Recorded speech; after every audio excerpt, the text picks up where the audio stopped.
Pom Day. It is little Bellsprout. So awesome. A Pokemon that everybody's been waiting for a Com Day because, perfect Com Day Pokemon.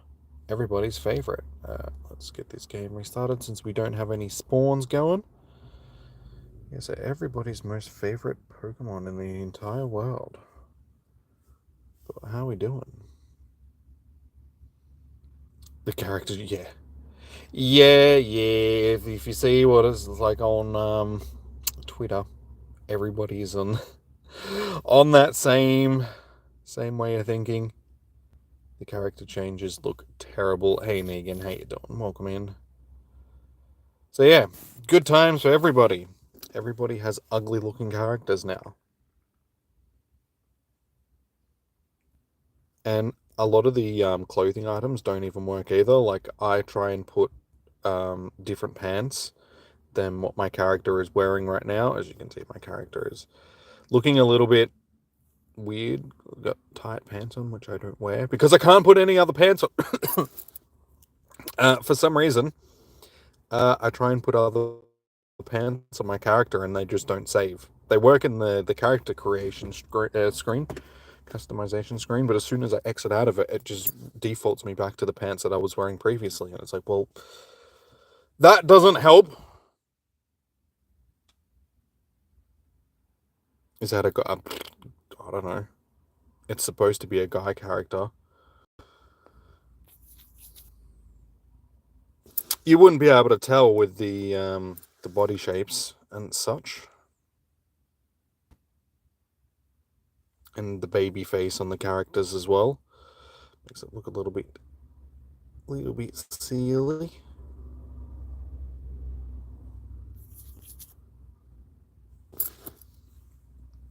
But yeah, let's get into our day. Do some catching. Yeah, Bellsprout.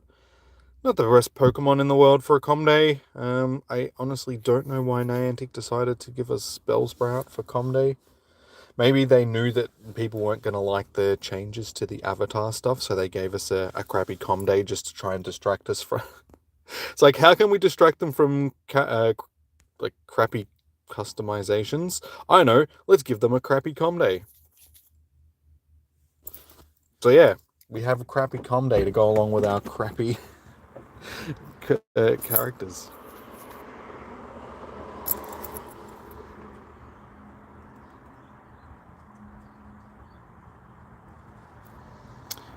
Can't get a character with your color hair anymore, so you made it green.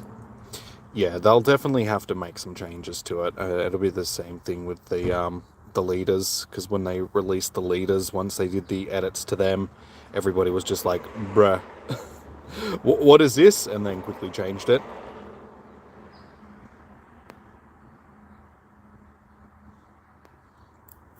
So let's jump into this research.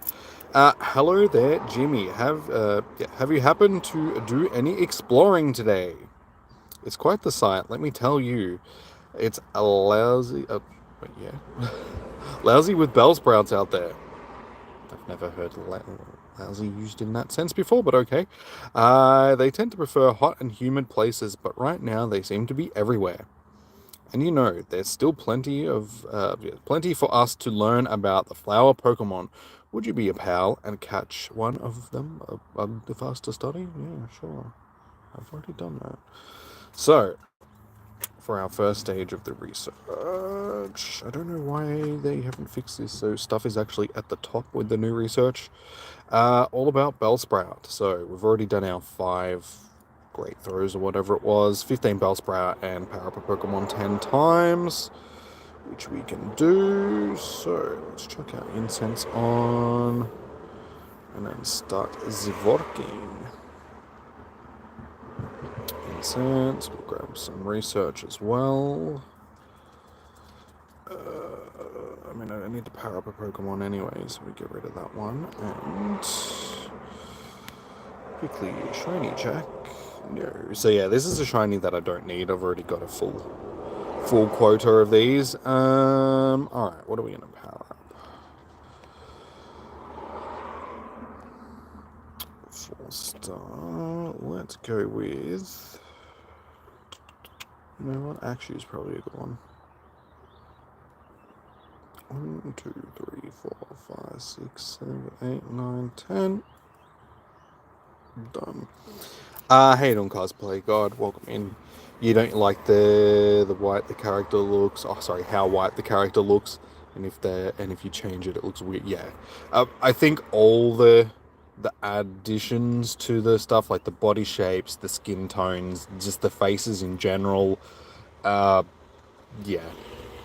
If you look on Twitter, most people are just saying, what is this? What have you done to our characters? Nobody really wanted the characters to change too much. It was just people wanted more customization options. So, more hairstyles, more clothing, all of that sort of stuff, instead of doing like a complete overhaul of the system and just making them look weird. Because that's all they've done.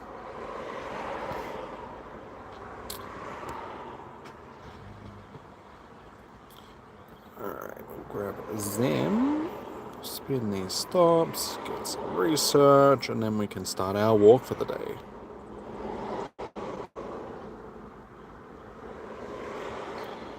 See, the thing is, though, they rolled this out in select areas and already got feedback from people that had it, and everybody was saying they don't like it, and they rolled it out globally anyway, so yeah.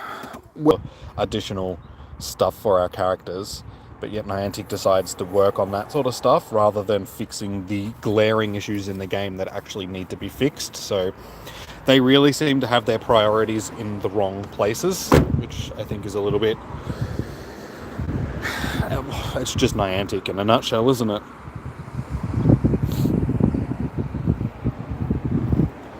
Alrighty, let's get our hunting going. How you doing, Josh? Welcome in. How you doing, dude? So we'll just ignore our funny-looking avatars, won't we?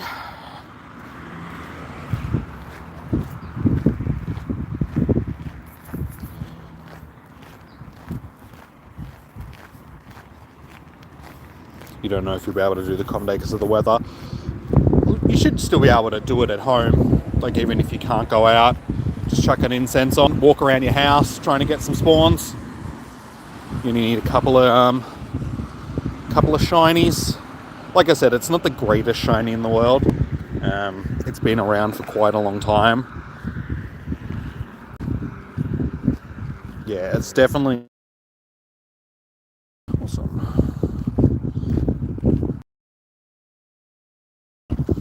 Hey, Death, welcome in. It is a Jimmy. Surprise, surprise, you see a Jimmy on a Jimmy stream. My shoe is eating my sock.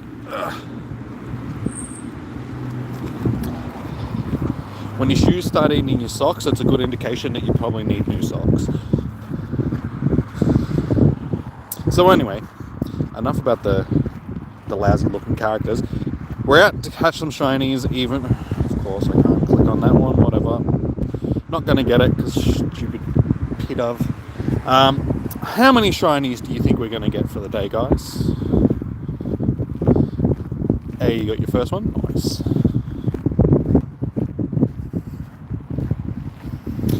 And plus snapshots if you're lucky. Yeah. I mean, if you can get one, that just means you can trade other people and it's not going to cost you as much Stardust, so...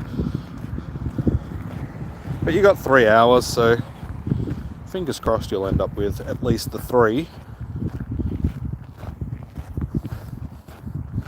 Yeah, this one was one that took me ages to get my first shiny. But I have 3 of them now, so we have a quota. Bellsprout. So yeah, these are our original 3. I don't think any of them are any good, do. That's not too bad. We have it. You know what? Actually, I'll save it for when we need to evolve for the next part of the quest. I reckon 25 shinies. We'll see how we go. I don't think I need another 25 shinies, just quietly, with over 3,000 at this point.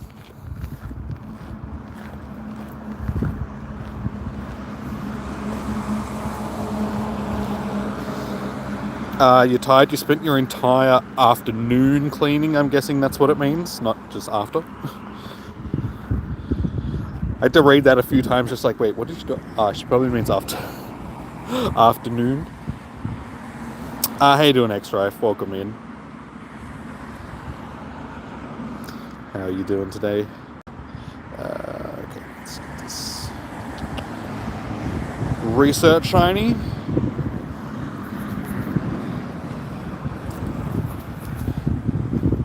See, afternoon, you are tired.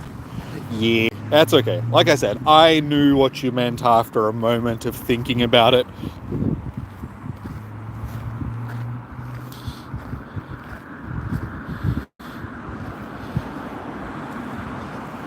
Meh news, may not be able to play this com day due to an event.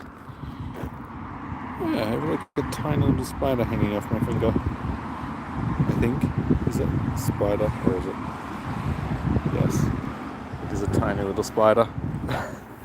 Let's put him over in a tree. There you go, little buddy. Be free.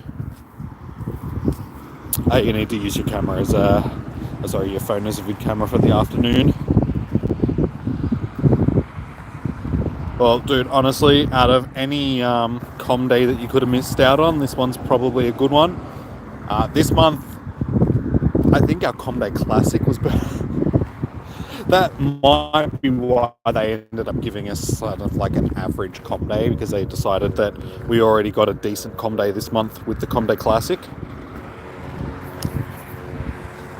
But still, it just seems to be a bit of a running theme of late. Other than Lytton, over the last few months, there hasn't been too many good com days. Yeah, we had Chansey only a few months back. Now we've got Bellsprout. Seems like they're really focusing in on Kanto Pokemon again, which is like... I mean, don't get me wrong, Kanto is my favourite region, but at the same time, it's like... We've had this generation in game for 8 years now. It's the original generation that we started with, and because it's the first gen. I think they need to start focusing a little bit more on some of the other generations.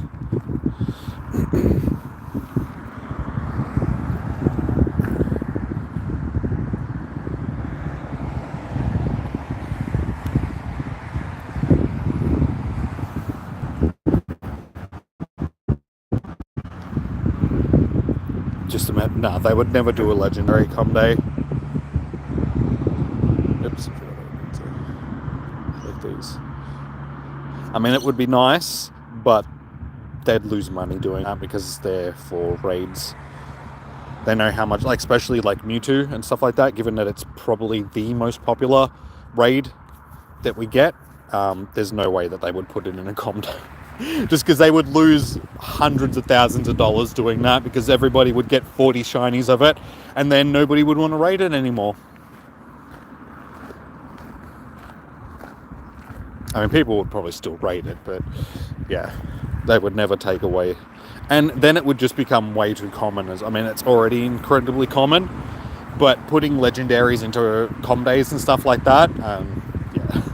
Legendaries are not supposed to be abundant Pokemon. Like in the series, there's only like one of each legendary. They're not supposed to be Pokemon that you can just farm. So yeah, they would never do that. The Pokémon Company would never let them do that.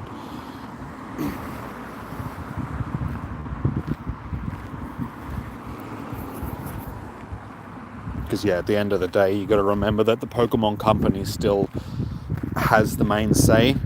What happens in game, not Niantic.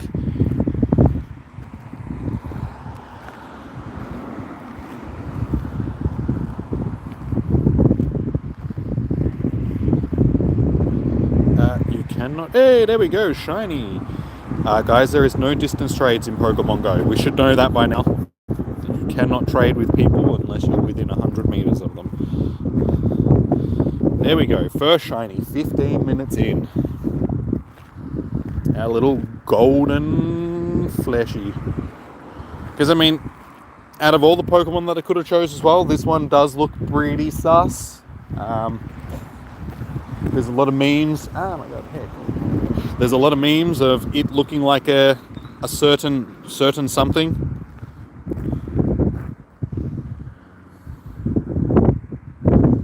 Drops a like on the stream. Yes. If you haven't already, guys, please hit that like button on the stream. It does. You heard Goomy is coming for Com Day. Goomy will be available during GoFest.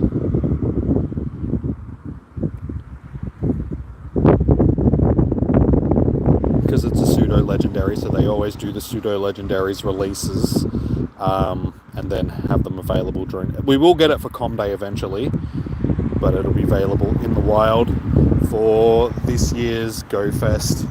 Because last year was Axew, so this year should be Goomy. So yeah, it'll be one of the wild / raid spawns during GoFest. For sure.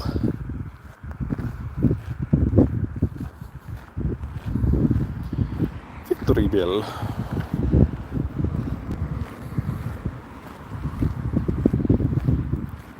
Still get rank 1 with a terrible one. True, you actually stopped raiding after getting the hundo and a shiny. Did not bother with getting... Yeah, exactly. So if they made it like a wild spawn, nobody would want to worry about hunting it anymore. So, and you've also got to remember that they originally released Mewtwo, it was EX raid. That's how rare they wanted to keep it. So you needed to actually earn an EX pass before you could raid Mewtwo, and now here we are where it's in shadow raids, and it's been Giovanni's Pokemon, and we've had how many times has it been available in raids? I've done close to 200 raids just for Mewtwo. Have 70 of them or something like that in my storage. So yeah, it's not a rare Pokemon as it is. So if they made it a Com Day Pokemon, that would just destroy how special it is.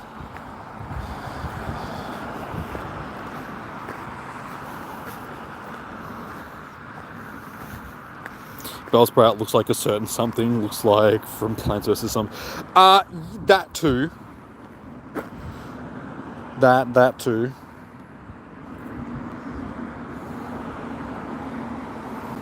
Which country? I'm in Australia.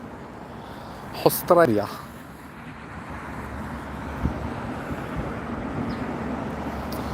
Come on, little shinies, where are you?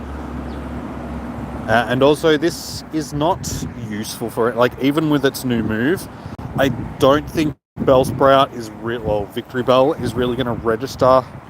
That's not too bad for Great League.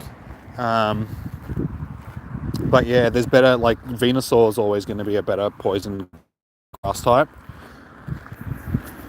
Because of Frenzy Plant, and just because it's bulkiness.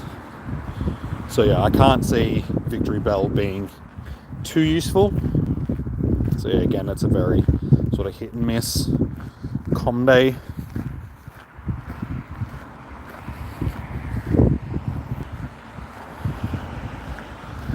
Wish that sun would come out. It's actually a bit chilly without it.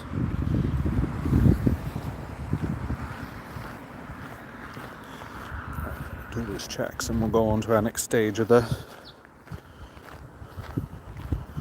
research. All about Bellsprout. Alright, shiny from research. Why is it that I can never get shinies from research?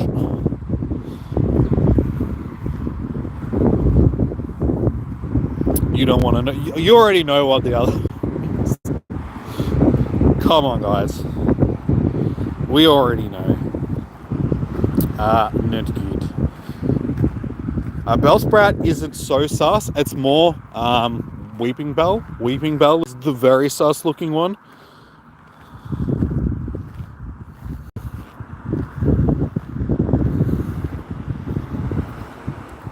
I use Victory Bell like Pocket, and for Swampert, pockets. I'm sure that's not what you meant, but I use it for, yeah. Like I said, it's a decent Pokemon, but when it comes to grass poison types, it's Venusaur's always going to rank it.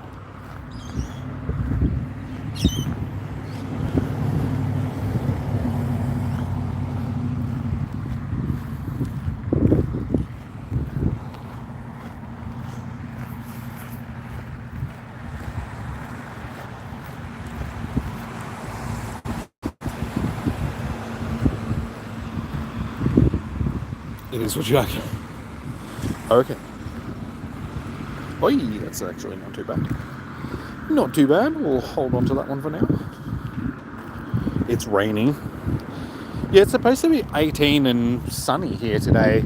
Or at least partly sunny, but the sun is behind clouds at the moment. But it is a little bit cool. I should put my jumper on. But I know as soon as I put my jumper on, I'd come out and it'd be hot. So it's not too bad if it's still cold when I get back to the car. Checking on. But yeah, unfortunately it's just getting to that time of year in Australia where it's going to be cold and rainy for com days and stuff like that. So I'm hoping that GoFest isn't going to be crappy weather. I've actually had pretty good luck with that over the last few years where the weather has actually been not too bad for GoFest. So fingers crossed this year will be the same.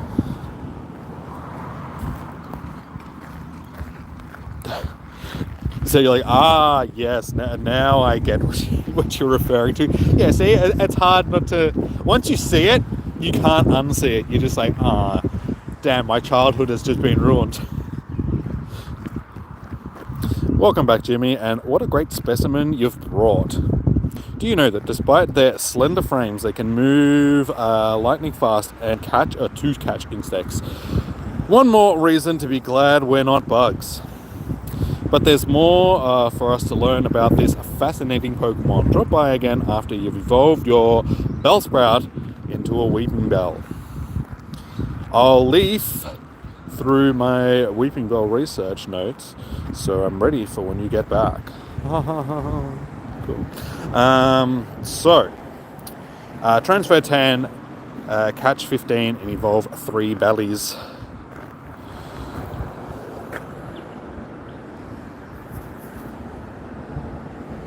So, have I even caught 10 of them at this point to transfer?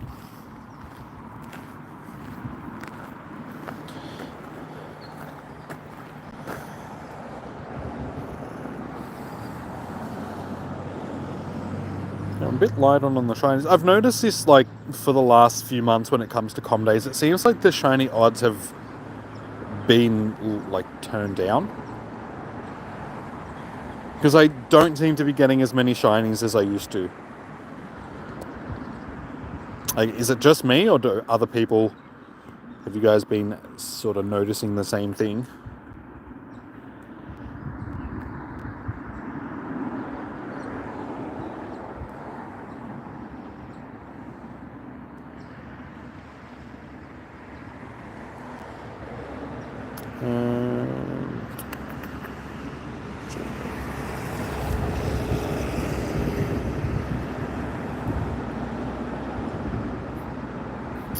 Might check that one for PvP. I don't think it's going to be the greatest of stats, but still worth a little check.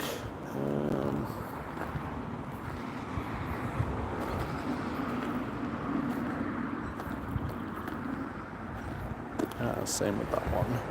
Check that one.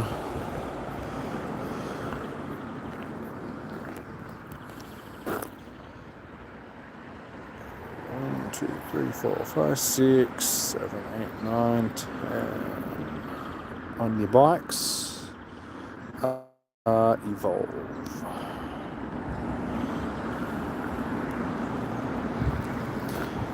So we got this one down here. Evolve that one. Can't say since you don't play the same raid every com day. Yeah, because I'm out doing basically the same thing for every com day. It just feels like since, I don't know, November-ish last year, basically Chansey com day was the first day where I sort of noticed that the shiny odds just seem to be a little bit less than what they used to be. And then, yeah, since then, Like, I'm still getting a decent amount. It just feels like they're not coming as regularly as they used to come. Alright, so we got that one done. We'll get this one done. Yeah, so like I said, just let me know, guys, what you think. Anybody else that's sort of a regular when it comes to com days?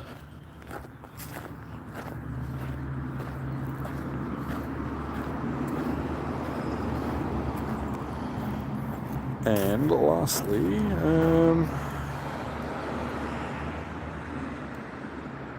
honestly, it doesn't really matter.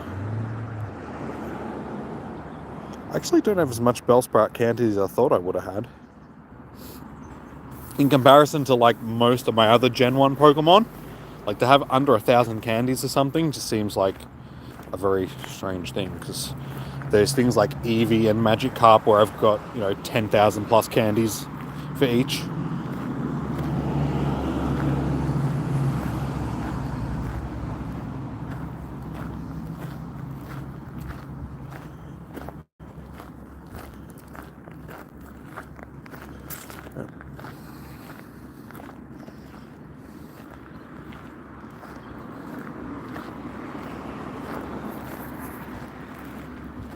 I think it's just the catching now that we've got to do to get this next stage done.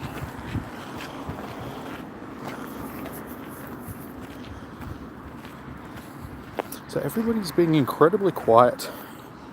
That's probably because my chat has frozen, so that would probably be why.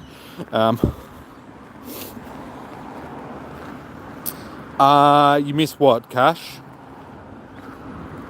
If you're talking about Com Day, it's literally like just started, like half an hour ago for me in Australia. So if you're in another part of the world, you're all good, dude. You're all good. Yep. Haven't missed it yet. Still got plenty of time. Your question on shiny.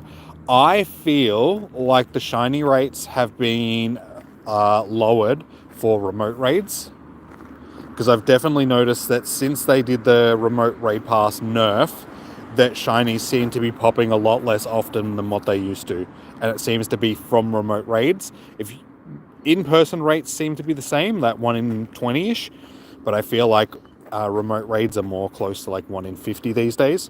But even though saying that, on Wednesday for raid hour, it seemed like somebody was getting a shiny from every raid. Because every raid that I did, there was at least one person in the chat that was like, hey, I got the shiny. And there was also 2 hundos that popped. So it was actually a very productive raid day, raid hour. How you going, Ben? Welcome in. My hundos, I've got like 200 plus of them now. 202 hundos. So these are all my hundo boys and gals. There's a lot.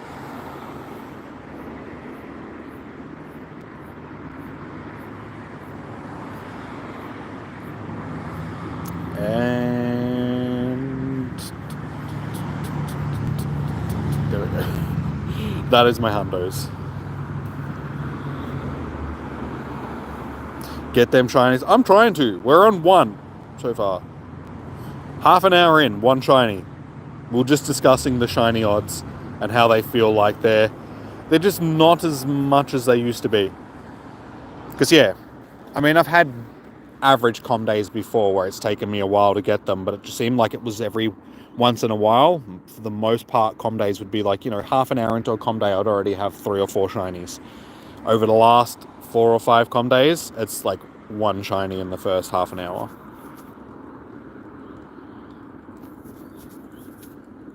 Dude, chill.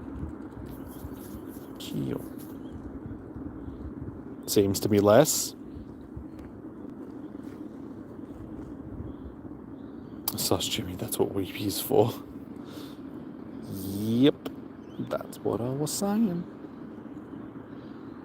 Duga, how you doing? Welcome in. Alright. I really wish we'd stop getting, like, I miss the days where the vast majority, if not all of the research tasks were for encounters. These days we get way too many berries and stuff from... I don't want berries.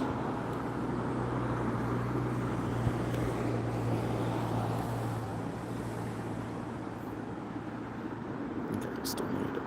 A few more Bellsprouts, and then we can move on to this next stage. Yeah, because what, you're still only on 2 shinies now, Negan, yeah? For being half an hour in?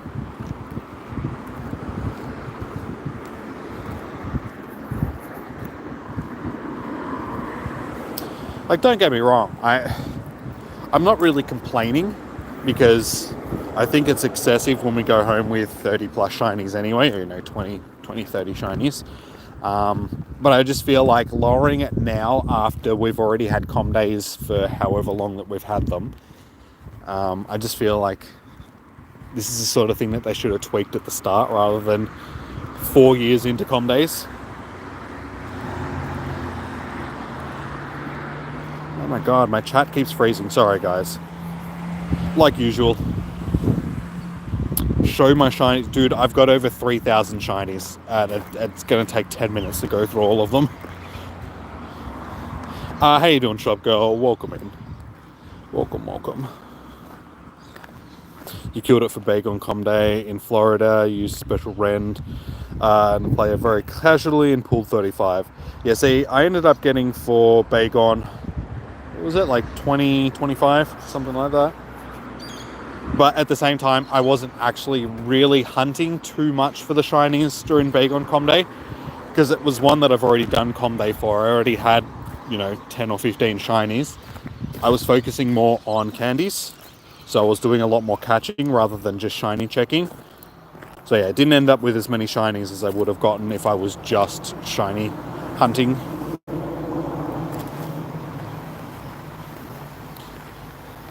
Can we talk about the new avatars, yay or nay? Major nay for you. You look like a plump man in the game now. Yeah, I think pretty much everybody is saying nay. Devon is saying nay. Yeah, we were talking about that at the start of the stream. That was basically the first topic that came up for the day. Yeah, I think as a collective community, everybody is just saying, right, what, how did they honestly think that everyone was going to be happy with that? Like, once they finished it, it was 100% ready to go. Who looked at it and went, yeah, the community's going to like this, send it through? Like, which person was just like, yeah, this is going to be awesome? Because they need a job. They need a new job. Yeah, I mean, if you look at my character, for instance, yeah. What more can you say? It's like, okay, looked so much better beforehand. You look like Meatloaf in Fight Club. His name was Bob.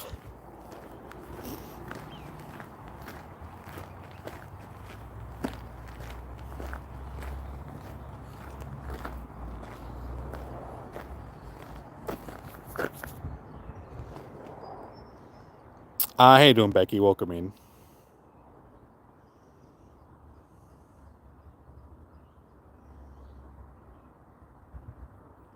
Look at your avatar, you like blue. I've never seen orange as the new black, so I don't know who that is, but I'll just take your word for it.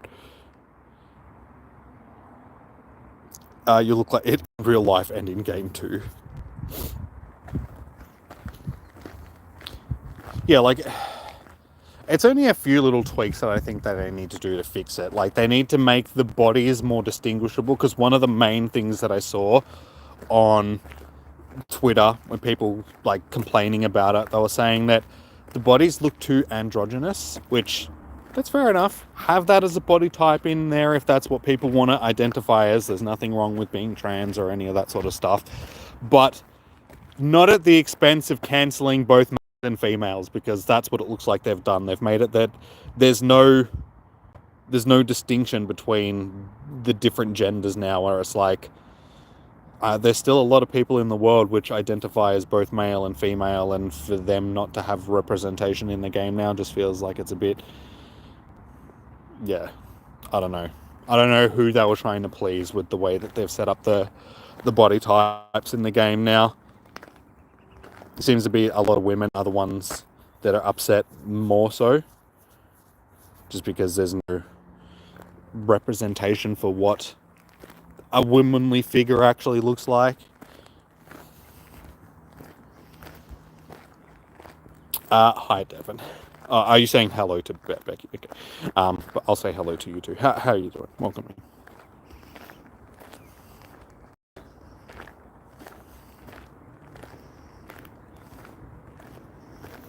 You changed your avatar to look like Ramus from Lorna Shore. Yeah, I think they deleted everyone's saved outfits. I didn't really have any saved because I didn't really edit my character much. It was like one of the things that was like, okay, my character's set. I'm not really going to worry about it too much. Change my outfit when it comes to the seasons. So basically summertime, I've got a summertime outfit. Wintertime, I've got a wintertime outfit. That's basically the only changes that I really made to my character. So yeah, I didn't have anything saved like that. But one thing that I've noticed that, like, I'll go into my character creation thing for a moment, because these aren't really the pants that I want to be wearing, because they're like skinny jeans, and I do not wear skinny jeans because I don't like skinny jeans. The pants that I was trying to wear were, which ones were they? I think they were these ones. Again, not really much better, but so there. Okay, I set those pants for my character. Exit out of my character creation stream. Back to the... For some reason, they just don't save on my character. And there's like 2 other pairs of pants. The ones that I want to put on my character, they don't work for some reason. So I'm stuck wearing these pants. And it's like, I don't want to wear these pants. Plus, give you a little lipstick.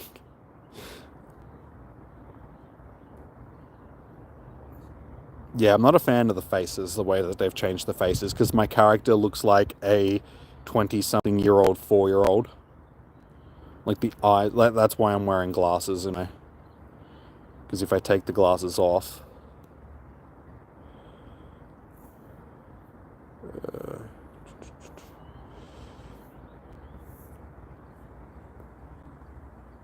Yep, still gonna take them off. Take them off. There we go. See, look, it doesn't look right. That looks nothing like me. I look like I'm a very tall toddler. So at least if I do that, it covers up the eyes and doesn't make me look like I'm 4 years old.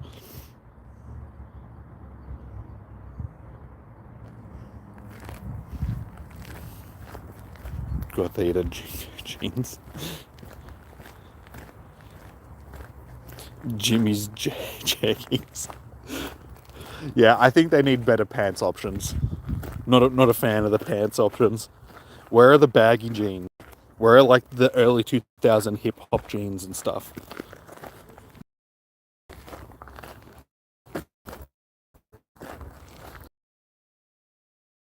Your ass.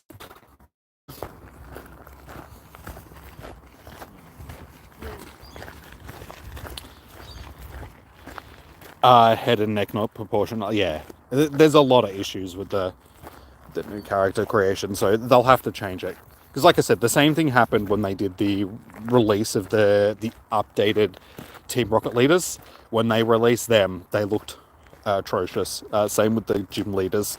They looked atrocious, and they're like, oh, we better fix this up. So they re-imaged them a little bit, and they look better than what they did when they first released it. So I'm guessing that they'll do the same thing with the characters.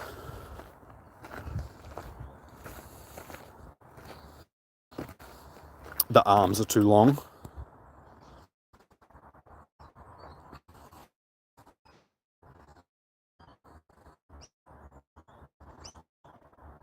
Mind you of the Rocket Leader designs. Come on, we're 40 minutes in. Surely we can get another shiny. See, this is exactly what I was talking about, how the shiny odds just feel like they're just not the same. Because 40 minutes in, it's like, we should definitely have more than one shiny at this point.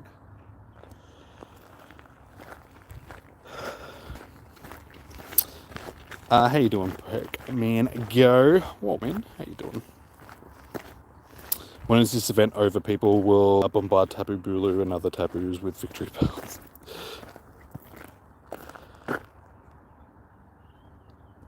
Tapu Bulu probably is the best one to use Victory Bell against because it is a grass type as well. So you want to be using more steel poison types. Because it does have a double weakness to poison, being grass fairy.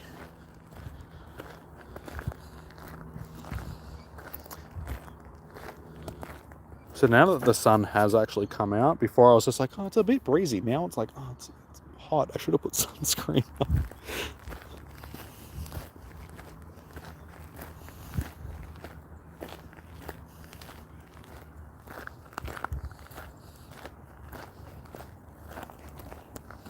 Yeah, and also I don't think Victory Bell maxes out high enough for it to be too useful against.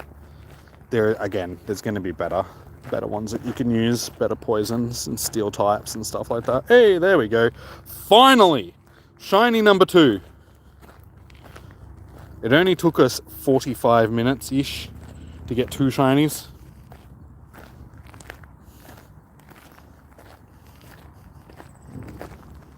Only 1 shiny, you might give up.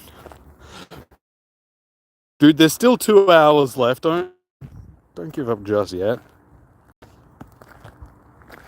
There we go, second shiny. Now, are we going to get back to back? Back to back.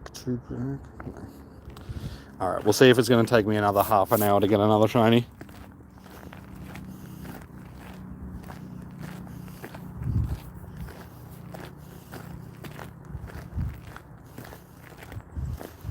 No, the closest ones for me are in the city, which is like 40 kilometers away from where I am.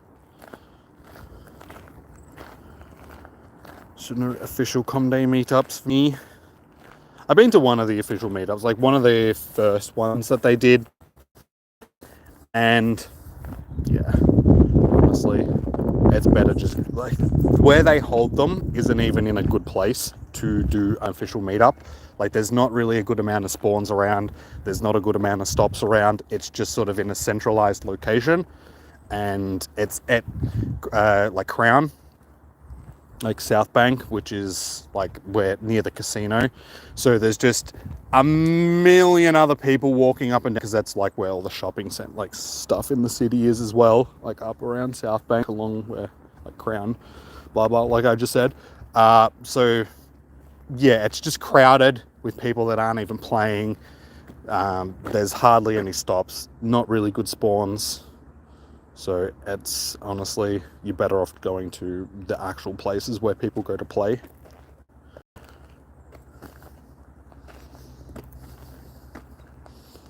But yeah, there's no official thing around here. Matlock, yes. Yeah, Com Day is the same time as it always is, guys, wherever you are in the world. So from 2 until 5 p.m, your local time. I'm just in Australia, so it's ahead of time for us here. Alright, I think we're finally ready to go on with this next part of research. Yep.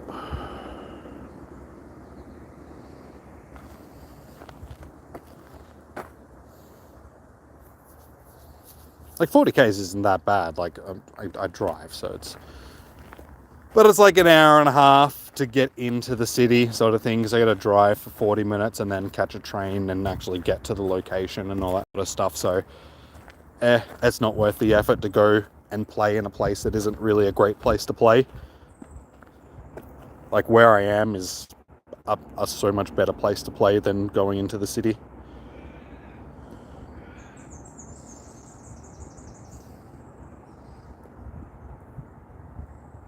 At least into the, like I said, the location where they hold it. Like, there's good places in the city to play.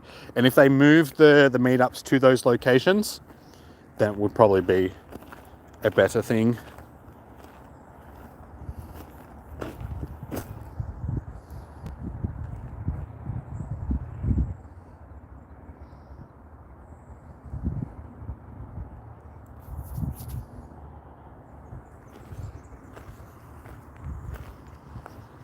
It seems to be like that for most of the places in Australia, though. Like, I've heard Zoe saying it as well about the Sydney meetups and stuff. Like, they're just not in good locations.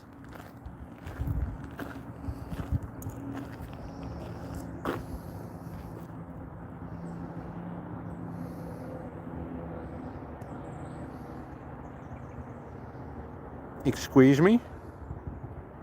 What is this?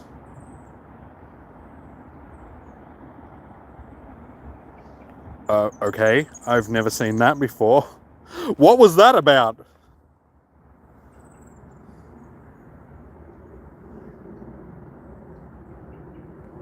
Did the professor even... No. Hey now, that's got to be Weeping Bell of the ball. Okay, it took me a second to... Bell of the ball, yeah, cool. I wish they would stop with these stupid jokes from the professor, because half of them, they don't hit. More than half of them. Pretty much all of them don't hit. It's like, sometimes I'm reading them and I'm like, this just doesn't make sense. And then you read the whole, and you're like, okay. They're trying to make a joke. That's not funny. Anyway. Hey now, that's got to be the Weeping Bell of the ball. Let me take a closer look. You see that the large hook on its rear end, Weeping Bell tends to use that hook, use that to hook themselves on free branches when they sleep. In other words, if you see a Weeping Bell yawning, find it a tree on the double. But there's no time for us to be snoozing. How about we evolve Weeping Bell into Victory Bell and bring it back here? Okay. Let's do that.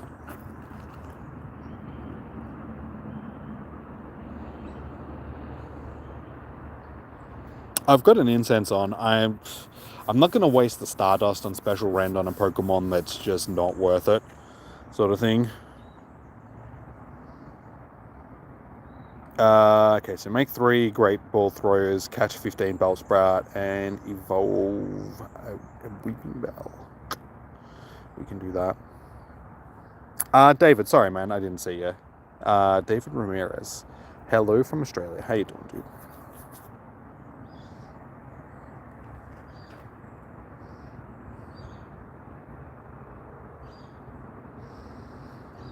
Yeah, to get special rend running for like the whole 3 hours, it costs what, 40,000+ Stardust?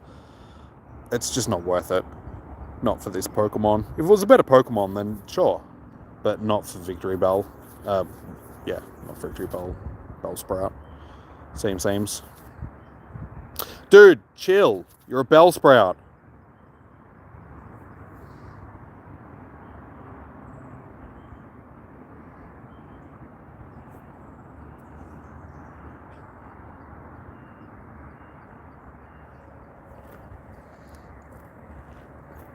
Can you please... I'm not actually sure what a hundo is from the research.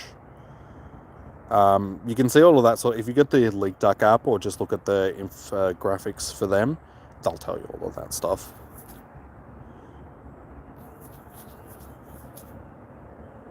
Oh my god, why are these being such a pain in the ass? Hey, chum, how you doing, man?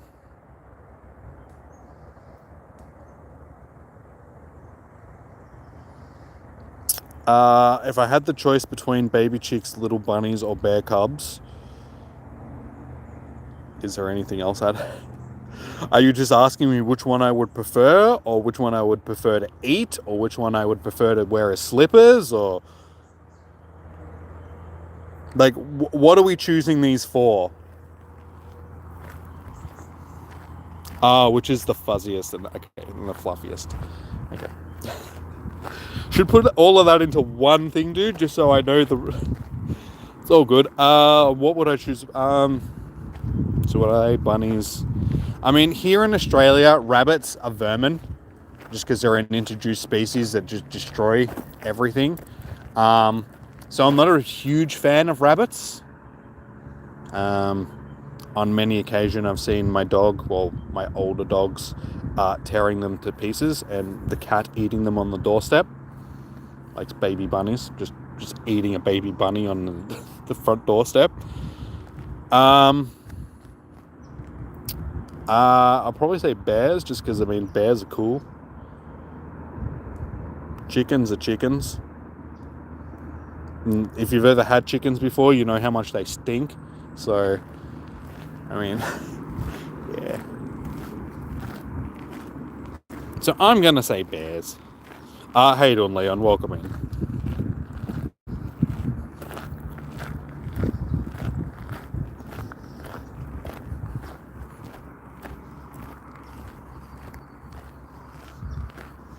I just checked, it's 14:43. Okay. Thank you for letting us know.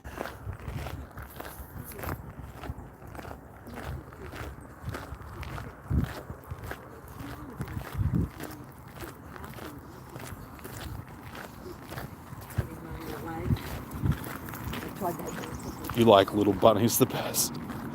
Well, like I said, rabbits here in Australia are classed as a pest species. I see them down here all the time where I'm walking around, like at the river, and just potting around. It's a bit early for them now. But yeah, we get heaps of them up on my property as well.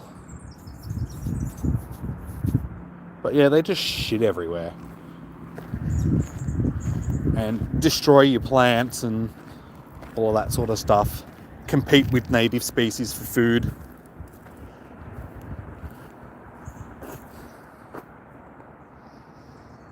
So yeah, we see them as a bit of a pain in the ass here in Australia. You heard that New Zealand has no snakes. It's too cold in New Zealand for snakes. They would have had snakes in the past, but they've probably died off because New Zealand at one point was attached to Australia. But yeah, because of rising sea levels and continental drift and all that sort of stuff, they're no longer attached. So yeah, New Zealand has no snaky tanks. But they have other introduced species, because Kiwis, which, you know, that's what we call New Zealanders, Kiwis. They're actually a type of bird, like flightless bird, and they're endangered these days just because of feral cats and dogs and stuff like that have been introduced into the country. So yeah, the only way that an animal like a Kiwi could have evolved is if they had no real natural predators to begin with, like snakes and all that sort of stuff.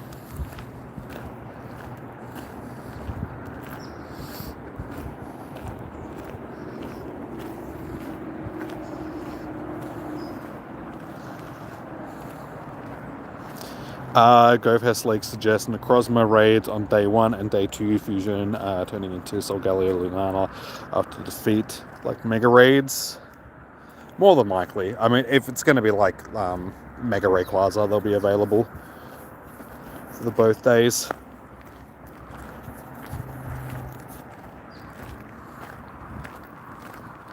Like, they'll probably follow a very similar formula to previous GoFests.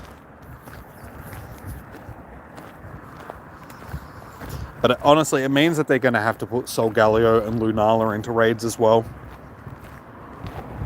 Because the only ones that we've had are the ones that we've gotten from the research, which I don't even have because I didn't finish the Cosmog research, so I don't actually have Solgaleo or Lunala in my storage. So I'll have to make them available more.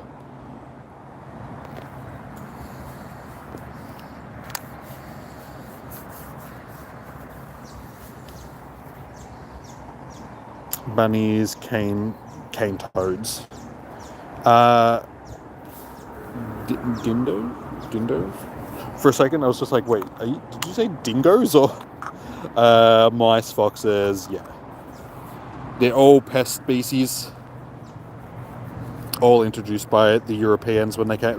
We've got a lot of pest bird species here as well, like pigeons and sparrows and Indian minor birds and stuff like that, which blackbirds and such that we didn't have here originally, but they all came over with the Europeans when they came. Snakes aren't as bad as you think. Like, as long as you give them space, they're fine. Hey, shiny number 3. Alright, so we're almost out in our first hour. Well, finished sort of thing. And we got 3 shinies. So if we keep up with like this, we're not going to end up with too many shinies today. You're up to 4. You see, you're staying like 1 ahead of me.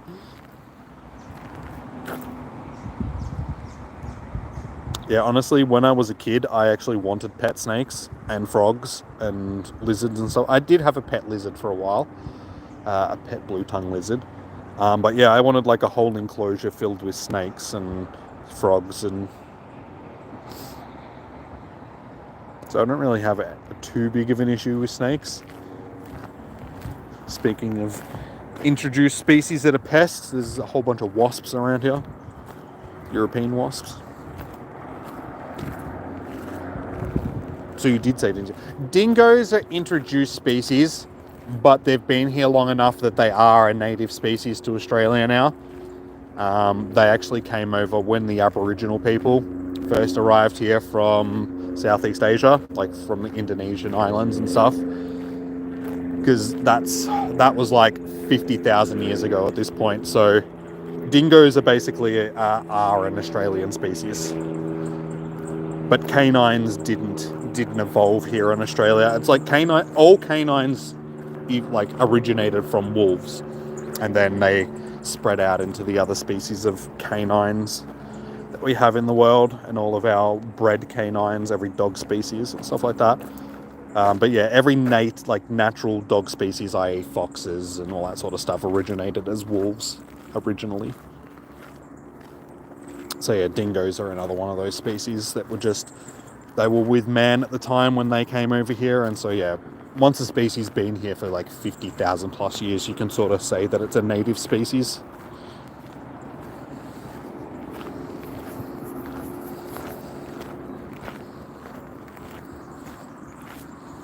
You had a ball python? Yeah, so I could do pythons. Pythons are cool. I mean, they're non-venomous. They're pretty docile, sort of thing. So you don't really have to worry about them too much.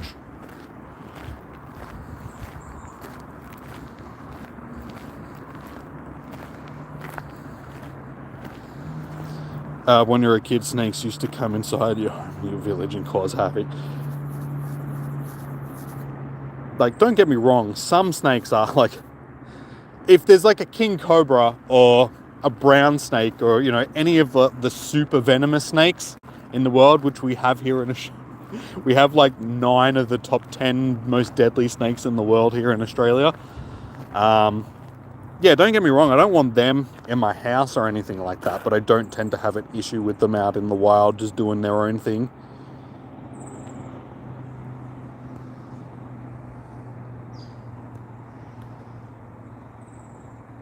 And as I said, if you give them space and just let them do their own thing, then there's no issue. It's when they're coming into contact with people, that's when it's a thing. And unfortunately, we create a lot of habitat for them to live in. Like, if you live in the country and you own chickens and stuff like that, then there's going to be mice that are attracted to those chickens just because there's food and that around. So whenever there's something for the snakes to eat, they'll be there.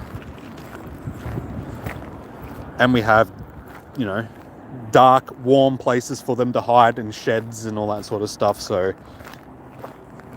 we create habitats for them to be in.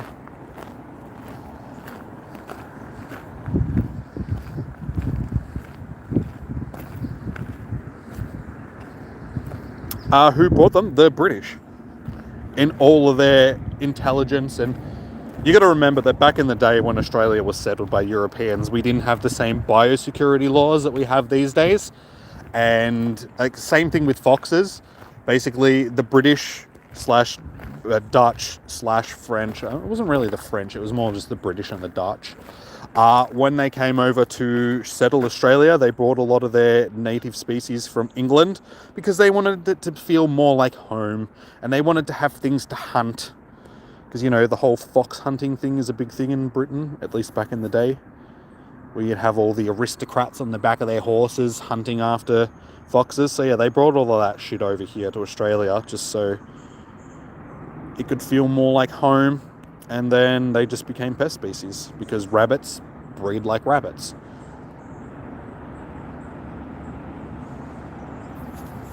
And the birds and the mice and stuff like that. Like, some birds were brought over just to be released and just like, hey, let's, like, pigeons and stuff like that. We're like, hey, we want pigeons in Australia because it makes it feel more like England. And, yeah, but other species like Indian minor birds and sparrows and all that sort of stuff, they nest in ships. Like back in the old days, they would just build nests in ships. So they would just come over when, like, same with mice, they were just inside the ships. And once the ships sailed across the oceans and docked up in Australia, then they would just go off the boats and spread.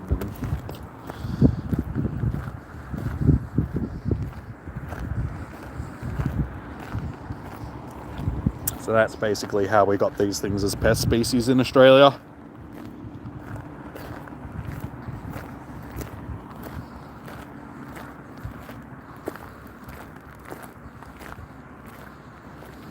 How about another 1 hour Stardust challenge next Tuesday evening featuring Stardust? Yeah, well, that's going to be a good one for Stardust, and it's a shiny that I still need a second one of. So Trubbish has been the one spotlight hour this month that I've actually been looking forward to. You're up to 5. We're still only on 3, isn't it? Yeah. 3 little shinies.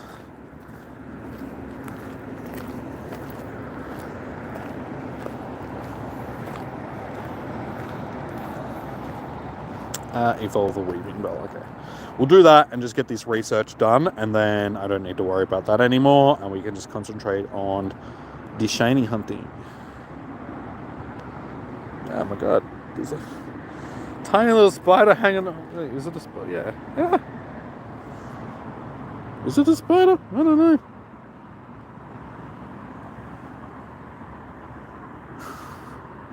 I think it was a tiny little spider hanging off me. Weeping Bell.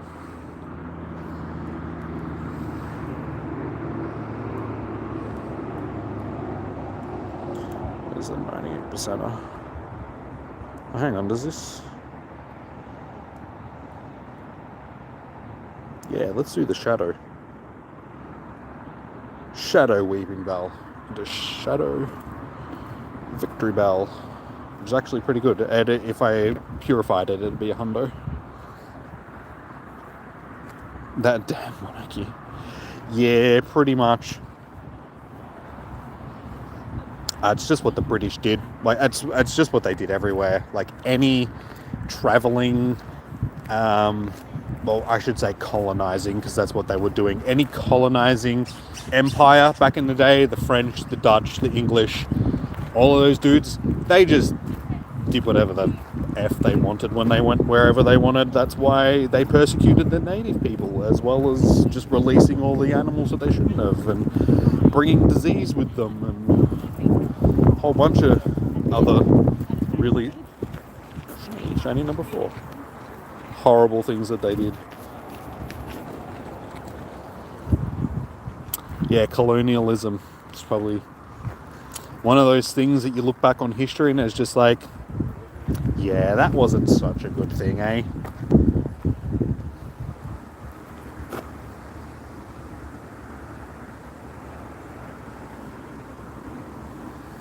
Hence the reason of the extinction of the dodo bird. Yeah, that, honestly, that was more so just because dodos were a very easy thing to, because they were so dumb. I was actually watching something about them just recently, and dodos evolved on an island where there weren't people, so they didn't know that they had to fear people, and they were that stupid that they would literally just walk up to people and they were just easy to kill, and then they had nothing else really to eat. not the dodos, the people that went. So they basically, yeah, ate them out of existence.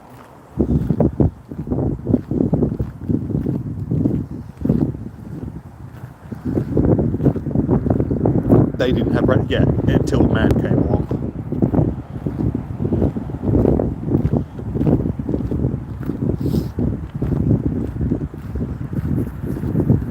But yeah, that's why, another reason why rabbits and stuff like that became such a pest species here in Australia, just because in countries like England and all that sort of stuff where rabbits are a native species, there are foxes and there are, you know, other prey species that will prey on rabbits, and they sort of keep them in check. Here in Australia, yeah, we have foxes that were introduced, but because of the size of the country and because foxes aren't everywhere, rabbits have just been able to breed in plague proportions. So if you introduce a species that doesn't have a natural prey species, then basically they're just going to run amok.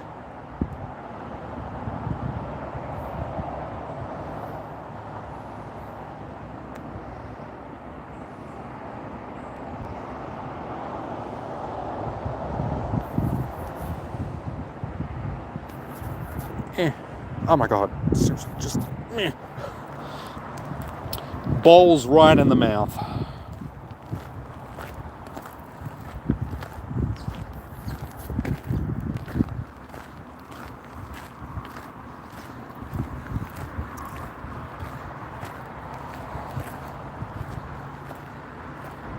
The hawk population has tripled up. Not really safe to leave your cat out. So, yeah, because you guys had eagles, but not hawks.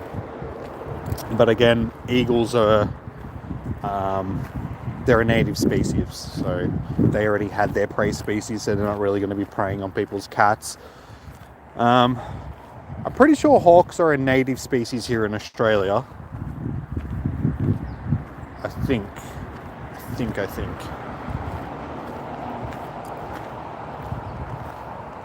I'm not actually sure about that one, but we have eagles in that as well.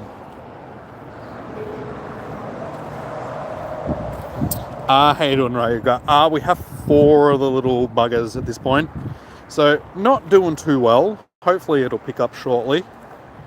I'm just about through the research. We've just been discussing biodiversity and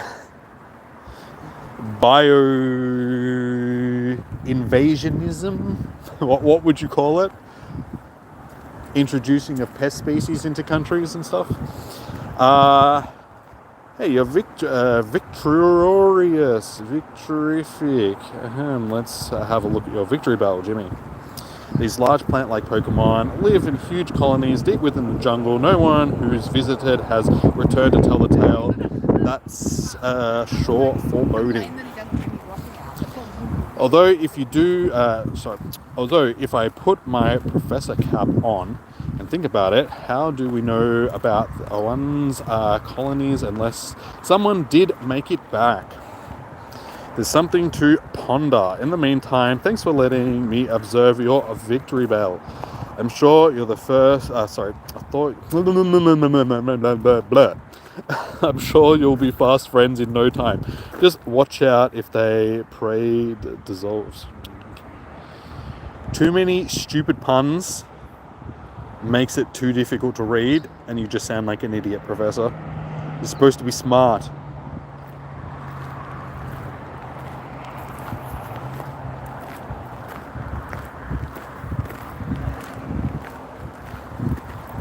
So yeah, now that we've got the research out of the way, we can concentrate on our shiny hunting, and let's see how many we can actually finish with. So Negan guessed that we're going to finish with like 25. I honestly don't see that happening at this point, unless things really pick up.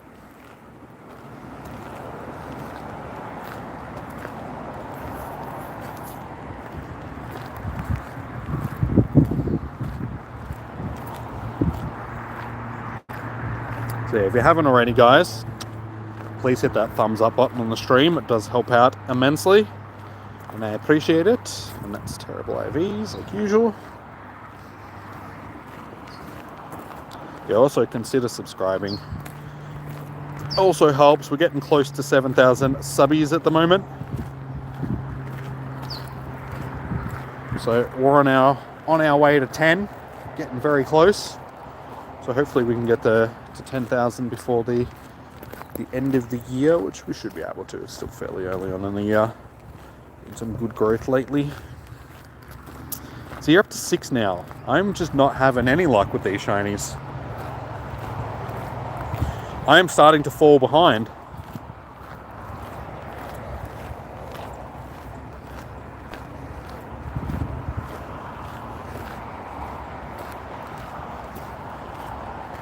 Yeah, but as I said, it really feels like the shiny odds have been turned down in comparison to what they used to be.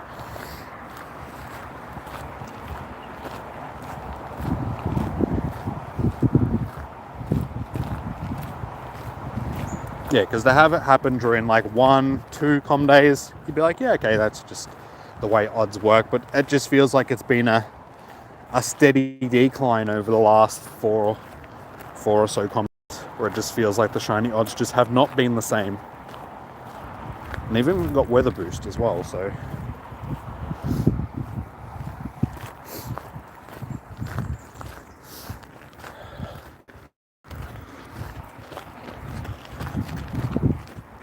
So if anybody wants to put in any guesses of how many shinies, like any new guesses, how many we're going to finish with, let me know. It's smoking hot here. It's actually not a bad day here now. Like, now that the clouds are sort of cleared up a bit, the sun's out. It's supposed to be like 18, 19 degrees, which is like perfect weather. It's not blazing hot in the sun. The air's still cool enough that it's sort of keeping me at a nice temperature. As long as the sun stays out, we'll be fine.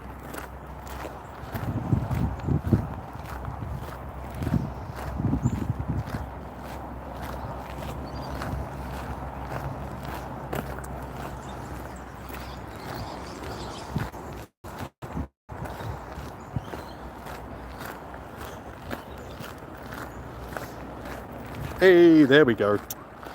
There we go. That's number 4. Let's see. Can we catch Negan? We're only 2 behind again. Gotta get these things quickly. If I do actually do some catching, we could get through this 500 Kanto Pokemon that we need as well.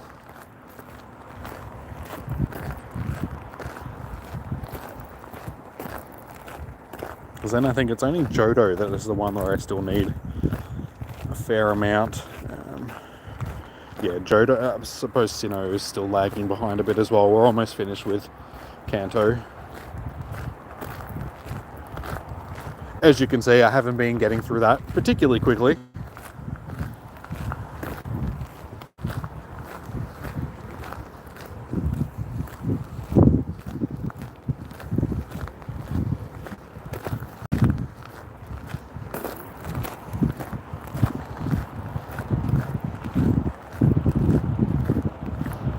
Click on the Pokestop. Ah, great. Okay, my game's frozen up. Nice. Oop.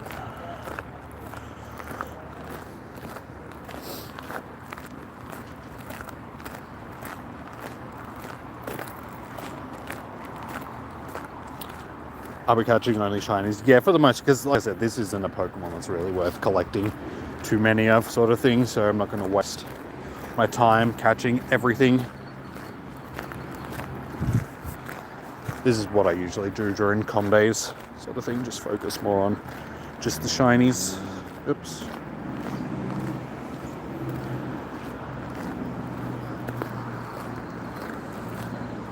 I think an Eggie is just about to hatch, given that I've just picked up one. Either it just hatched. Might have hatched when the game froze up. Might have been why the game froze up. Yeah, this type of thing I haven't got to. So what did we hatch?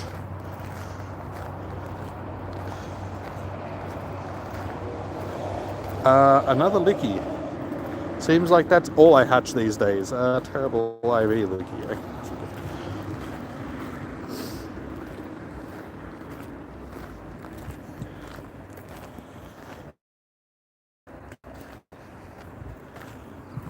Oh my god, another bloody spider. Why do I keep ending up with all these spiders on me? I don't even know where that went. That one was actually a bit bigger than... It wasn't so much a tiny spider, it was still small, but it wasn't. But yeah, every time I look down, I just seem to have a spider. Every single comm day, we had like a spider hanging off of us at some point.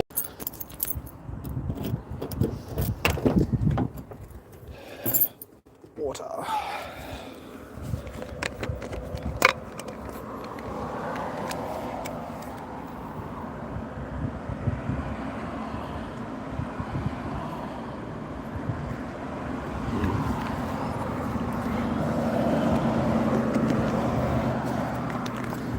What's the highest shiny count for shinies during a comm day? It would have to go back to when we were having 6-hour comm days during COVID. 3 or something like that. I honestly can't remember. But yeah, I think it was 63 for like Abra or C-Dot or something like that.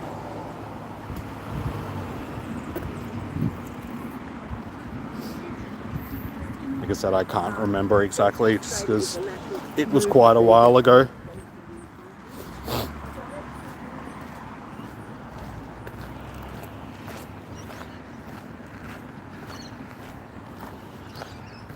Yeah, can't say that I don't really miss the... Well, I can't say that I do miss the... I should say the 6-hour comm days. They were just too long. Because I'd be out filming for like the whole 6 hours and I was just like, ugh, this is too long just to be catching shinies. I did have more motivation during comm days back in that, because that's back when, I don't know, comm days were still good. I feel like we've done so many now. Starter or something like that as comm day. They're good. But comm days like this, which is sort of like the comm days we were getting back when we had the 6-hour comm days, like Abra and C-Dot, they're not exactly the best Pokemon in the world. So yeah, if they had this as a 6-hour comm day, I don't know if I could do it, guys. 6 hours is a long time to be out hunting Bellsprouts. What are your opinions? How did you guys like the 6-hour comm days? Were you a fan of them, or do you prefer the 3-hour comm days?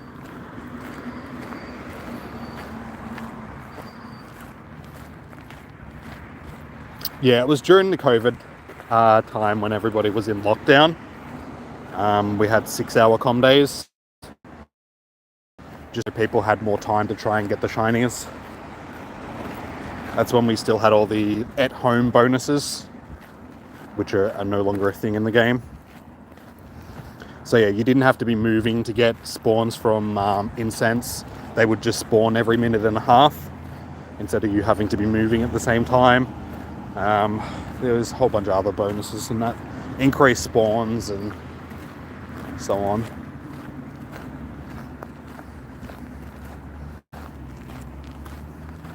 But yeah, 6-hour comm days, they were long days.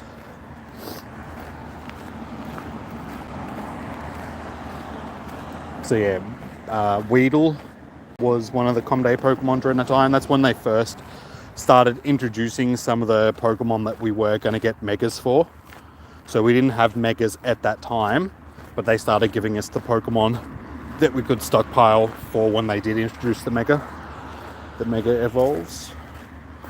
So yeah, Weedle was the first one of them for Beedrill.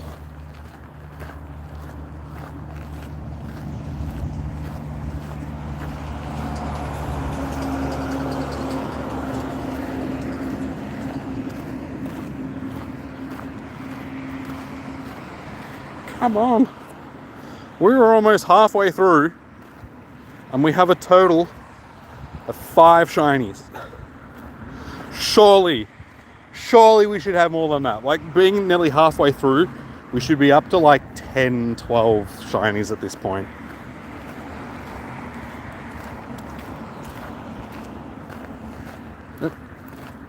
not what I meant to click on.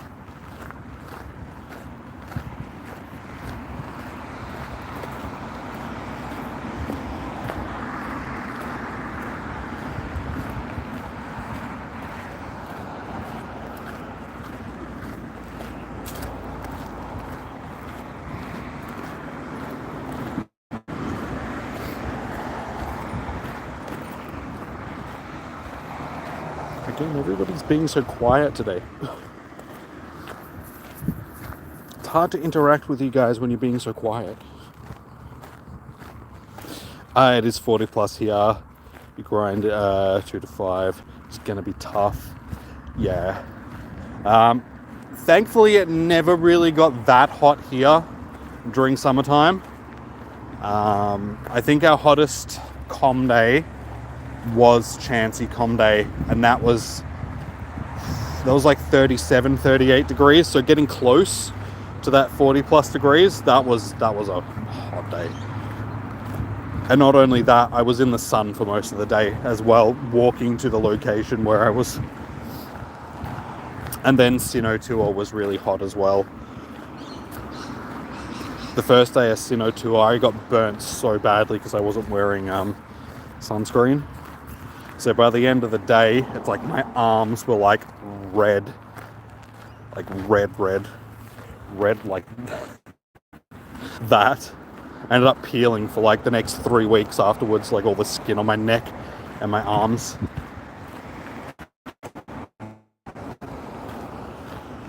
Red like a Pokeball. No, you don't have to spam, just talk, guys, talk. I don't mind lurkers and stuff, but it's like people still need to interact, otherwise I just feel like I'm talking to myself.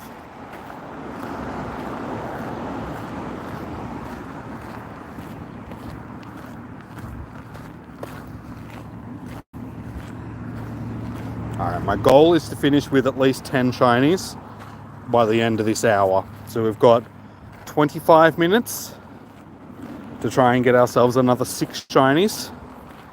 How do you think we're going to go, guys? Do you think we can do it? You're up to 7. See, I'm only 2 behind at this point, but you're still in front. It's not fair. How many shinies? Only 5. Only 5 for nearly an hour and a half of hunting. Bellsprout go. It is today.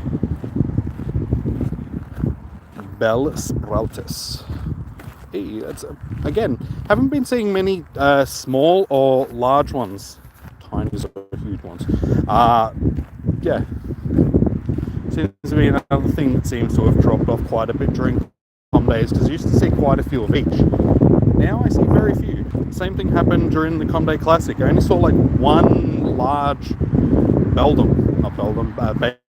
Bagon all day.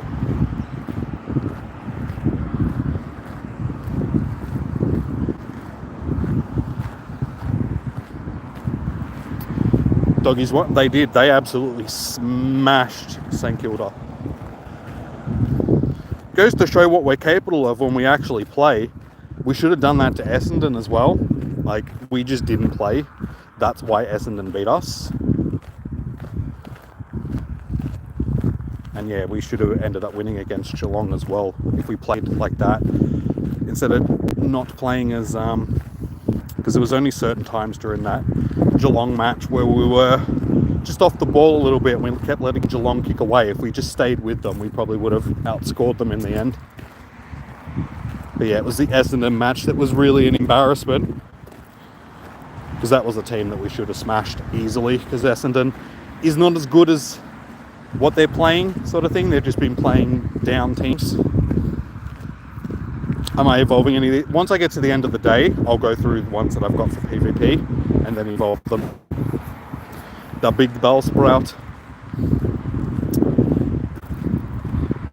It's huge, bro. I think I've got 1 or 2 already that I could possibly evolve. But like I said, I'll go through them all at the end and see which ones are the best ones to evolve.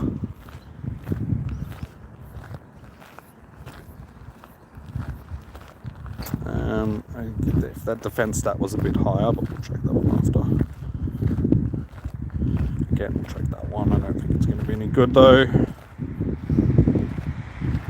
one that's worth checking. Ooh, that one right there. That one could be a good one. Can't check them now though, just because the IV checker crashes the front-facing cam. So I have to do it after. Yeah, like I said, I'll go through them all after. Make sure I evolve them. You got Shundo Caterpie earlier today. And don't get me wrong, Butterfree's not too bad. Venomoth is, like, out of the two, like Butterfree, Venomoth is the better one for PvP. Just because of Bug Bite. Bug Bite and... what's the other one? It's not Ominous Wind, it's... I don't know, but it gets 2 status moves. I can actually remember, it was one of the Sylph League tournaments, and Venomoth was actually one of the good Pokemon that you could use, and I had one set up, so I used it. And in one of the battles that I did, I got status debuffing moves like 4 times in a row. So yeah, it was like Bug Buzz, and then Bug Bite or whatever it is. Sorry, I have to look it up now.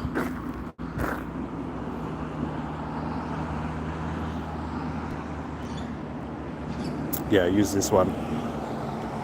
Silverwind, rather. Yeah, it's Psychic and Silverwind. So yeah, I was using Silverwind and ended up getting status move boosts, like, I think it was like 4 times in a row. So absolutely smashed it. What time is it over here? It is almost 3:30, Jonathan. So we're basically halfway through our com day.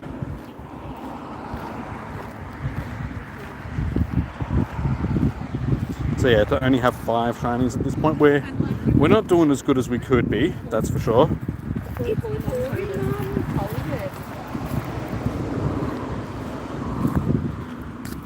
A shiny Nundo.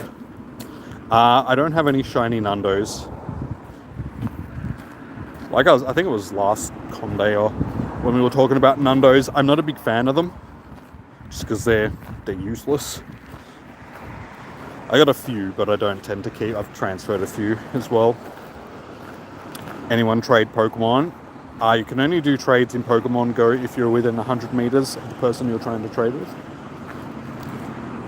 Do I accept codes for only during raid hours or raid days? I will add you guys for raids, and then if people are members of the channel, I add members. But yeah, I don't have enough room on my friends list to add everybody. Sorry, guys.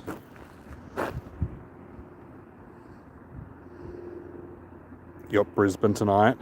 It's in Brisbane, yeah? That'll be a tough match. Brisbane are starting to play better. They started off the year very slowly, but they're getting their shiz together. Do you know who's winning in the Port Adelaide Collingwood game?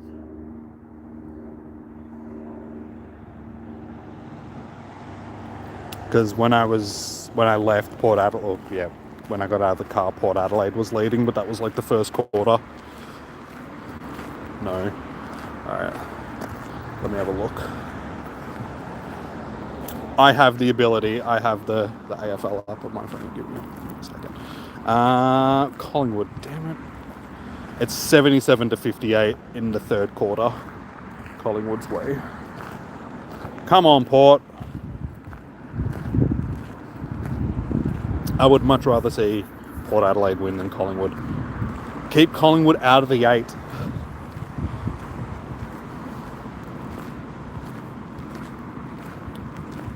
No quick catch for Hundo. I don't do quick catches in general. Mainly because I can't, because I'm carrying 2 phones, so I can't. I don't have the fingers to be able to do. I can do one-handed quick catches on this phone, because it doesn't have a screen protector. On this one, because of the screen protector, I can't do it. because the pressure on the screen is off. Hey, Underground, how you doing? Welcome in. Oh, yeah, okay, we'll do this one. We'll do this one.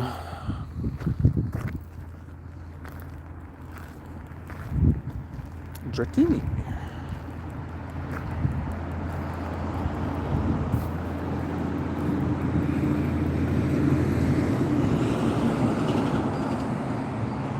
Oh no, oh you idiot, you're supposed to shield that. I'm so used to doing PvP battles, so it's like, no, I won't shield. I'm like, oh, you goose. Never mind. That's all good.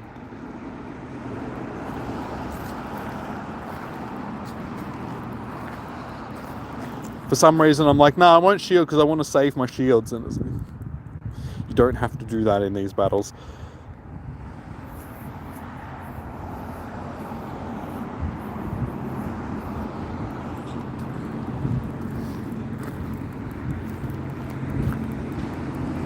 Get him. Oh, this is going to have fire type. Oh, yeah. Ow. Let's just swap that out. Oh, no. This is going to do just as much damage. Oh, no. I really needed to shield that before. Oh, no. This could not go my way. Do it, Lapras. Do it. Please, get to the charge move before you die. Oh, thank God. That was actually a lot closer than it should have been.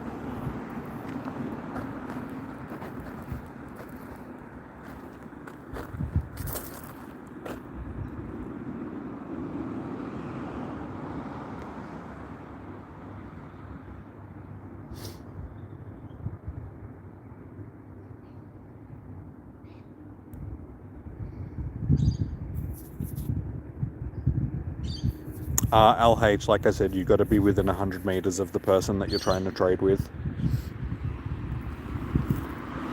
Copped, I'm not adding people.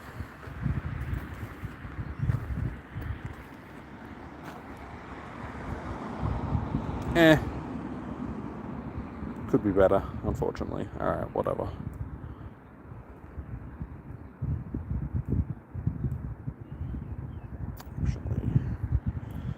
Extras of these. Alright, back to the shiny hunt.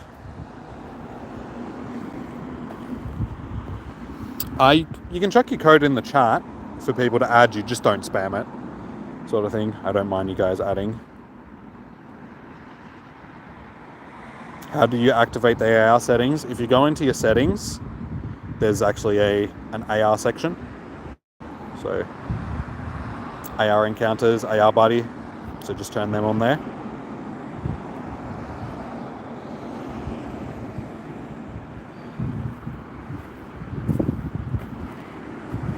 Catch the golden grass. I'm trying, dude. Like I said, I'm still only on 5 shinies. I definitely need to start picking up my game. Like I said, I want to try and get to at least 10 by the end of this hour. I got 25 minutes to get, 5 more shinies? So in an hour and a half of only 5 shinies, I'm expecting to get another 5 in only 20 minutes. I don't think that's going to happen. But I got to start encountering. Just clicking.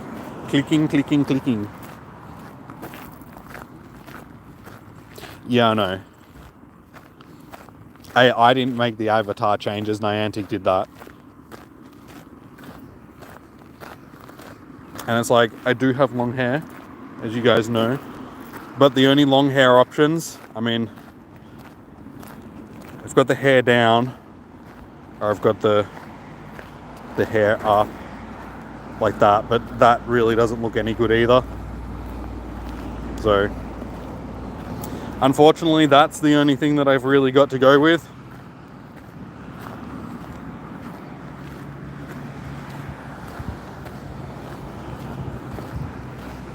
And it also doesn't help that, you know, the broad shoulders that I actually have aren't a thing in the game. We went like over all of this at the start of the stream. They've made it that there is no more male or female characters in game. It's just androgynous.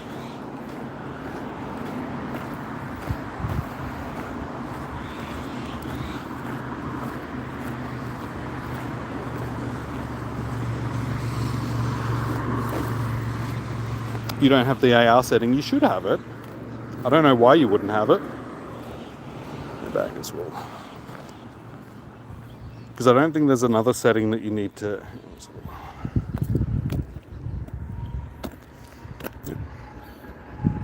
Yeah, because there's no other settings that you would set. What type of phone do you have? I don't think that would really matter, but you should have it. I don't know why it wouldn't be there. I know it's a stupid question, but have you tried restarting your game?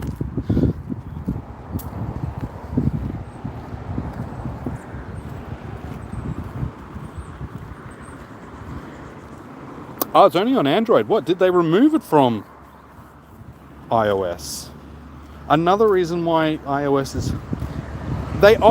that's the funny thing as well, because originally they optimized the game to work on iOS more than on Android, but now half the settings aren't existent on iOS.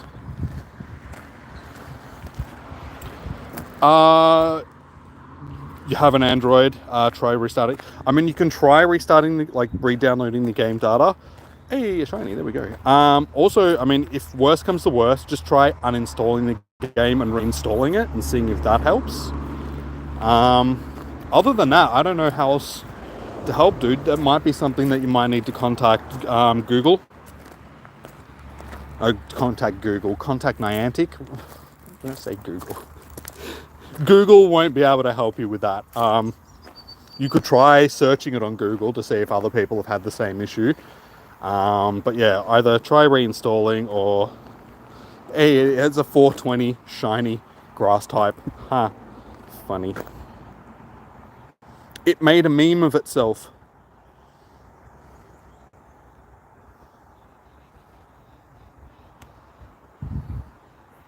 How you doing, Dark Reaper? Welcome in. We need to get rid of items.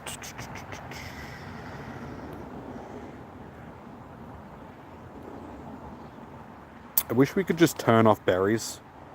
Just make it that the game didn't give them to, because I am constantly throwing them away.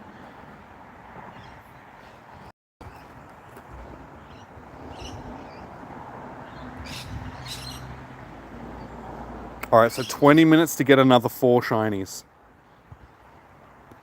I'm not going to say it's impossible, because I did do it during Littencom Day when we were trying to get to that 3,000 shinies. There's only like 20 minutes left, and I think it was 4 shinies, and we ended up getting it. Let's see.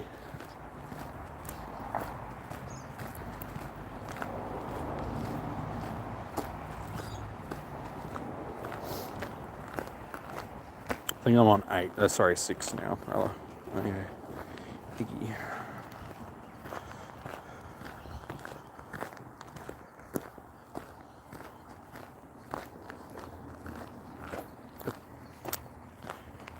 Stop it. Yeah, 6. So, hey, there we go. Haha, 7. That's what we want to see. Quick succession shinies. That's the first time today that I've gotten 2 shinies within a minute of each other. 3 to go.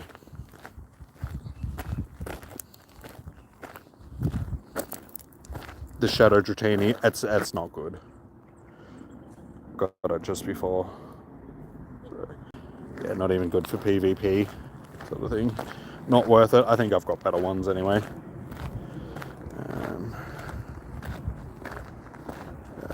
Dratini.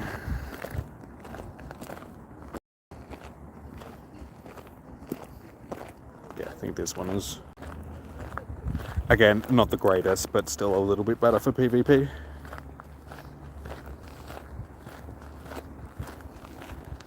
Tiny. Not a shiny, but it's the first one that's seen all that. Yeah. Unfortunately, not great. What's my favorite evolution? Umbreon. I'm a fan of the dark cat dog thing. That's a question. What would you consider Eevee and their evolutions to be, guys? Cats or dogs? Or foxes or... Because that's one of those contentious things where people are like, no, they're dogs, they're cats.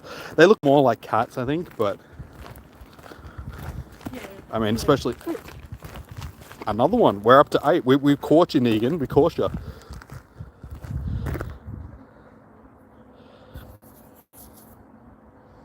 Espeon is a cat. Yeah, some of them look more like... Espeon looks more like a cat. Umbreon is sort of like a cross between a cat and a dog. I suppose, yeah, most of them do look like cats.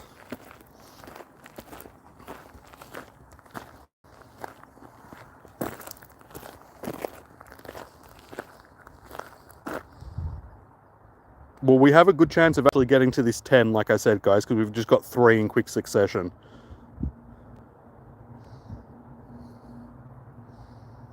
Yeah, I don't know. I've always been a fan of, like, Egyptian stuff, like, ever since I was a kid. Like, Egypt was my favorite ancient civilization.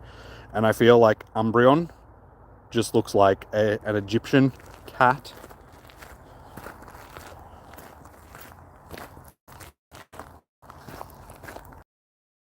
The best shiny out of them all, I think, as well. Even though Sylveon's got a pretty good... But the rest of the shiny evolution family are a bit meh. Especially like Espeon. Espeon just gets shafted with that ugly green colour. Vaporeon's not bad. And then the rest of them are sort of look very similar to... Except Jolteon. Jolteon's another one that gets that green colour.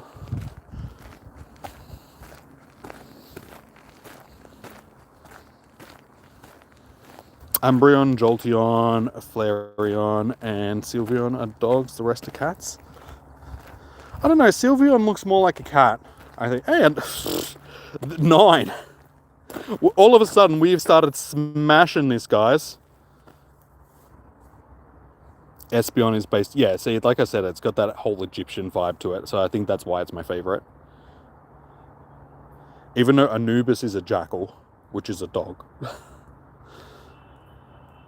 But it still looks very cat-like. And I just think it's funny because, I mean, Egyptians did worship cats. Cats were a big thing in Egyptian culture.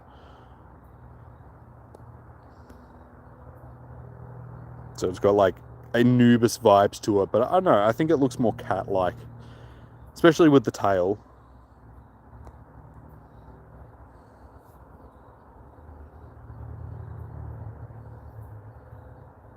So it's like a cross between a dog and a cat. Like, to be a dog, you'd expect it to have a longer nose, but it's got that sort of short cat type nose, and yeah, the bushy tail and cat-like legs. I don't know, I'd call it more of a cat, honestly.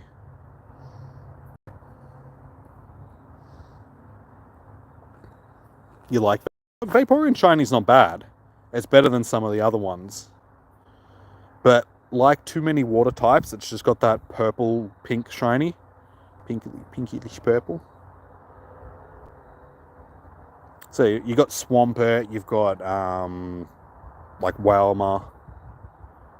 Which other water types have got that pink shiny? Kyogre. It's just too similar to like so many other shinies.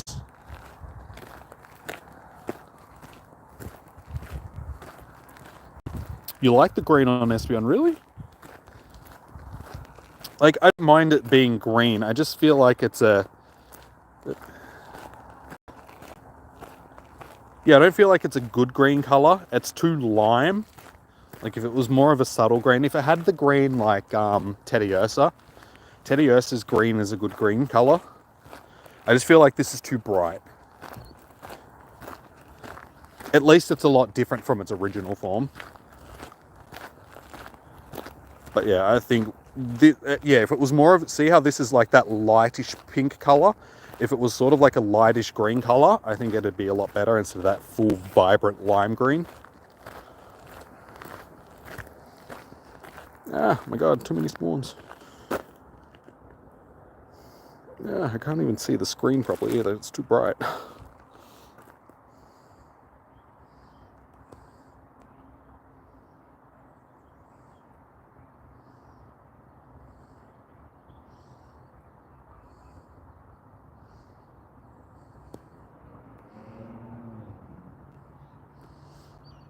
Even though shiny Umbreon isn't too much different from its original one, I do like the blue on it. It's like a nice blue. So I would definitely say that it's my favorite shiny of the bunch as well. How you doing, Creeper Boy? Welcome in. And Carson, how you doing, guys? Got two Minecraft... Carson, Minecraft, and Creeper Boy. Welcome in, Minecraft crew. You're up to 10. Damn it, I've fallen behind again. Have I ever found Snorlax? Yeah. There was Snorlax was featuring during, not the last event, the event before, the bug event, the big small event. It was a wild spawn. But yeah, I've had plenty of wild Snorlaxes in the past. Snorlax.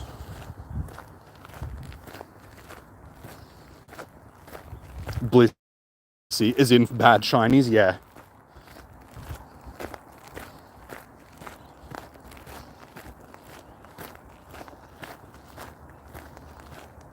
Hey, there we go, 10.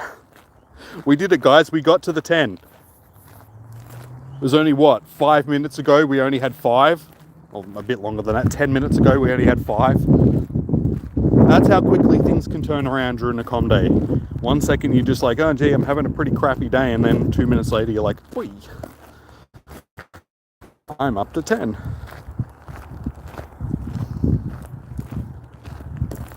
So we still have a little bit over an hour left. An hour and 12 minutes. So what do we reckon? I don't think I'm going to get to that 25 that you guessed. Back-to-back show.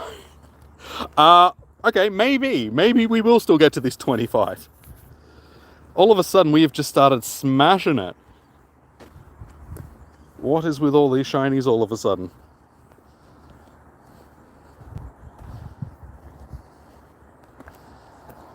That's 11. 12?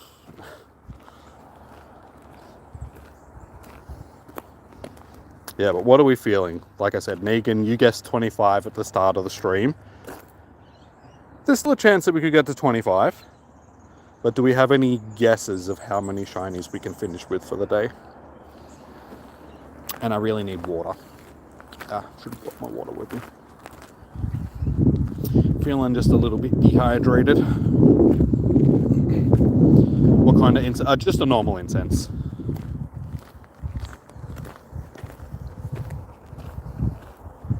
If you're wondering why it's orange instead of blue, it's because of the during any event like Com Day, it turns orange just to show you that it'll draw in the featured Pokemon. It's sort of just a visual thing to say, like, yes, you'll get more of the featured Pokemon during this event if you use this incense.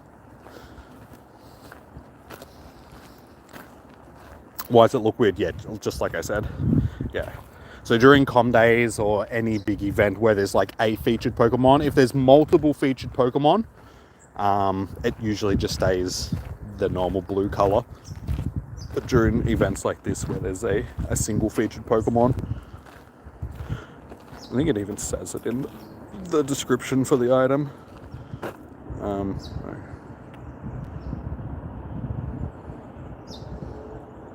Do I get a description for it? No. Used to have a description for it, I think. Either way, that's what it means. Hey, another one! Dude, what is with all the shinies? Gone from 0 to 100.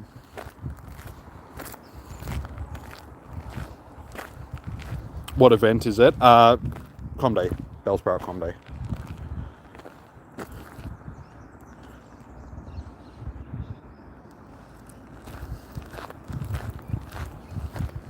You're up to 11 now as well. I'm still that one in front. I've come from behind now. I got to stay in front.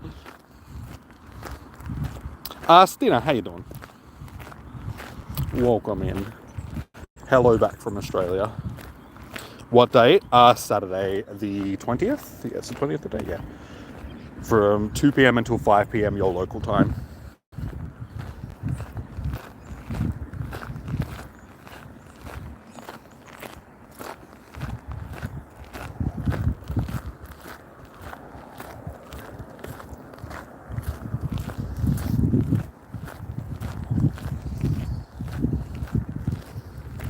So yeah, I reckon we can probably get to maybe not 25, but we should be able to get to over 20.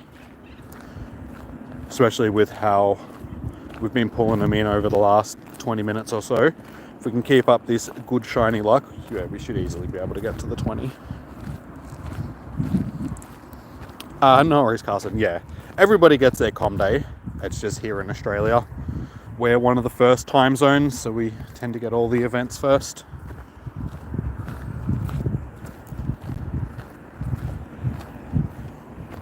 Which a lot of people are jealous about. They're like, oh, it's unfair, you get the events first. It's not all as it cracks up to be. Yes, we get all the events first, but half of them are broken and don't work the way that they're intended to.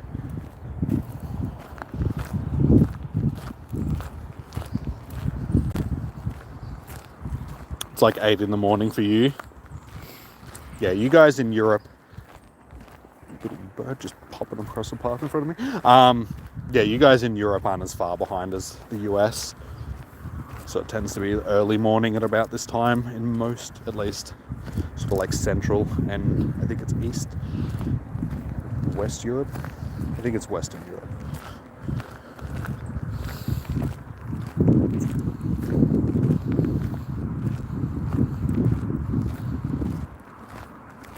Australia is in your top 5 favourite countries. Australia is a good country. I mean, if you ignore the politics and all of that sort of stuff, I mean, just in general, Australia is a good company. Australia is not a company, that's America. No, Australia is a good country.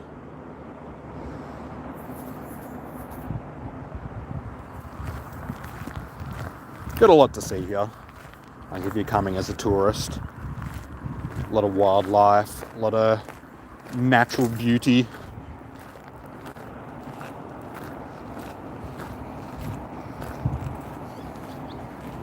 But I suppose you can say that about any country. As bad as America can be with its politics and stuff like that, there's still a lot of nice places in America that you can visit.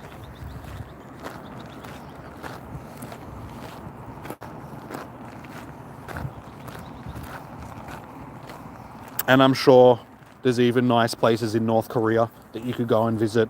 Can't all be a shithole.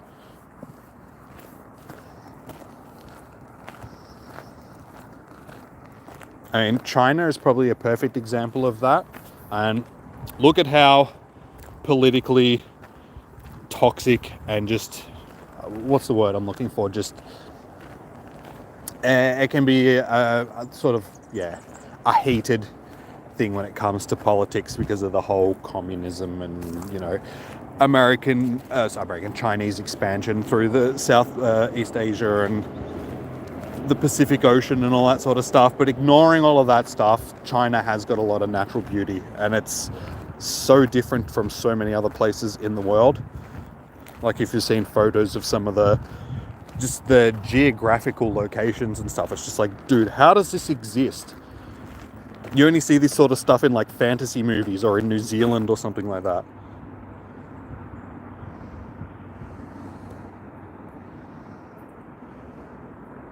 You're in Canada. Canada's nice. Canada's got a lot of natural beauty as well. It's a lot like Alaska.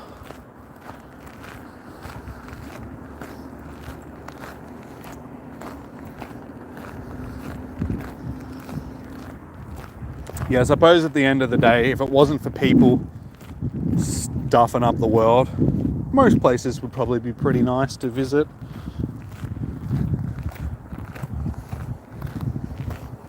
Everywhere tends to have some nice places.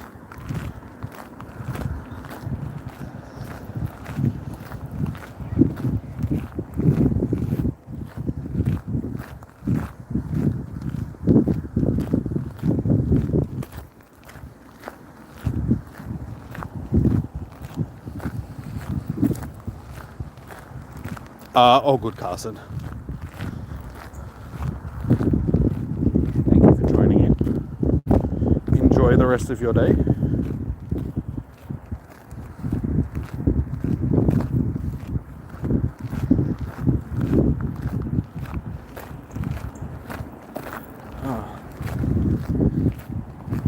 I'm liking this fact that I'm near the car, I really need to get some water. Hey, Coupon King. $24 of 2020. Is that how much your coupon is worth? $2,024? Because that's a pretty hefty coupon. Where can that coupon be cashed in? It's like only KFC. You have to spend $2,024 just at KFC in one sitting. No refunds.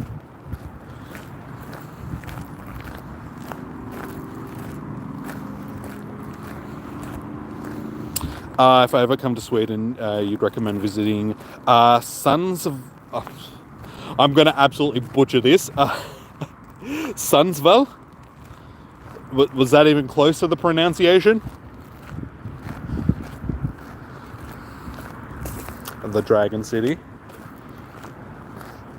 See, that's the thing. I'm not a big cold weather person, so I think there's a lot of places in that northern, like around the Nordic Arctic region and stuff like that. As nice as they are, I could never see myself going there willingly just because I don't like cold weather. It was pretty good. It can be hard pronouncing because the language is so different. It's like, yeah, don't get me wrong, there's places like through Alaska and Canada and again those Nordic regions that really do look beautiful. I'm like, that'd be so nice to go to, but I'm just not a cold weather person, so it'd be hard to be motivated to go and visit. But you never know what the future holds. Yeah, I'm from Australia, so it's like warm weather and beaches that's my thing. Hey, shiny. Shiny number 13. Hey, Mimi Kid, how you doing? Welcome in.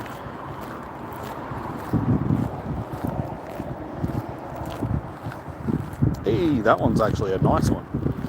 I think that's our best shiny of the day so far. Your appearance made the shiny appear. Maybe so.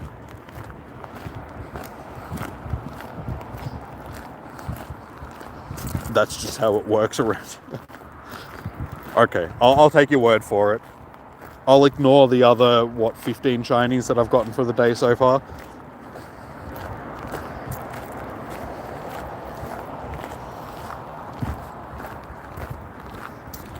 So that's probably a good question to ask you guys.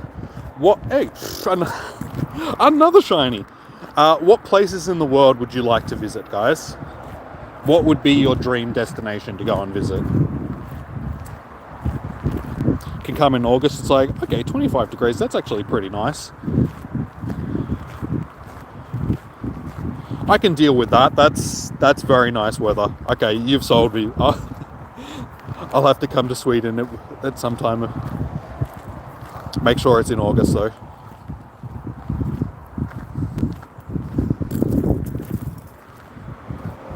I suppose that's the way that it is with the planet warming up. There's so many places that you consider to just be like cold and Arctic-y and all that sort of stuff that it's like during the summer months, they're actually quite like Canada, for instance. You know, when you think of Canada, you think of snow and moose and maple syrup and hockey and stuff. But during summertime, they can get up to like high 30s and you're just like, wait, what? When did that happen?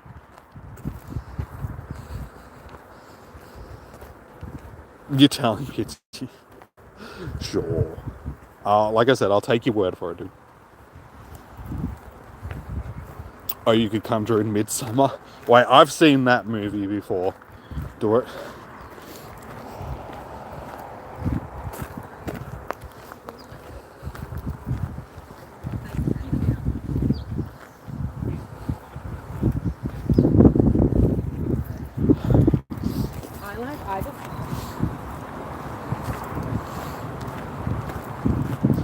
You can't tell if stream is lagging or if it's just your internet, but regardless, something is asked. Is anybody else having issues with the stream? That's usually the best way of figuring out whether it's just you or the stream. Is it lagging for other people? yeah, honestly, as long as the weather's warm, I'm happy to go somewhere. But yeah, as I said, I'm from Australia, so to me, mid-teens, like as soon as it gets below 15 degrees, I'm like, nah, it's too cold, I'm not going outside.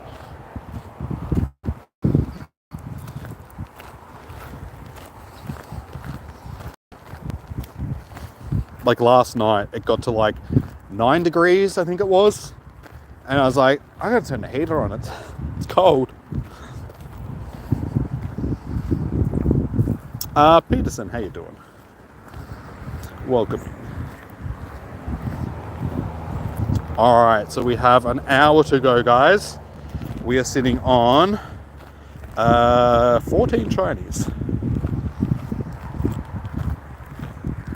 So I reckon, given how well we went in that last bit of that hour, we can easily get to 20. That's only 6 more shinies. We got that in like 10 minutes before.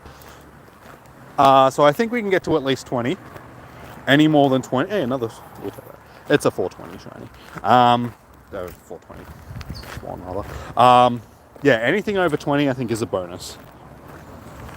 I'm talking Celsius. I'm talking logical. I don't understand how you guys use like Fahrenheit and the imperial system and all that sort of stuff. Just makes no sense.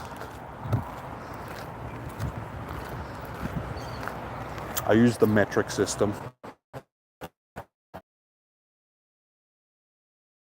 Because every chunks of 10, like just, 10, 100,000, 10,000, 100,000, million. Everything just goes in chunks, so it's just so much easier to...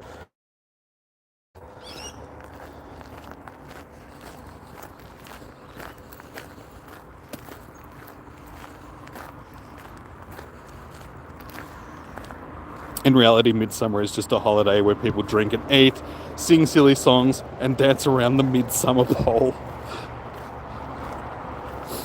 So it's a little bit like Christmas, except with more dancing. And a good old midsummer pole.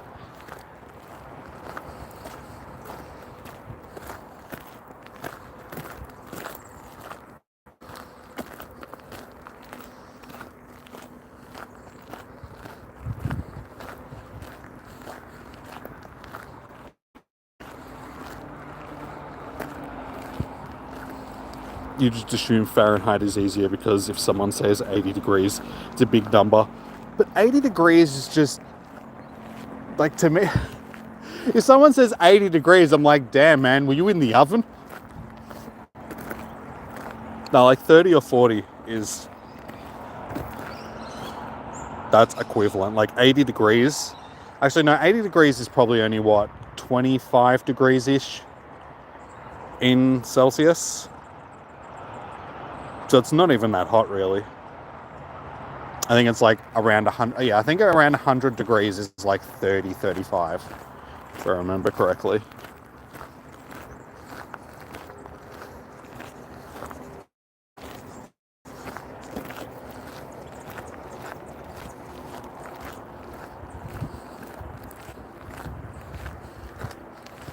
Midsummer is an old Viking holiday that celebrates fertility. 37 is 100, okay. So yeah, around that 35-ish, a little bit hotter. No, it's good you guys still celebrate old stuff like that though, keeping the whole, Viking ancestry stuff going. I mean, I'm from Australia, so we don't really have any of that stuff because our country's only, 200 years old. I mean, our country's old. It has a lot of Aboriginal heritage and stuff like that, but they didn't really have holidays just because they weren't that type of civilization. They didn't have those sort of things attached to their ancient history. So yeah, when it comes to stuff here in Australia, it's just like, yay, let's celebrate Christmas or let's Easter, all of those very generic holidays. We don't have any of the sort of ancient traditional sort of things.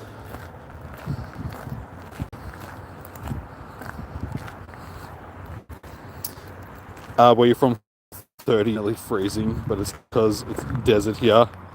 Lowest is usually 45. Yeah, it gets cold in the desert though, just because there's nothing to trap the heat in. I mean, same thing happens here in Australia. People think, oh, it's the desert, it must be like boiling hot all the time, but even on the hottest days, the nights are like cold in the desert.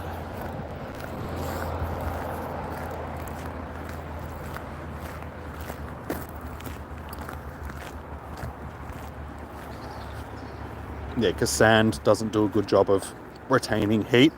So once the sun goes down, all the heat sort of radiates out of the sand, and yeah, it's cold.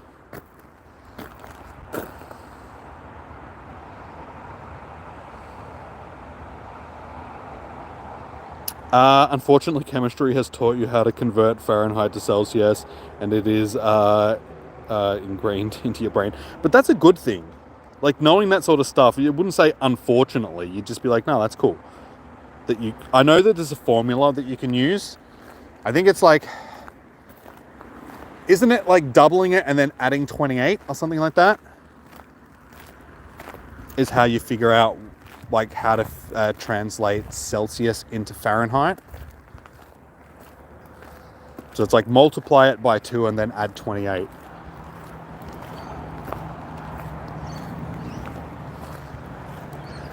But chemistry is cool. I wish I could do chemistry.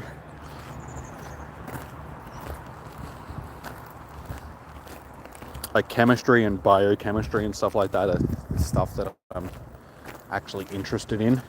I just don't think I'm smart enough to do it. Didn't have the interest of it at an early age to want to pursue it in any way. It wasn't until later life I was like, this is actually pretty cool. The way molecules are built through different element chains, like just chaining different elements to each other.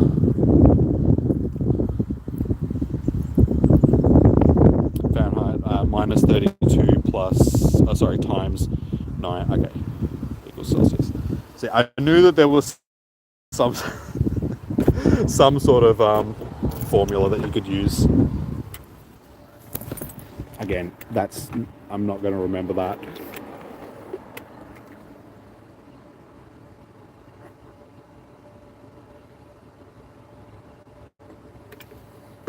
Hence what I was just saying about not being smart enough to be able to do chemistry.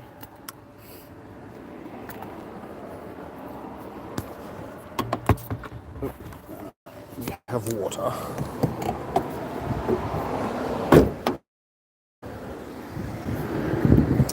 Peterson, hello. I did say hello before. How you doing? Next month is going to be lit. Some aspects of it, probably. Just remember, we are playing Pokemon Go. So you can't be too enthused about everything that's going to happen, because you watch Niantic stuff it up.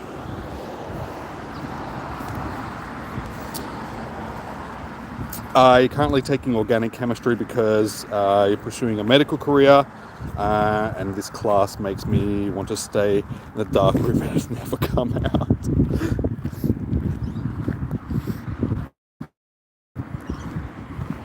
Is that a fear of things, or just because you're interested in staying in that dark room and studying? And you're like, now I know how the world works. I don't ever want to go out into it again. It's scary. Nature, you're scary.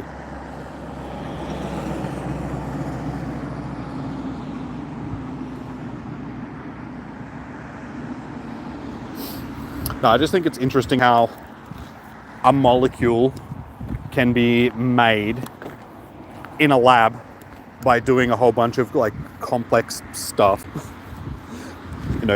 Adding different things together and putting it through different processes to build but then having it that molecule can be changed into other molecules, and just by attaching, like I said, different things to the chain.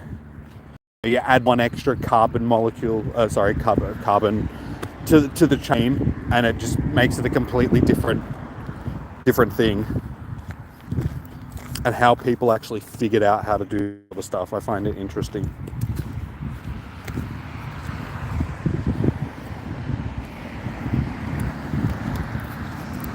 how organic chemistry is like a black hole, endless amounts of reactions that can occur, and having to memorize everything is insane. Yeah, pretty much like what I was just saying, but in a more succinct way. Yeah, I just find it interesting about how, and it's how everything is built. Like nature did all that sort of stuff on its own. It's like, how did it do this? Like, I can understand why people have, beliefs in religion and creation and all that sort of stuff. Just like, hey, God created this stuff, and it's just like how complex it is. I understand why. There's no people didn't understand that sort of stuff back in the day, so I can understand why people have those beliefs. But I still believe in the universe being a pretty unique thing in the way that chemistry and just physics and everything sort of coalesce together to form everything. You're up to 15 now. Nice. What's the CP, Hundo? Because you got 4 shinies and you got no... Sorry, did get... Were they all from the wild? From research, it was like 443, I think. Wild is going to be varied. Like wild, it'll have a different CP. There's no single CP for a hundo from the wild. Hey, gone, a blue TV girl. Welcome in. Good to see you. You didn't even reckon. Oh, sorry, you didn't even realize it was 11 until Peterson said so. It's 11 p.m. in Arizona right now. Well, it's 4 in the afternoon for me here in Australia, at least on the East Coast. Kiki, I'm not adding people at the moment. Hey, another shiny.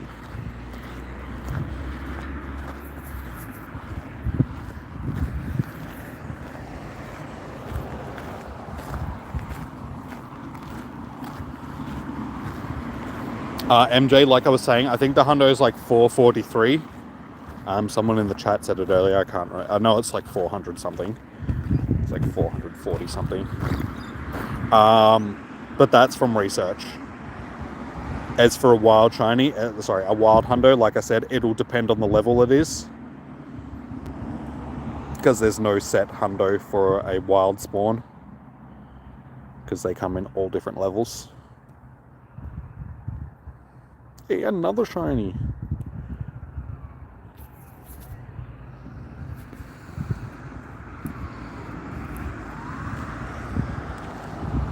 Time doesn't make sense to you. Time's not that it's like, all you gotta remember is there's different time zones. So, because the Earth spins and we revolve around the sun. So as the world spins, the light falls on different parts of the planet at different times. So you just got to remember that when it's daytime somewhere, it's going to be nighttime somewhere else. But if you're talking about the complexities of time as a thing and like the whole scientific thing behind it, it's just like, why does time move forward and why aren't things stationary? That's a little bit more complex, like the whole time-space thing. Space-time, I should say. Time-space.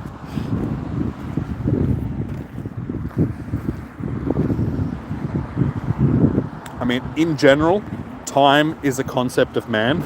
Like, time exists, but it's a concept that we've come up with. But whether it actually exists as a universal thing is another question.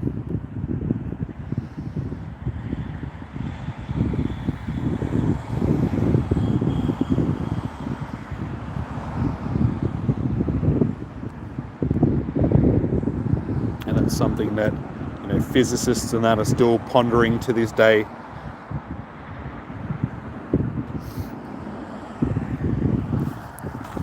Because all time really is a measurement of the state of decay.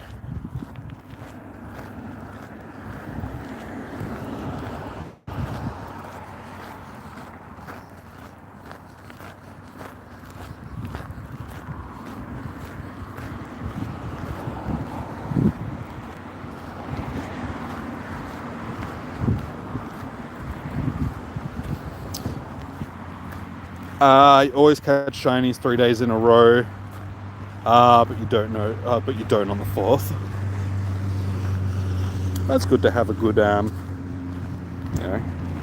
run with the shinies.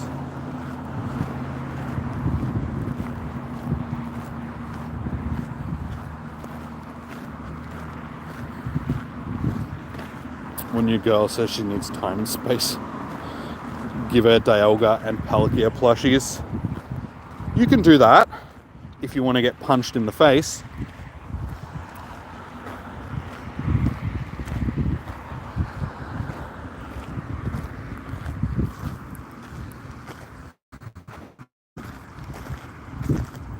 What type of Pokemon would it be? You'd be a cuddle type. I mean, honestly, if I could choose which type of Pokemon that I would be, I would probably be, something like a Charizard or a Rayquaza or something that's a dragon, and because dragons are cool.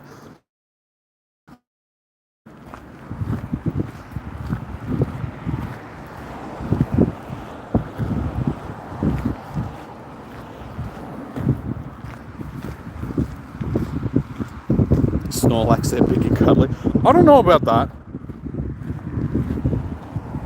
They're probably more likely to just squash you.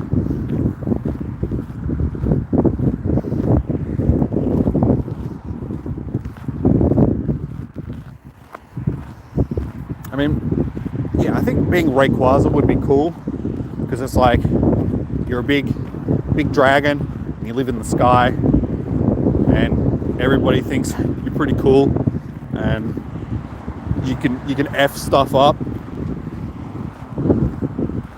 because you're one of the most powerful things in the world. Do I have kids? No.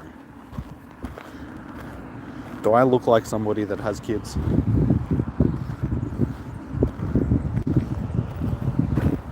You're up to 17. I actually don't know how many I'm sitting on now. Let's have a look. 6, 12, 17 as well. Yeah. Do I have a girlfriend? Not at the moment, no.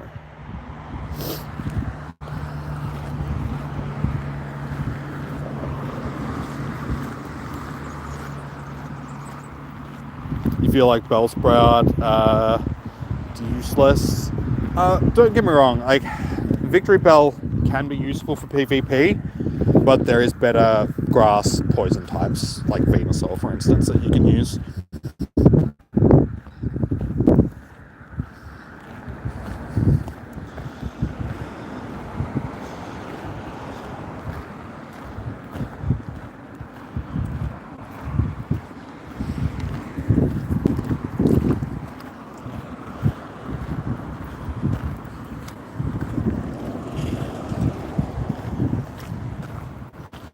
Get a haircut, stop playing cartoons and get out. No, I'm right. Just because I don't have a girlfriend doesn't mean I don't have women friends. I'm just not seeing anybody at the moment. So I'm fine, Mike. Don't worry about me, mate. Worry about yourself.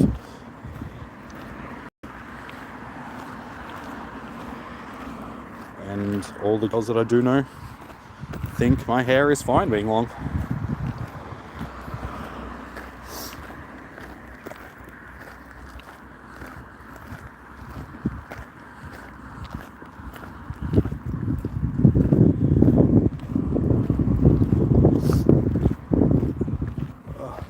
Tissue.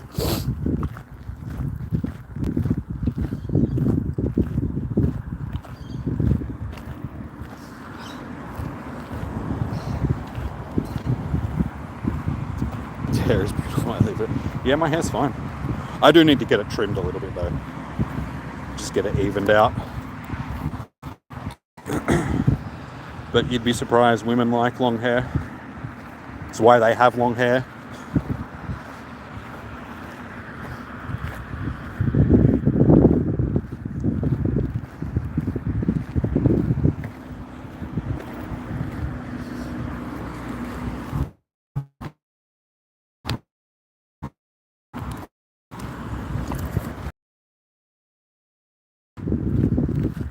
You could also F some unlike a dragon and would get away with that. Yeah, if you look at the cutesy fairy types, like Snubble. Snubble's just an angry circus freak though.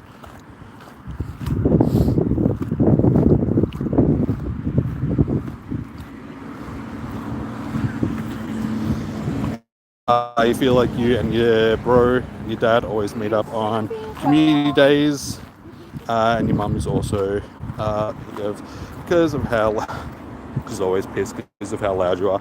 There's nothing wrong with being loud. If you guys are having fun, that's all that matters.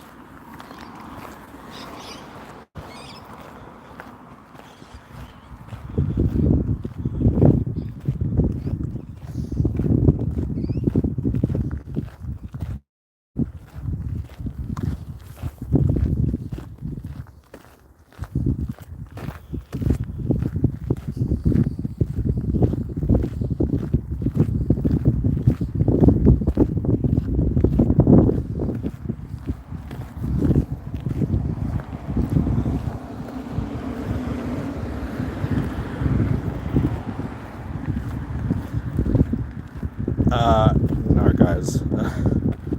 I hate to break it to you, but I'm not gay. As much as you would like me to be, just so you know, I'm into you guys, but hate to break it to you.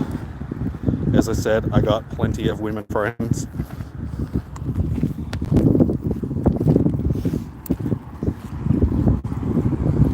A man playing Pokemon. Sorry.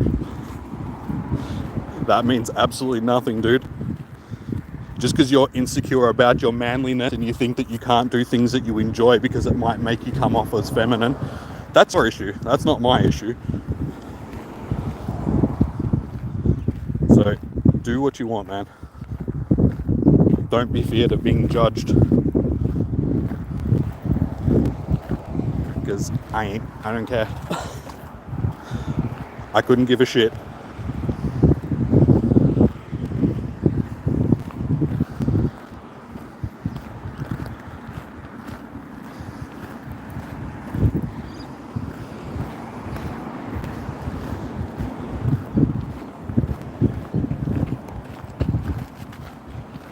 At the end of the day, all of that way that you think is just coming from your own insecurities, thinking that you can't do certain things because people are going to judge you for. You just need to get over it.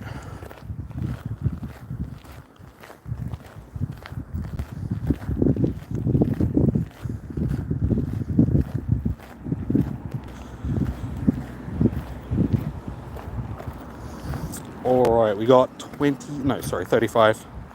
35 minutes left. What was that? 18? 6, 12, yeah. 18. So, like I said, I reckon we can get these 2 more to get to 20 easily.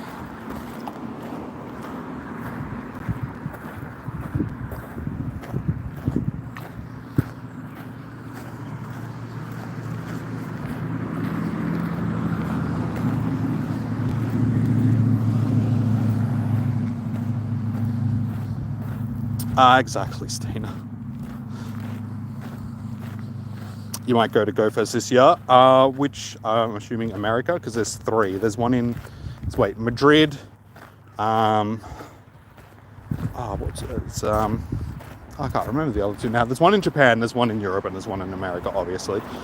The Madrid one's the only one that's coming to mind. I can't remember where the other 2 are. It's Sendai, isn't it? The one in Japan, Sendai.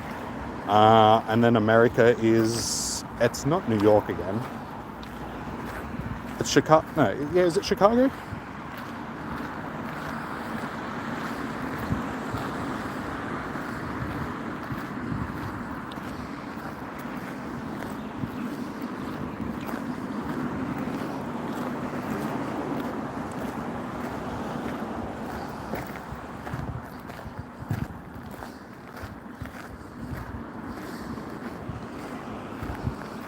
Your little Pokemons are currently playing on the floor.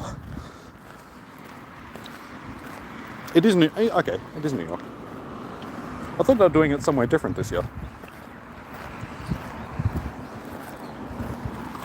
I suppose they wouldn't do it in LA because they just did the Sinnoh tour in LA. And they did the first couple in Chicago. So I guess, yeah, New York is probably, because they like to do one sort of like central and then East Coast, West Coast.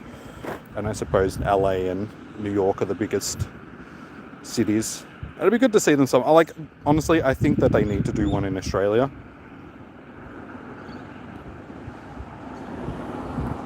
Like, just add a fourth in-person event, and even if it's in Sydney or something like that, I mean, it doesn't really matter as long as it's in Australia.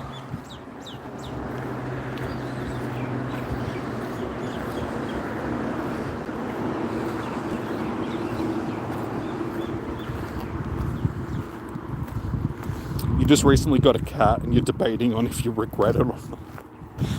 Well, there shouldn't be much of a debate there. It's either you regret it or you don't regret it.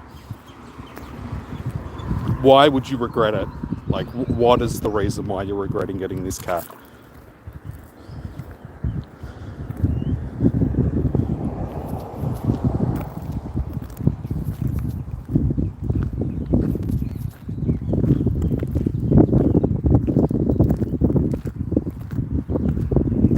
Honey and AZ do what? Really? Is it in Arizona?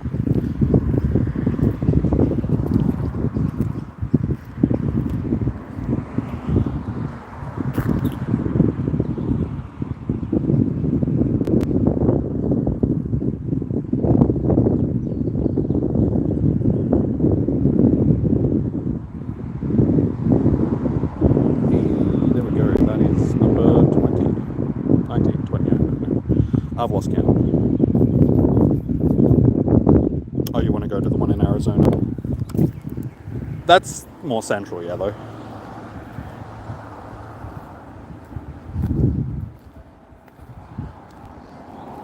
Never regretting getting a cat. Like, I've never been a big cat person, but our last cat that we had moved onto the property. It was somebody dumped it, and it ended up like living outside for a few months, and slowly, like, we had not our last dog, but like the cat was fairly old by the time he passed. So yeah, he was around during our dog before our last one, which was a pit bull, and they didn't get along. Like, my dog was fine with children, fine with, people, all that sort of stuff. Anything small and fluffy, though, was up for grabs, and cats were on that list. And not gonna lie, he killed a couple of cats in his lifetime, but they were stupid cats that decided to just try and basically be in his yard and tease him. And then he got out and he murdered them. But yeah, this cat was on our property, and our dog was getting old towards the end, obviously. But yeah, he actually got hold of the cat one time, like full grabbed it in the middle part, like chomped down on it. The cat ended up getting away. Our dog passed, and then the cat was still hanging around, and he ended up sort of like moving in. And yeah, he ended up being a pretty cool cat. He's a tough as nails cat. Like, he was the type of cat that he bullied all the dogs in the neighborhood. So anytime one of the dogs would come into our yard, he'd full like march up the driveway and like want to take on a cat. Towards the end of his life as well, it was only like about a week or two before we ended up having to get him put down because he was just old and sick. He was standing at the end of our driveway eyeing off a fox that was standing on the other side of the road.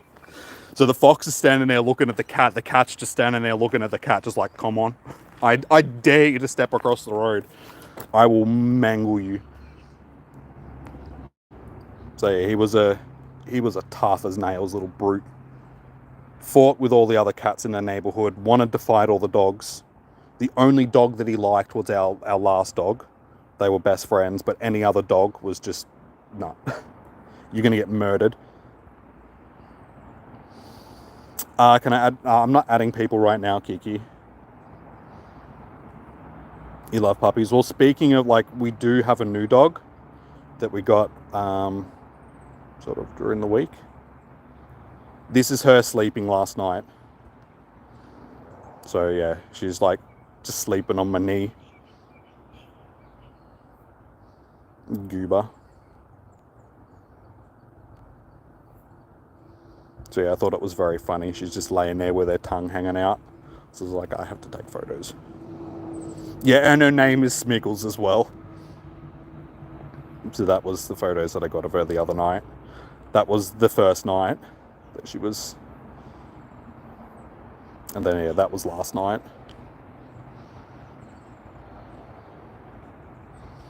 But yeah, I am her clear favourite.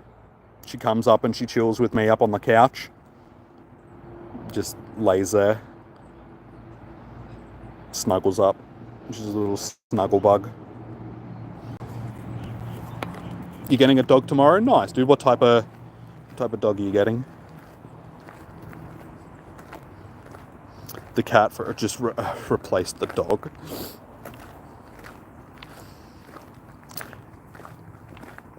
Oh, how's Smiggles? As you just saw, quite comfortable. Nah, she's this morning when I got up, had breakfast, was getting ready for the stream, and she's just ran up into my room and she's jumped up on the couch, just making herself comfortable up on my couch.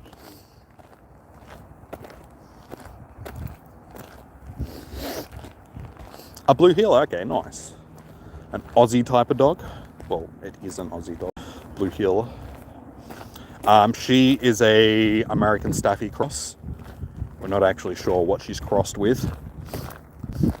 But yeah, she's probably going to grow to be a fairly big dog. She's only 4 months old at this point. Yes, to April 24th. What is April 24th? I don't know what this date is referring to.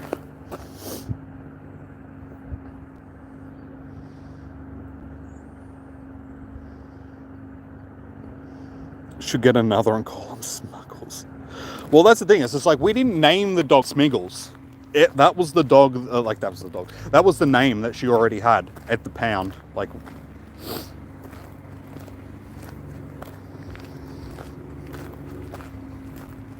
so it was sort of like an omen. They were just like, yeah, you know what?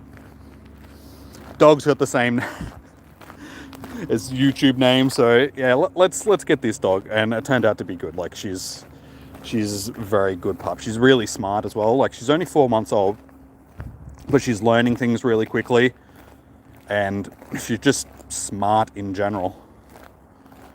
Like, you can just tell that she's going to be a clever dog.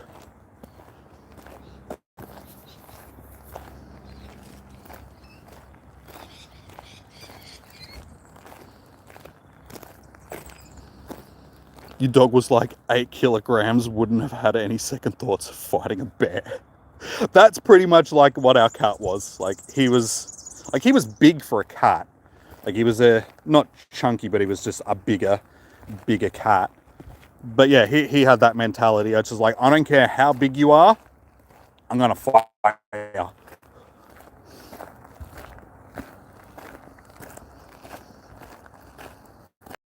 So it was fate, pretty much. Because those that know, like those that have been on the channel for the last couple of weeks, would know that we got another dog recently as well, but that didn't work out for us.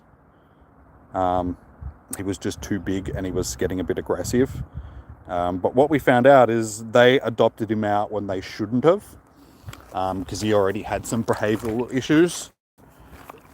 And they basically, yeah, gave him to us, and he wasn't like a right fit for us. So we ended up having to surrender him, like taking him back, which was, it was sad for us and for him, because it's like, we tried to give him a chance. We tried to, you know, adopt him into the family, but it wasn't going to work. And then, yeah, when we ended up taking him back, they were like, yeah, he shouldn't have been adopted out to you guys in the first place. He has to go and get training, and then, yeah, we'll see if we can home him somewhere else in the future once he's, you know, been a bit more trained, because he was already like 4 years old or something like that. And he was a bit like an American Staffy, but he was big. He was a big boy. And yeah, he was a bit aggressive and a bit, I don't know, he was a bit standoverish sort of thing. Like, when he wanted something, he'd, yeah. So not really the right fit, because my grandfather, who's like 87 years old or something like that, can't have a big dog jumping on him and pushing him around and stuff like that. And my 5-year-old nephew. sort of thing. There was just like, yeah, not going to work, unfortunately.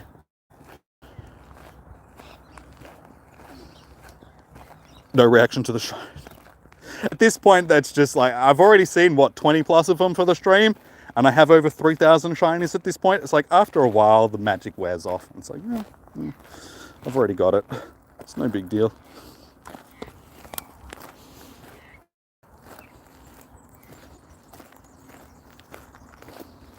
You had a Ridgeback cross pity. Loved him to death. Favorite dog. Yeah, my best dog was a pure pity. So smart. They get a bad rap. They're not as aggressive as what people think they are. It's not the dog, it's the owner. So if the owner raises the dog to be an aggressive dog, then it's going to be an aggressive dog. But yeah, our pity, he was the best. Like, he put him around small children and leave him alone with them, and he was fine. But there were no signs of aggression from him in any shape or form through his entire life. Like I said, if you were small and fluffy, a rabbit or a cat or something like that, that was a different story. He just didn't like small fluffy things. But smaller dogs, people, children, all of that sort of stuff he was fine with.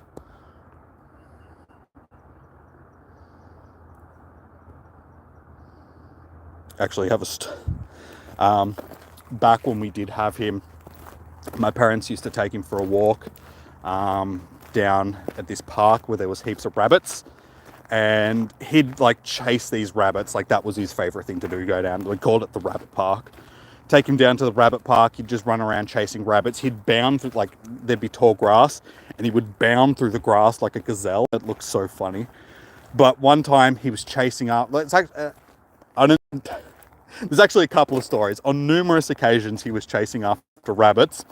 One time, he was chasing after this rabbit, and it went underneath a chain link fence, and he just ran head first into this chain link fence and left an imprint of the, like, that's how hard he hit it. He just left an imprint of the fence on his forehead. That was very funny. And then another time, again, chasing a rabbit, and it's dived into its burrow, but its burrow was made sort of like in this concrete area, like jagged concrete, and dogs just ran head first into the concrete and like cut up his face. So when he was chasing something like that, he didn't really have any other thought in his head. So he did some stupid stuff like that. Very funny. And there's another, one of the main memories that I have of him is sitting in the front yard with my mum and my auntie. And it was a nice summer's day, and we're all sitting out in the front yard, and we had him on his lead, and his lead was attached to one of the chairs, you know, your usual lawn chair sort of thing. And he's seen a butterfly or something. And for some reason, he was scared of butterflies. Like, he just saw this butterfly and freaked out and went to run away. But because his lead was attached to the chair started chasing him. And so he's just tucked his ass out, and he's just running around the yard with this chair chasing him. It was one of the funniest things I've ever seen. Such a goose. Am I down under? Yes, Sashu.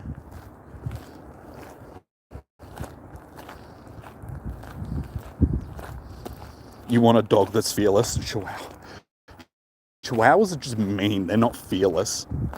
They got small dog syndrome, where it's like they're aggressive because they're so small.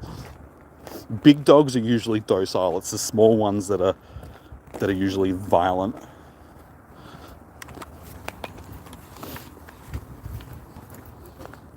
The other day, you got a shiny drill bar.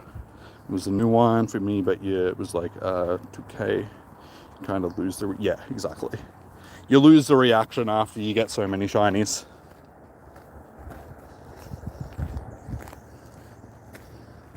I mean, if it's still a shiny that I really want, then I'll be happy about it. But for the most part, shinies like this during com days, after your 10th or so one, it's just like, yeah, okay, just got another shiny, whatever.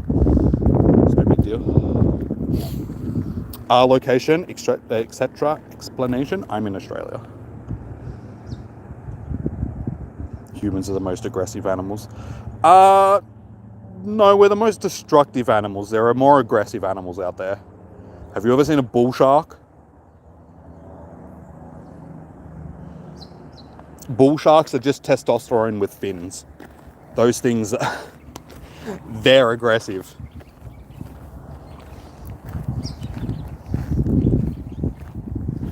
We're just destructive, and we just do it because we want to make habitat for ourselves. And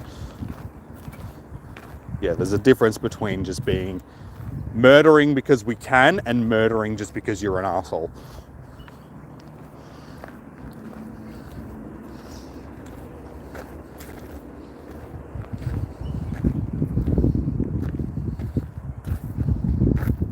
Your dog was like that. He always pushed anyone away from the child or baby, unless it's their mother.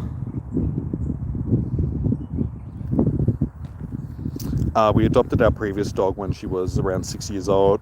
She was a fox terrier and wasn't scared of anything, and a brutal murdering machine.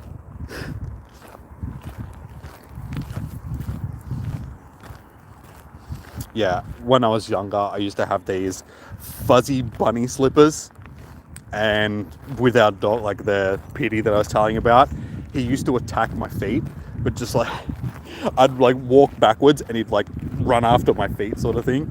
It was very funny. So anytime I put those slippers on, I could just be sure that the dog was just going to attack my feet.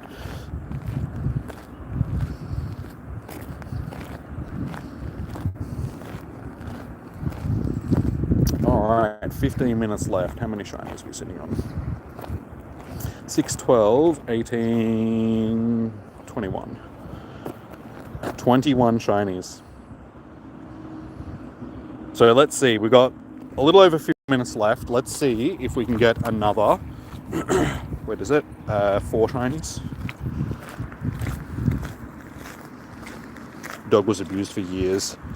He was tied up and wasn't allowed to eat. Took so long to train it out of him.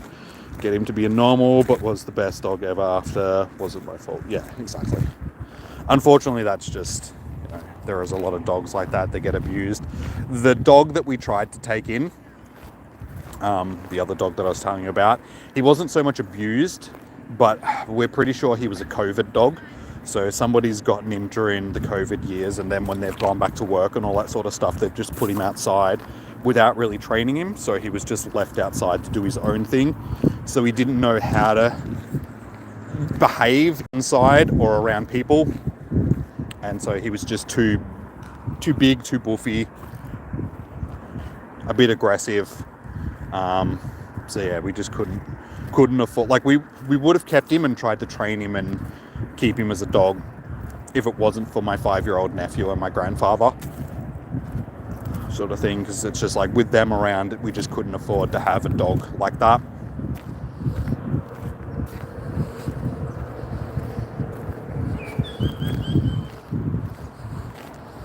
Chihuahuas are just mad because they've got a big head and a small brain. I think they're just mad because they're just tiny dogs in general. Like, the only dog that I've ever been bitten by, like, aggressively, was a Chihuahua.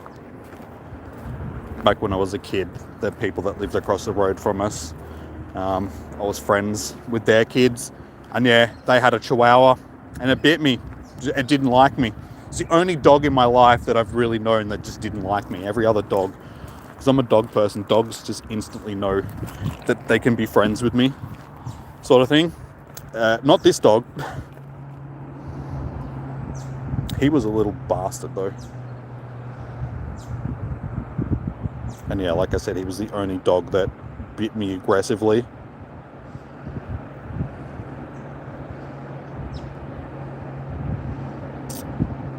What do I think about Nepali immigration to Australia? I don't really have any opinion on it, sort of thing. Try not to get too political and stuff like that during streams, because we're here to have a good time, play some Pokemon, you know, just do our thing. So yeah, don't really talk about politics and immigration and all that sort of stuff, because everybody's got a different opinion. And or a bull elephant, yeah, anything that's got a lot of testosterone, raging through it is usually pretty aggressive. Like big red male kangaroos, or big male red kangaroos, I should say. They're fully aggressive as well, just because again they're just bouncing testosterone. Just an 8 foot tall, or probably not 8 foot, but a 7 foot tall, 6.5 foot tall, just aggressive bull kangaroo. Is gonna mess you up.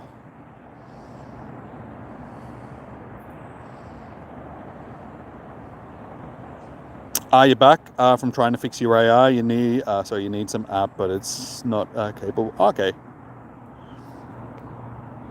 So yeah, I was going to say, if you can't get it working, that it might be a phone thing. That's why I asked what phone you were using, sort of thing.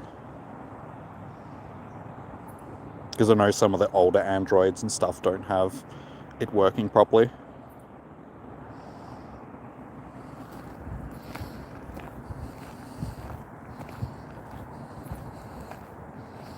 You'll always put an effort in with animals, no matter how trouble it is. You love animals with all your heart. It can be hard, Jim, depending on who's around in the house. Yeah.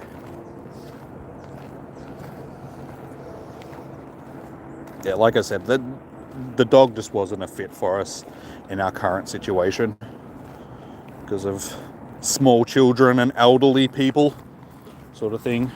Just couldn't have a dog that was that big. Like if he was a smaller dog, we might have been able to handle it, but he was just too big and heavy. And just too much of a risk at hurting people. Like, because he would hurt me when he was jumping up on me. Like, I've still got can't really see it, but I've still got a scratch on my arm from where he scratched me. Because he was a heavy dog, and he would jump. And so, yeah, he'd jump all over me, and I had scratches all over my arms and my, chest and side and stuff where he'd be jumping up on me.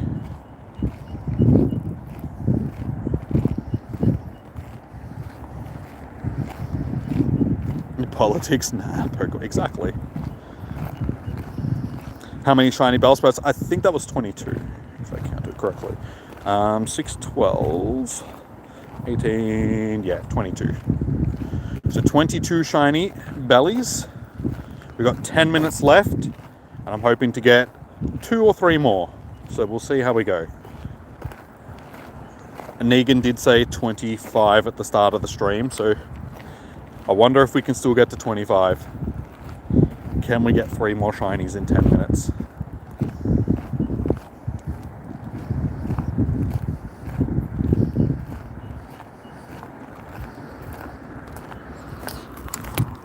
Some people who think that some dog breeds are inherently dangerous have never met a fox terrier.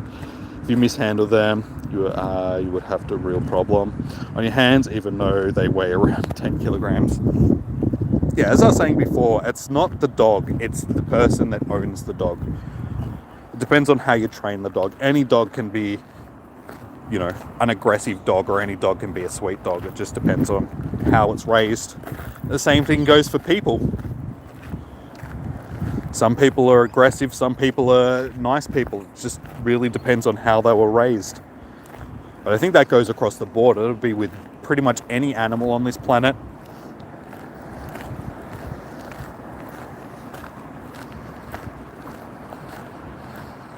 Have I had kangaroo meat? Yes, I have. It's alright. It's a bit tough. Sort of thing. It's not the nicest meat in the world. They do sell it in a lot of places, but it's more of like a touristy thing if people want to come and, hey, eat some kangaroo. We don't tend to eat it here in Australia because we just stick to chicken and beef and pork and stuff, normal food. But yes, I've had kangaroo before. I've also had crocodile and camel. Both taste like chicken.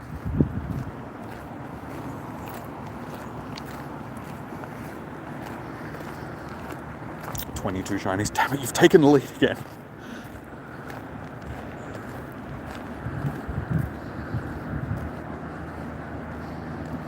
You love the way I explain these animals' testosterone. Well, testosterone is the aggression drug. Why do you think roid heads that go to the gym are so aggressive? It's because they jack themselves up with testosterone. That's why they call it roid rage. Because it's just the testosterone coursing through. They're like, Rah! It's the angry chemical. That's why men are inherently more aggressive than women are, just because they have testosterone in their system.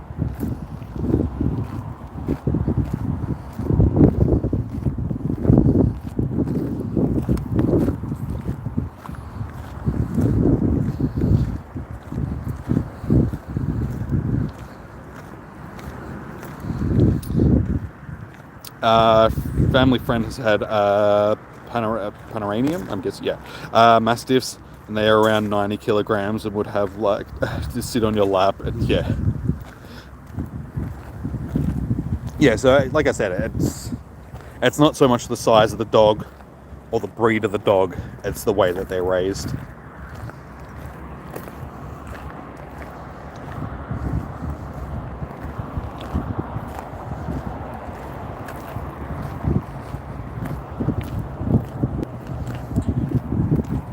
The sun's gone down, it is getting a little bit chilly again.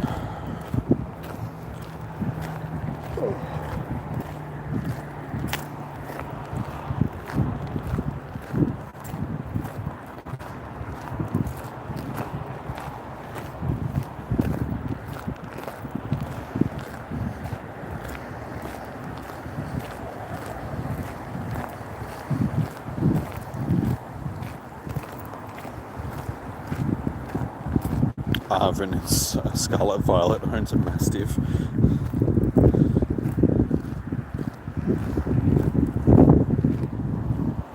Come on, little shinies. 3 more. 7 minutes. This is lit and Com Day all over again.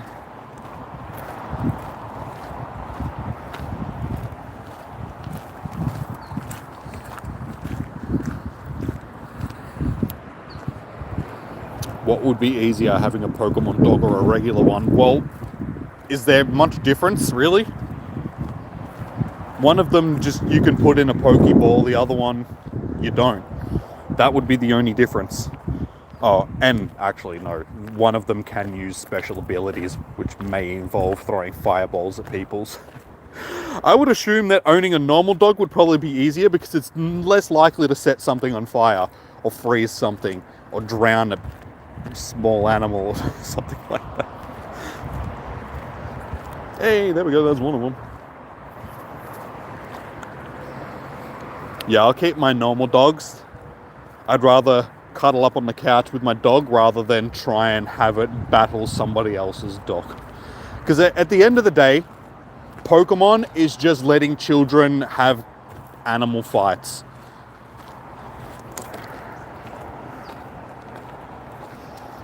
Like in most places of the world, like cockfights and dog fights and all that sort of stuff are illegal. Just because, you know, usually one animal dies in the process of the whole ordeal. So in the Pokemon world, they just let children do it.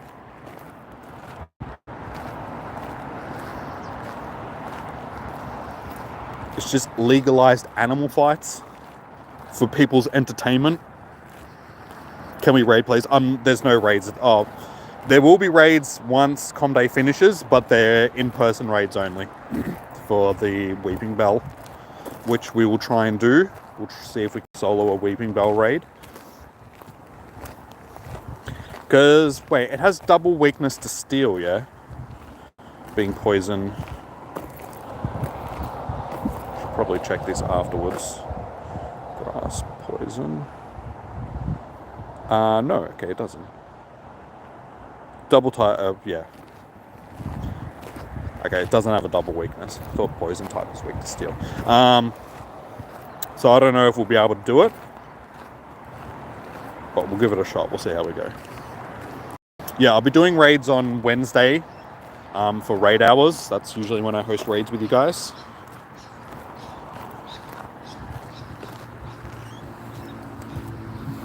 One will lay eggs and the other... Well, they only lay eggs if you put them into a daycare center with a piece of purple jelly. Or your dog will only have puppies if you put it with another dog. They don't just pop them out whenever.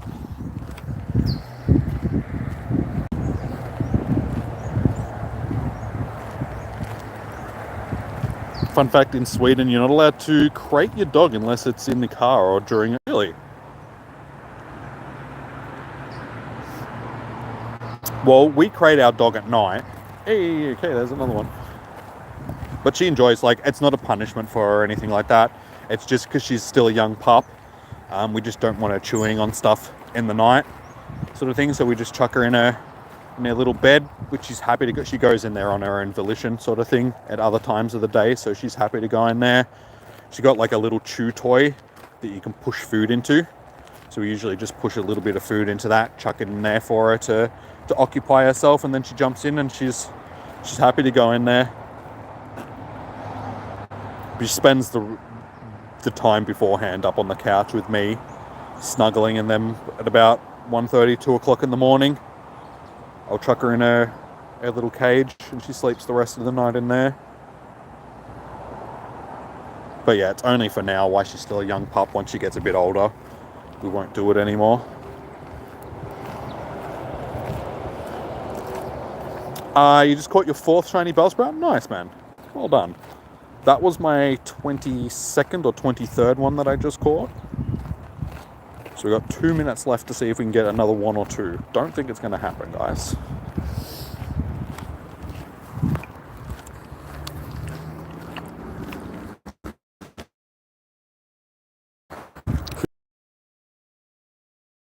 That it probably doesn't really matter because Google collects your data, even though they said that they don't. They do, because I saw it on Instagram the other day. They're actually having to delete billions of records because there was just a court case against them for retaining people's information, even though they're using incognito mode. So it doesn't matter what weird things you've been searching up in incognito mode. Google knows, guys. Google knows what weird things you've been looking at.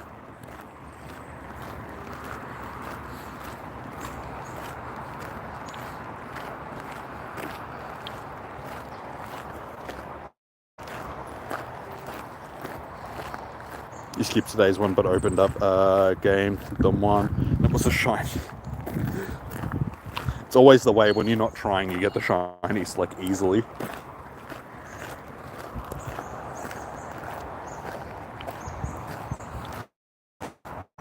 It's against the law, but creating a puppy during the night or creating a dog for a short time in its own safety. Okay.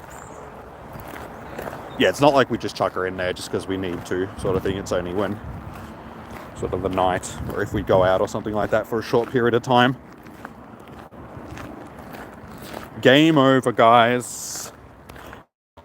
It is 5 p.m. Alright, so final shiny count for the day. 6, 12, 18, 24. I ended up with 24 shinies. So we're only... I thought we were actually even. I thought I only had 23 as well, Negan. So I won by 1. Shiny race. It was a close one this time around. A one and done. But yeah, I only finished 1 less than what you predicted, even though we only had 3 by halfway through. So yeah, an hour and a half in, I had 3 shinies, and in the next half of the event, I end up with what, another 21. So it definitely picked up from what it started as.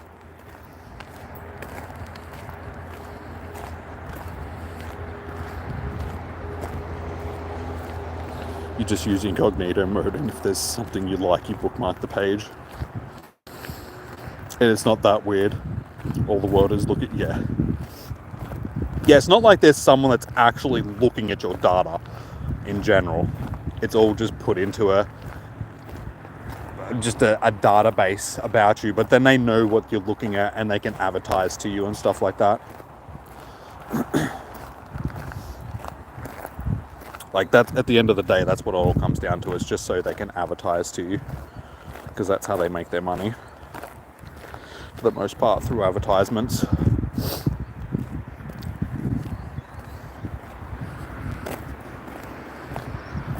But if you don't use a VPN, it doesn't really matter at the end anyway, just because all your internet provider is collecting all the data on you anyway as well.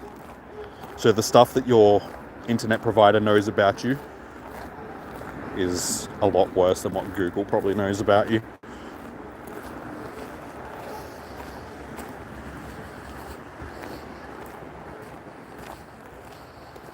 We also have a law. I'm pretty sure you have to do that in Australia as well. Most animals these days are all chipped, both dogs and cats.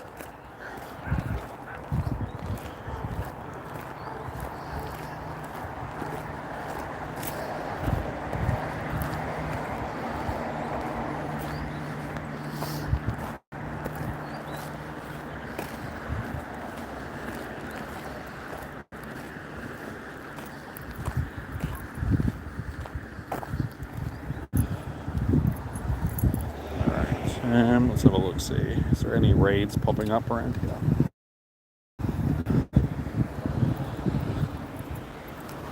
Did I actually say that we were getting the, because nowadays we usually it's popping up. Oh.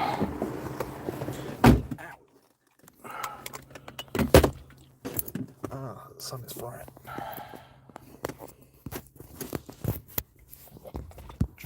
I honestly cannot see that sun is that bright. It's in the worst spot. Alright, let me check to see if there's any raids popping up nearby. I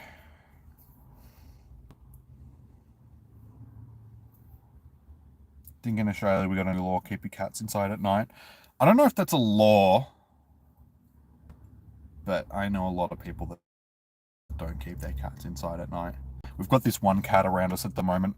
His name is Stephen. He lives in the like a street that's near us, and he's been coming and just chilling out on our property.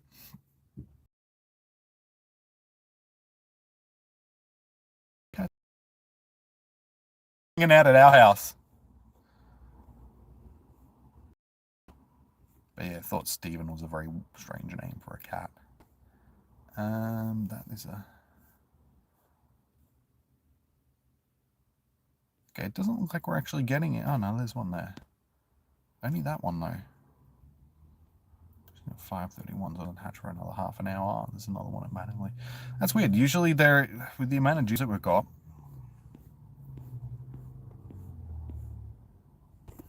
might have to give it a miss tonight, guys, because none of the gyms that are close by, they've all already got raids on it.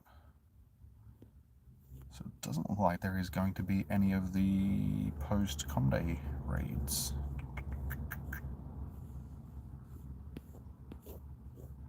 Like any that are actually close.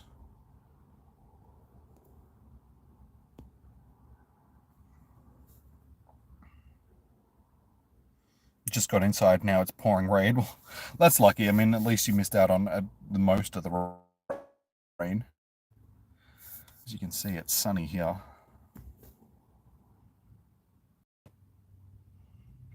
In general, Sweden have some of the best, strongest and best animal protection laws in Australia. In the world, as I said, Sweden has the best and strongest laws in Australia. You know what I meant.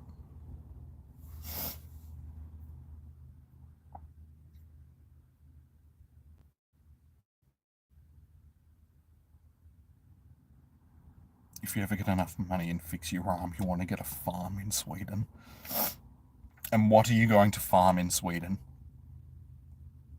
You could just get a farm in Australia. You do know that, yes?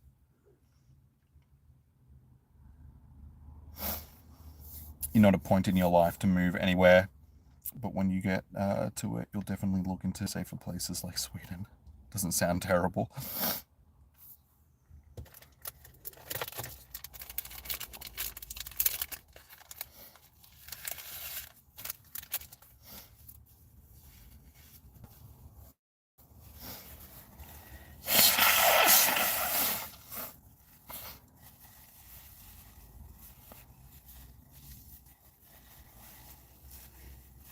I think it's just the Nordic regions in general. are some of the safest places in the world. Like, I know that, I'm not sure if it's like Denmark or Finland or Norway or one of the neighboring countries, it is considered to be like the safest place in the world. I think, was that? No, it's Mega Raid.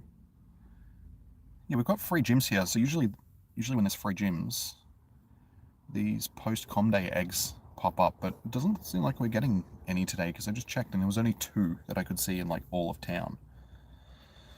So I don't think we're going to end up doing one tonight, guys.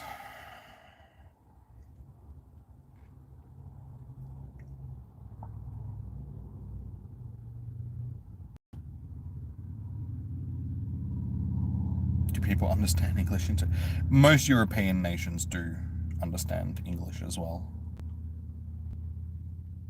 At least a bit, sort of thing. Just because it's handy for them to know.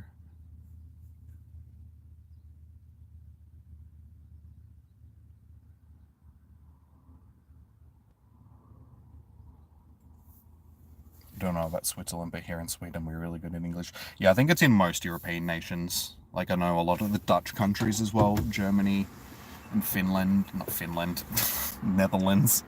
It's the one I was thinking of.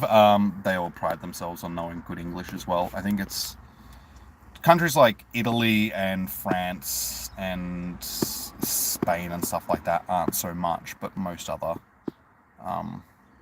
European nations, maybe in like Eastern Europe as well, through like Poland and the Czech Republic and Russia and stuff like that, I don't think they're too up to date on English in comparison to like some of the other places, but I know a lot of places are.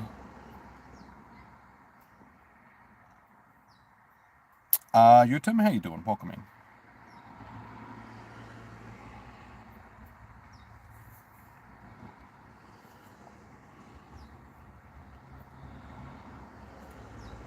You can farm potatoes in Sweden. Is that the only thing? Do I have Greninja? Yeah. We had Froakie Comday. God, that sun is like, it's murder. Oh my god, my shoulder. Ow. Oh. Tweaked my shoulder during workouts.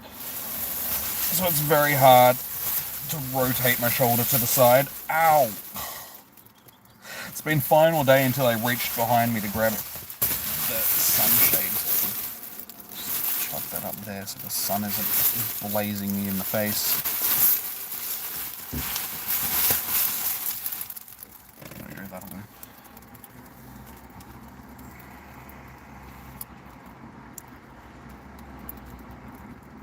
Iceland is. It's because Iceland isn't... Like, Iceland and Greenland, they're just islands attached to nothing, and they have very small populations. So they're very communally focused countries.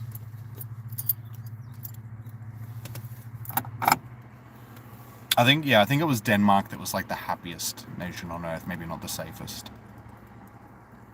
Because I think they have good work-life balance, like they only work like 4-day weeks or something like that. So people tend to be happier.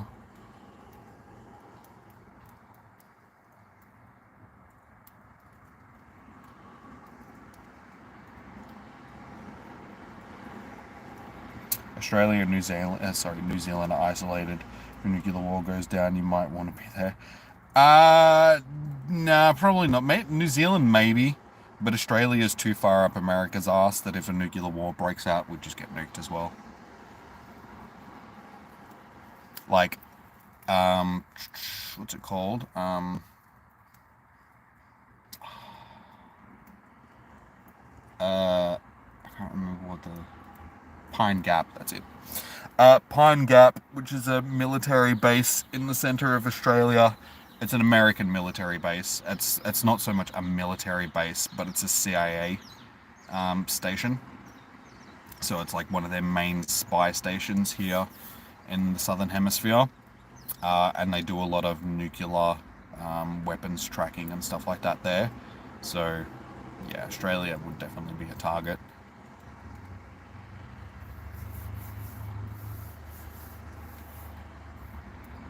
it's like a CIA-run base in the center of Australia. Hey, Minecraft, yes I do. How you doing, dude? Welcome in. Yeah, plus Australia is a very hotly contested area, like in the Pacific. So if China was the aggressor, Australia would be one of the first places that would be hit, sort of thing. But again, we're getting into politics when...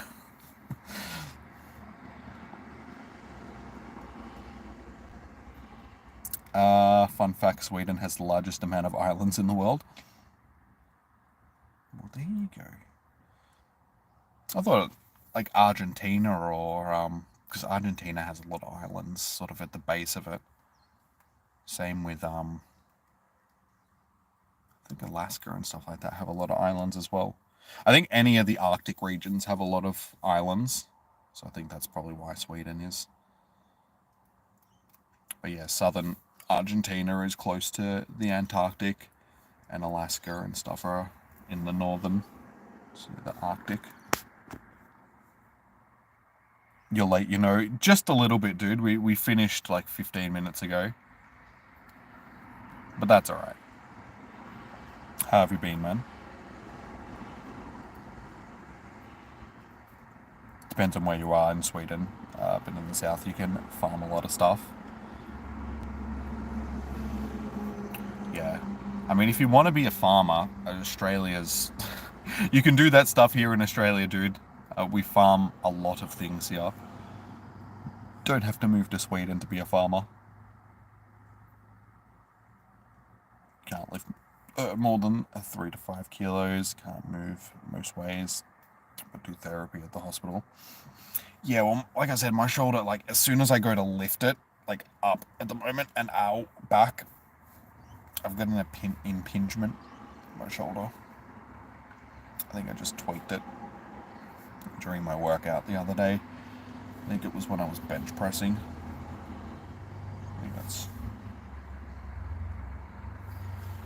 I think I just rotated it the wrong way and I've pinched something.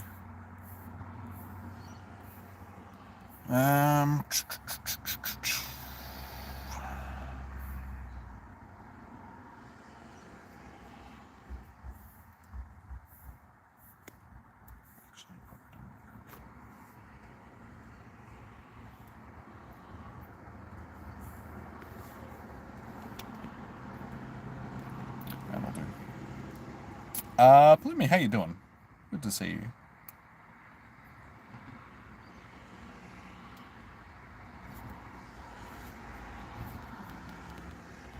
The rat versus the toad. Could you call Swampert a toad?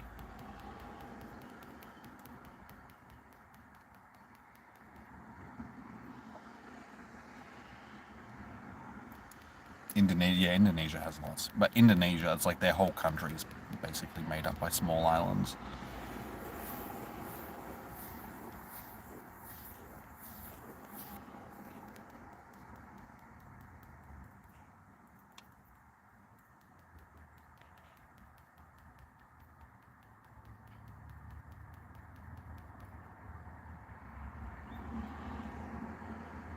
Long time no see? No, it's been ages. Well, yeah, I should say it's been ages. How have you been?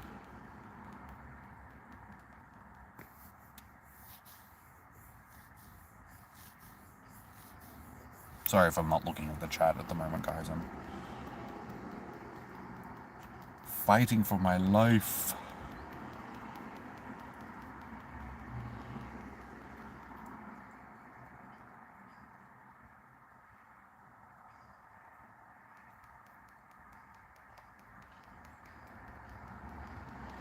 I know I didn't need to shield, but I thought I'd just keep a bit of HP in it.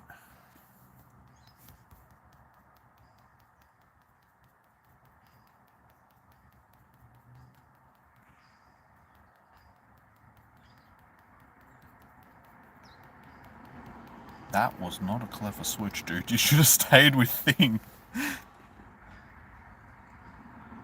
You had type advantage then.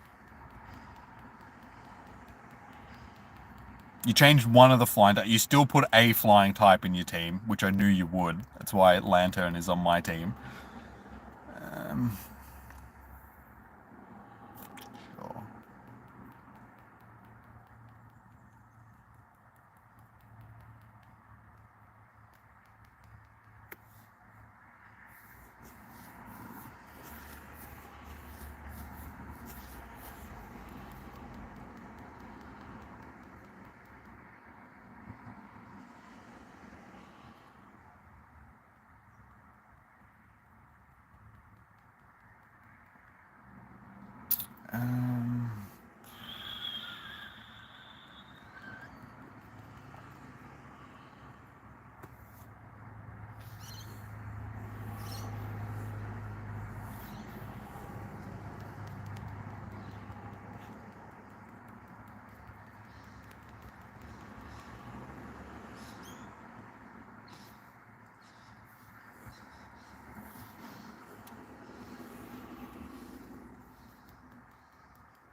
Can get to another one of them, which I don't think I'm going to.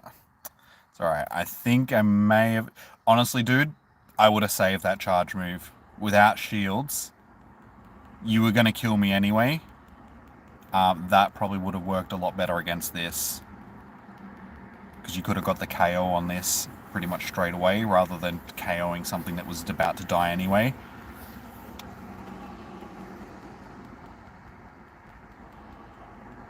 Because that was close. Yeah, if you just saved that charge move, you likely would have gotten me. It just depends, because you probably wouldn't have seen, like, known how close I was to Surf. So I understand why you did it. Alright, back to chat. Sorry, guys. Isn't Swampert like an axolotl or something like that? Yeah. Yeah. I call him Toad Boy. Ooh, wild for alligator. Oh, of course. Because I've just done a PvP battle. Every time I do PvP battles, I can't click on anything afterwards. Bench pressing is always a shoulder killer. You might, have to do dumbbell version from now on. Maybe while my arms are getting a bit better, or while my shoulder, it might not have been bench press. It might have been shoulder presses with dumbbells as well. I might have just extended my arms too far and just tweaked my shoulder. It would have been something. It could have also been the not push-up things. What are they called? I can't remember what they're called now. Doesn't matter. It was one of the things that I've done, and I think it was the other day when I was using the bench. So it would have been one of those, either bench, the full body lifts or whatever they are.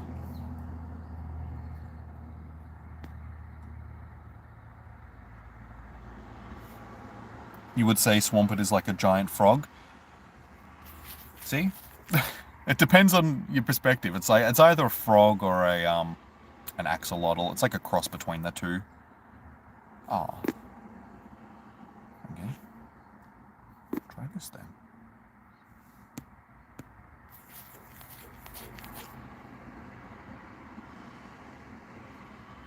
You got a shiny combi yesterday, but it was a male, so you couldn't evolve it. I know how you feel. I have 3 shiny combis now, and they're all males. I ended up getting 2 during the bug event that we just had. I already had 1 that I got fairly recently as well. I was like, great. I got 3 of these things, and I can't evolve any of them. Awesome. By the way, Comday. Yeah, Comday is finished for me. It's now 5:30 in the afternoon. So it finished 20 minutes ago. So as you can see, we have our day done. We finished with 1,300 candies, so that's not too bad. 100 XLs, 24 shinies. Like I said, I'll go through them after when I get home and see if I got any decent ones for PvP. I think there was a couple in there that were worth checking, but hopefully I picked up a few more. Yeah, I'll go through them after. Dips, yes, thank you, Dips. I just couldn't remember the name for some reason.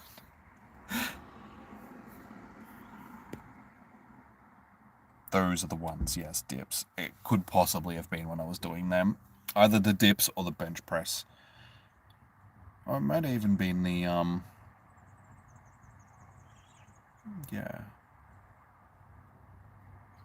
It was probably those two. One of those two, or them both combined sort of things. The dips, they are called dips. Yeah, sometimes I just do the exercise and I'm just like, oh, what's the name of that thing that I'm doing? I don't even know the names of them. I'm just doing them. Still no Comday eggs popping up. Yeah, see, this gym was free and it's popped up with a shadow egg. I'll have another check on the map to see if anyone's popped up nearby. But I honestly think that we've just been shafted with these Comday eggs.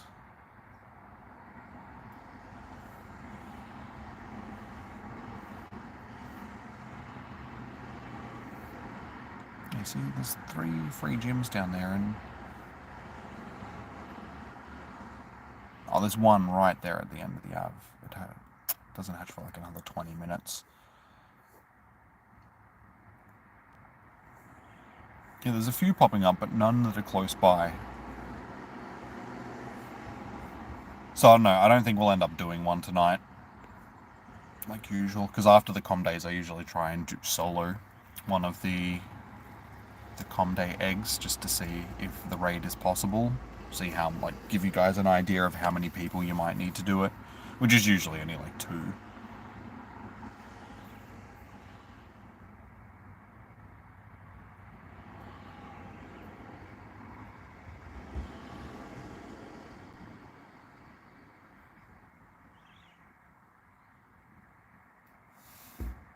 Wasn't sure if you had yours though.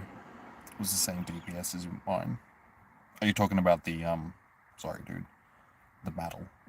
I'm assuming.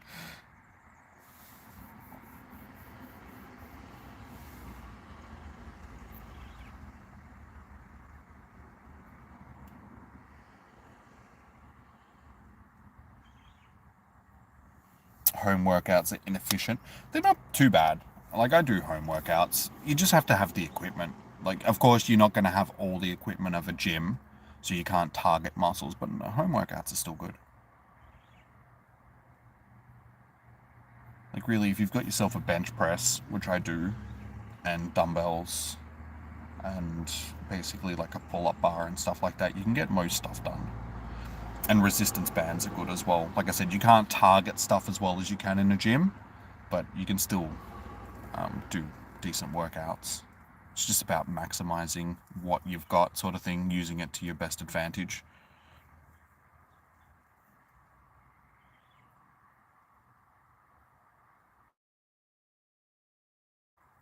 You're not used to your new account. Your puppy says hello. Hello, pup. How are you doing?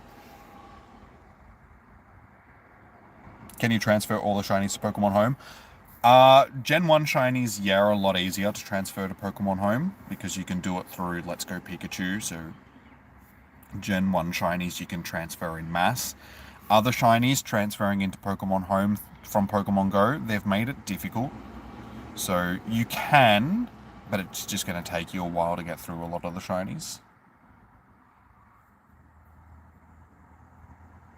But that's what I'm planning on doing with a lot of these shinies, because I've got over 3,000. I've already transferred a bunch to Pokemon Home, but mainly Gen 1, or all Gen 1 Pokemon at this point.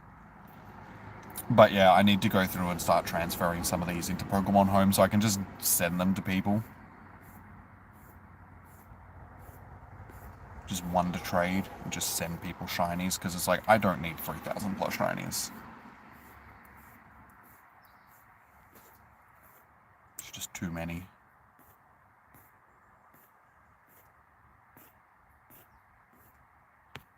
Now this goes on. You have one Comday egg near you. Yeah, I think it's just weird that I've got none hatching near me today. Does anybody else want to do a battle? Because like I said, I'm figuring that I'm not going to be doing any of these raids, so I'm happy to do a couple more battles with you guys before I wrap up for the evening.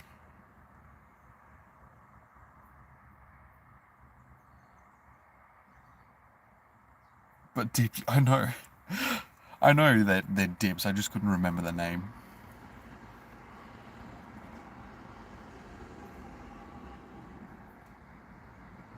And also doesn't help because so many people call the same exercises different things as well. Especially if you jump onto Instagram, one person will call something one thing, and then another person will call it something else.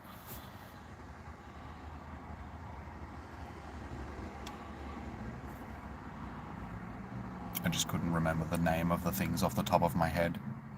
I'm also tired, so leave me alone, alright? Stop making fun of me.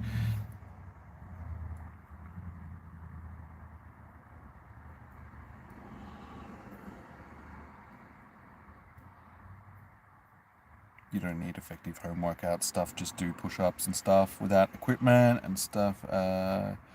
Weights, you can do carrying bags full of books or something, guys. Yeah, like I said, no, you can do good workouts at home. I mean, there wasn't always gyms around.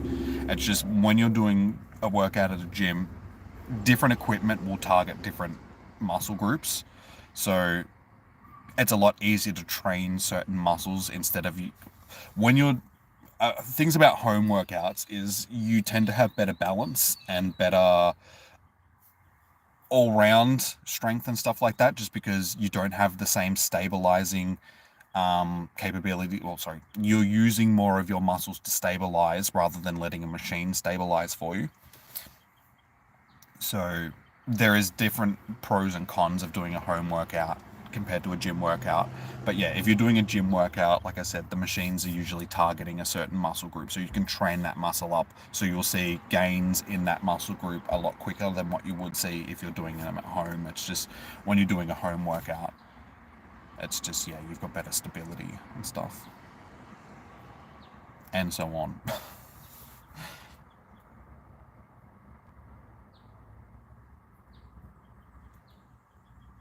Yes, sir, but the gym environment is more motivating for a workout. And again, that depends on who you are.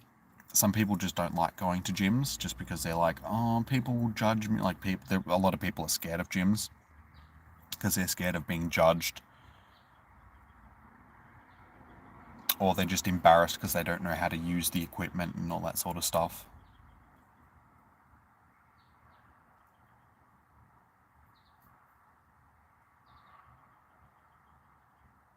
Want a really good workout, try walking in really deep snow. Can't do that here in Australia. I mean, we do have like snowy regions, but it's too expensive. Like, we don't just have snow in general here, and when it does snow, and it's not thick snow. I mean, the equivalent here in Australia would be going to the beach and attaching kettlebells to your legs and then running through the sand and having the kettlebells drag behind you. Yeah, does anybody want to battle? Who would like to battle?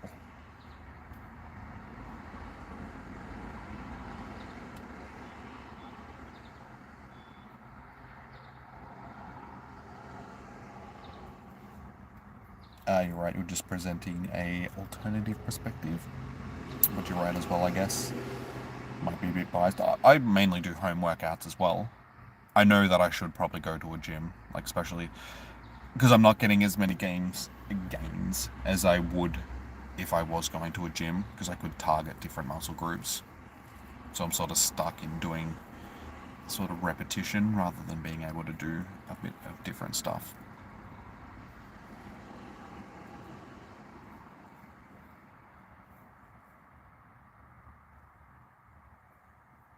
You have so many shiny Bagons. You've got at least 10 with a shiny Shelgon and shiny Salamence. After last week's, or not last week, earlier this month's Comday Classic,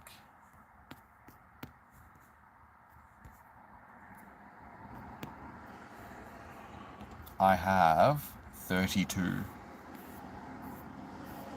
slash Bagon, Salamence, Shelgons. So I have a lot of moldy bacons myself. Need that Viking DNA.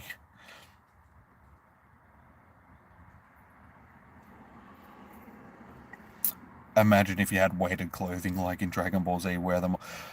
I actually saw a video on YouTube about that recently. If you guys watch Kyle Hill, he's like a science educator, video maker on YouTube, does a lot of stuff about nuclear weapons and just different science and stuff like that. But he was actually doing a video on Goku's weighted clothing and how effective it would actually be.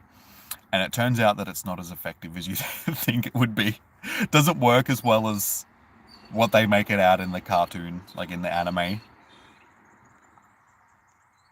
It would be way too hard to actually train in it effectively.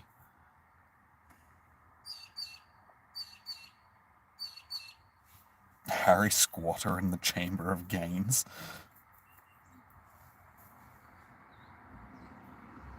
I think I'm going to get at least 10 shiny Bellsprout. I've already done Bellsprout Com Day. Like, ours just finished. Like, we finished it like half an hour ago. I got 24. 24 shiny Bellsprouts. So that is over 10.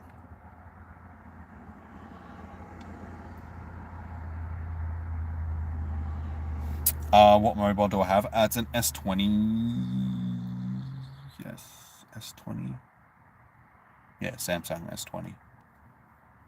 I can't remember if it's an S20 or an S21. I think it's... I'm pretty sure it's an S20. Yeah, it's an S20 FE. That's it.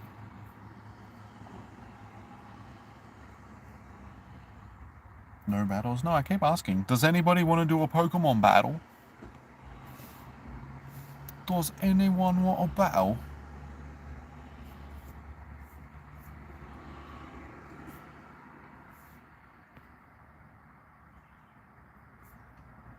As some of you know, I got Prime Video earlier in the week so I could watch the Fallout series, which I've already done, and I thought it was good, but I started watching The Boys.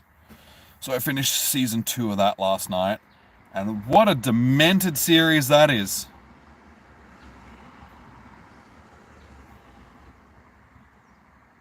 You can do another one, dude.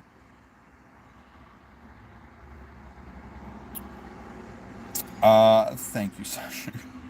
I mean, I appreciate it, dude. Yeah.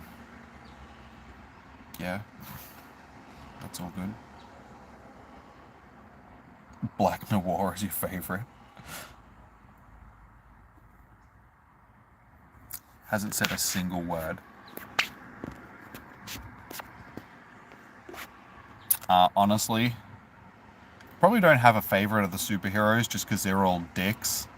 I mean, Starlight, she's pretty cool just because she's like half a good guy. I mean, she's cute.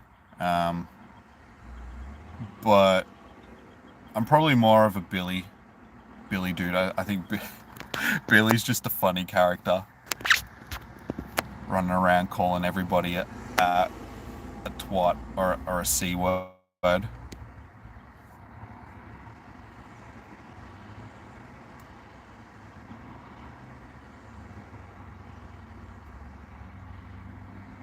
The Boys, yes, Homelander, and it's about the guys hunting the superheroes. Okay, what do we do this time? Yeah, like I said, I just finished series 2 last night, so still got 2 series to watch. So I'll be doing that tonight. Not all of them, obviously, but we'll start series 3 tonight.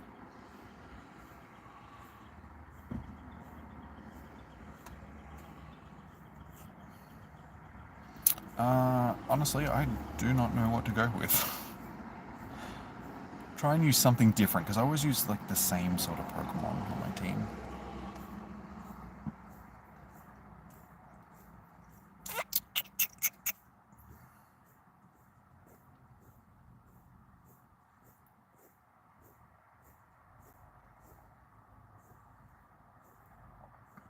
Let's go with a completely weird-ass team of Pokemon.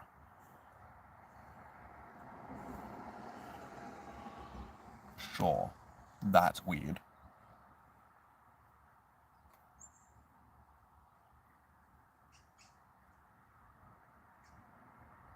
Homelander is so bad. Yeah, he's like an evil Superman, but with worse personality issues. No, I just like the play on it, how it's just like, because, I mean, you look at it in the natural world that we live in, like the real world that we live in, people with power are usually heavily corrupted. I mean, look at people like Jeffrey Epstein, look at people like P. Diddy, or all these people that have immense amount of money, and look what they do with that power. They abuse it, and they just become horrible people. So imagine having the power of a superhero, and you see all these Marvel movies and DC movies, and the superheroes are always so squeaky clean, and it's just like, oh yeah, they're perfect and they're just good people, and it's just like, no, in real life they wouldn't be. They would be monsters. And I think The Boys is a good representation of that power corrupts sort of thing. So yeah, you have somebody that's as powerful as Homelander, and it's just like, yeah, he's a complete arsehole, egomaniac. Because that's basically what it's like. That's what Superman would be like in the real world. He would just be an egotistical, like, self-centered monster. Starlight is hot. That she is.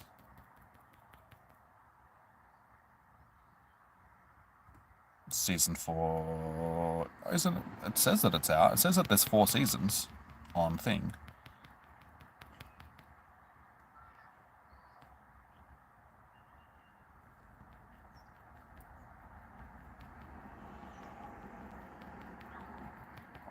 So I don't know if they haven't released it yet, but it says that there's 4 seasons available.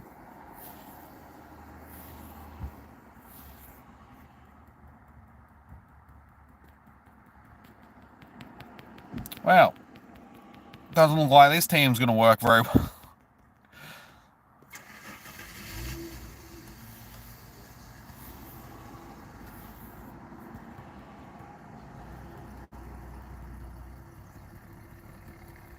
Get him, Wiggly.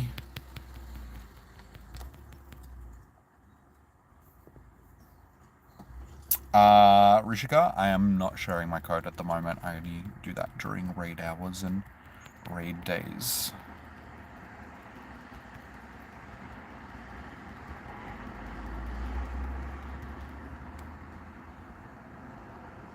Season 2 isn't that good. They make Homelander kind of weak. I don't think they make him weak. I just think they just make him make decisions that he wouldn't have made in general. For instance, they're at the end of the movie. I don't want to ruin it for anybody that hasn't seen the series, so I don't really want to say too much.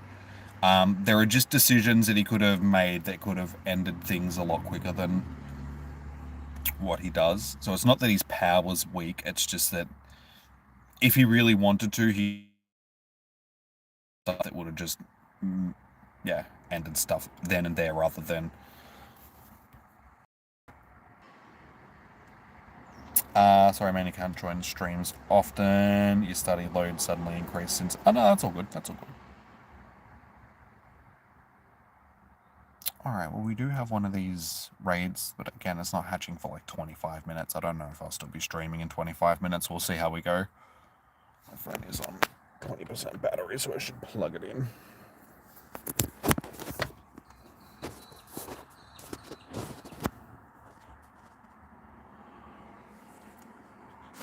Season 1 was like everyone's tiptoeing around Homelander, and yeah, he had, I mean, with Stormfront and / Liberty sort of coming into it in Season 2, he sort of had an equal match there with somebody that was sort of similar powered with him, so he wasn't the same. Season 2, I think they're also, it's not so much based around him as much as some of the other superheroes in Season 2. But I know what you're saying, like, in the last episode, like I said, I don't want to say anything because I don't want to ruin it for people that haven't seen it, but there are just things that happened in the last episode where it's just like, he could have just killed them easily, like, and he's shown that he would do that sort of stuff, but he doesn't do it, where it's just like, why didn't you just do that? It'd be over if you just killed them there.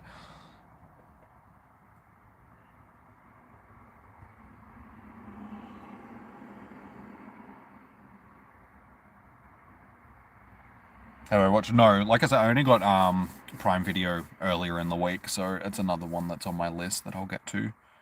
Probably start watching that afterwards.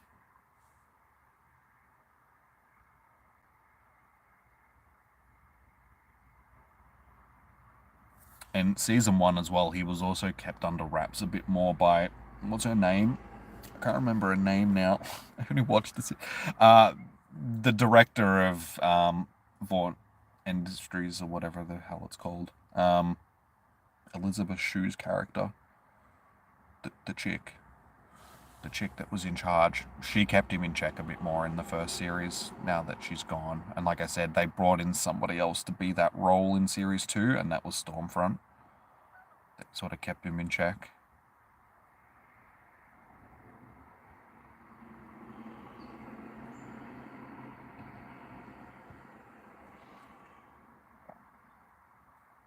Bro, sorry to sound cringe, because you're talking about, sorry, you made a villain. Actually sees the flaws in the hero society, like they're all celebs and stuff.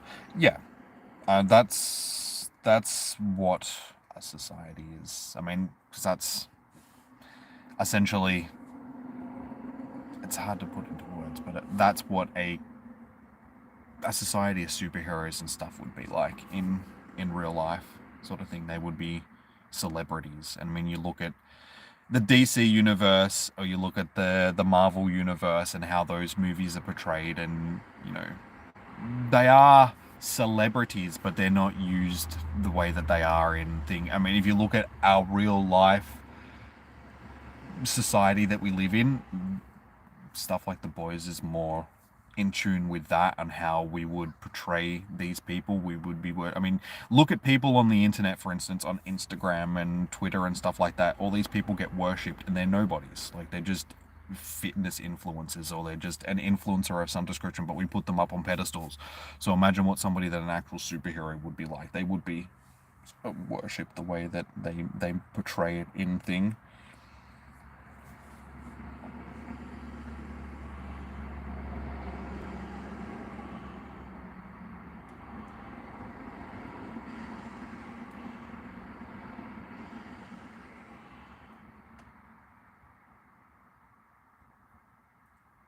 Got offline types out, and think it could just be a trailer this month. Might be gotten an episode added, or it could.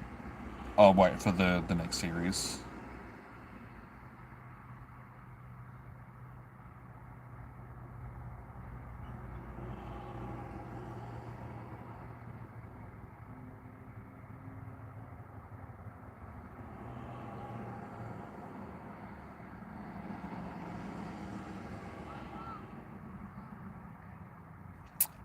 If I want to see a really funny movie, watch Jonsen. Is that? I'm guessing that's because it's J-O with the dots. That's Jonsen.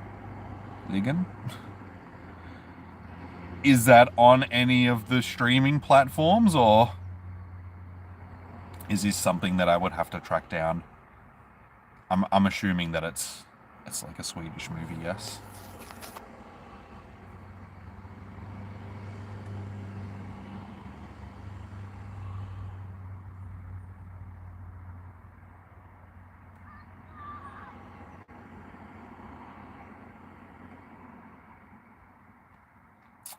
Shigekari is the polar opposite of Deku, the main character who admires heroes because they're cool. So it really makes him the shadow of the main character.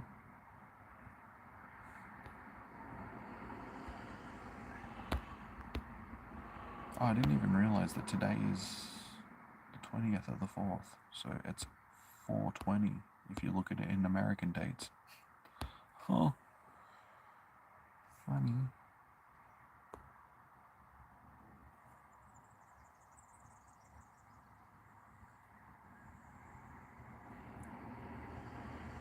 Don't know where I can find them. Yeah, if I use the VPN to attach the not attach, but browse the Netflix or Prime or something like that on maybe Swedish or somewhere in the Nordic regions sort of area, I might be able to find them there. I'll have to have a look. I'll have to try and remember it.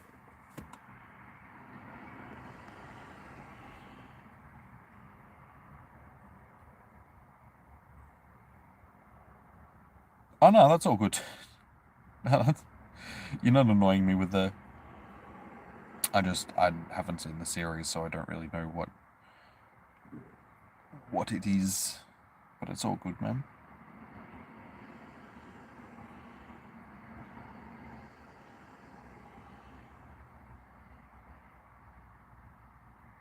You got one at 550. What, the post-Com Day raids? You can't invite them to it, so there's no point. They're only in-person raids. Can't do invites to them.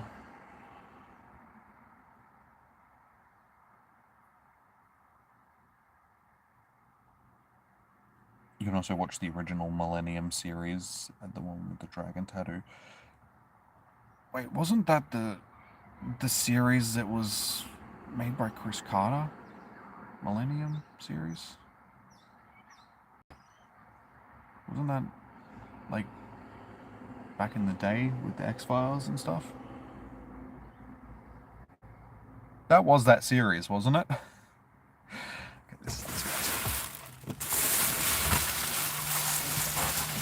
Ow, my shoulder. Oh, my God, ow. Ow, ow, ow, ow. Man, my shoulder is really sore. Oh. You gotta go? No worries. Thank you for tuning in. Good to see you again. Hopefully we'll see you again sometime in the future. Hopefully it's not another, 6 months? Are you talking about the Swedish version, not the American version? Okay.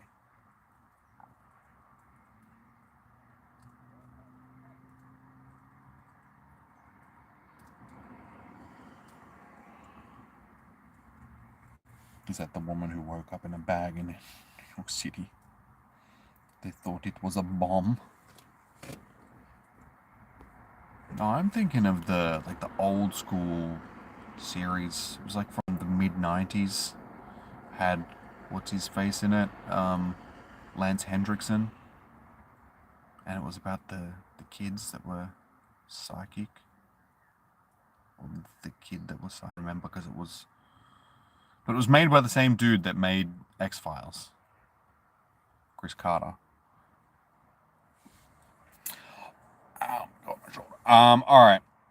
I guess, is there anybody else that wants to do a battle right now? Before we wrap up the stream for the evening.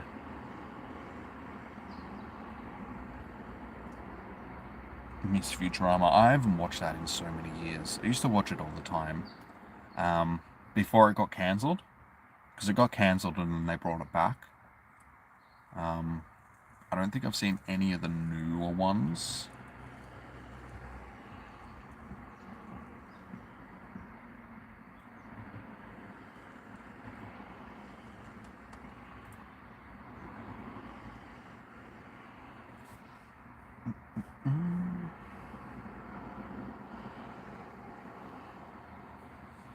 I suppose that breed's only got 14 minutes till it hatches. I could probably stick around until it hatches and then try and do it. It's only 14 minutes.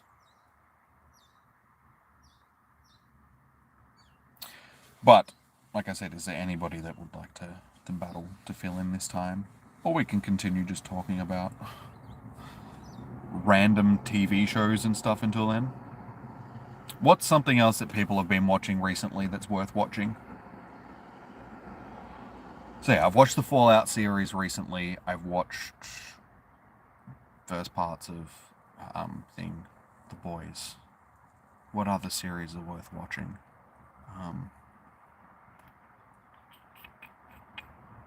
What else have I watched? Oh yeah, I watched Parasite recently as well on Netflix.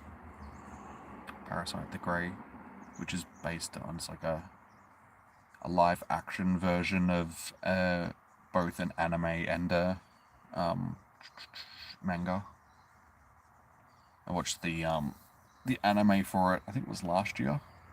That was also on Netflix. I don't know if it's on Netflix anymore, but it was on Netflix. So that was pretty cool. It's like a Korean. Fry and Benter are the best. I was a big fan of Nibbles. Nibbles was and Scruffy. I think Scruffy might have been my favorite. I'm just a janitor. I'm Scruffy. I'm a janitor.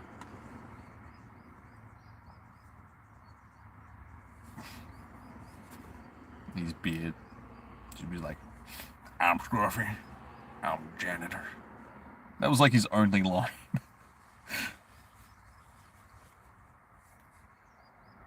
Everybody's gone quiet again all of a sudden. No, stop talking. I suppose it's a good time. Let's check to see what are our subbies looking like for the day. 6,865. So we're only 135 off getting to 7,000, guys. So if you haven't already, please consider subscribing to the channel. Helps with the growth. Also, hit that thumbs up button, because that also helps with the channel. So what are we sitting on? 16 likes. So we're only 4 away from 20, guys. So if you haven't already, please hit the thumbs up.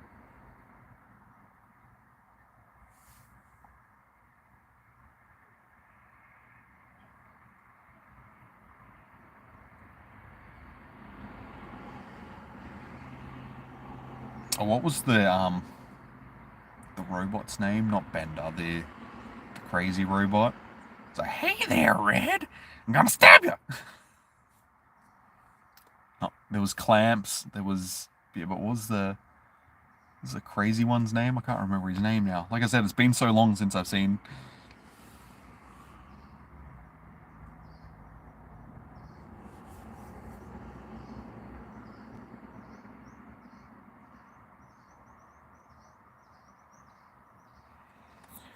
no, the Swedish version of Millennium series is about a woman who begins to help a journalist solve murders. She's a hacker and had a traumatic childhood.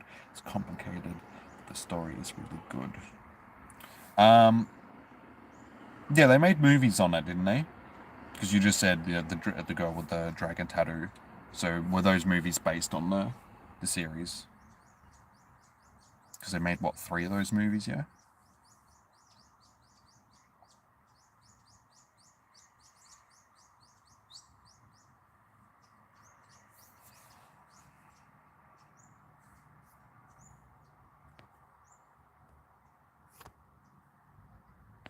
So many berries. God.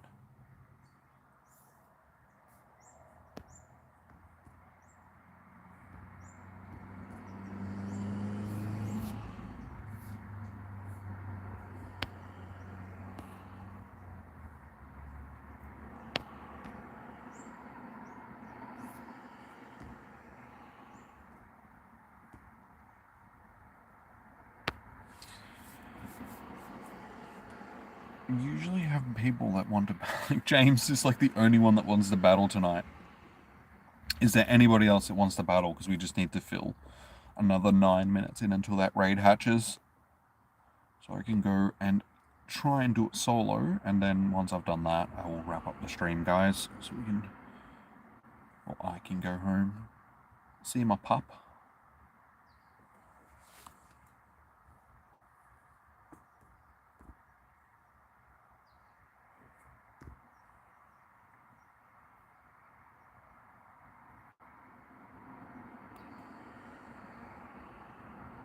Sounds interesting, and maybe you can rate it. It's poison grass type, so it's got normal weaknesses, like it doesn't have a double weakness. If it's anything like any of the other post-Comday raids, I don't think we'll be able to follow it. Because the only one out of all these raids that have been able to solo was the Galarian Lanoon, because it had double weakness to fighting type. But, like I said, I'm willing to give it a shot. Got a pass to use anyway, so... And I like to give you guys an idea of whether or not it is capable of doing it, sort of thing.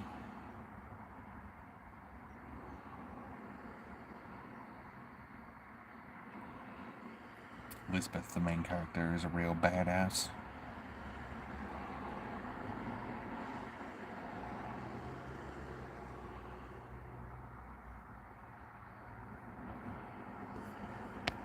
Let's see.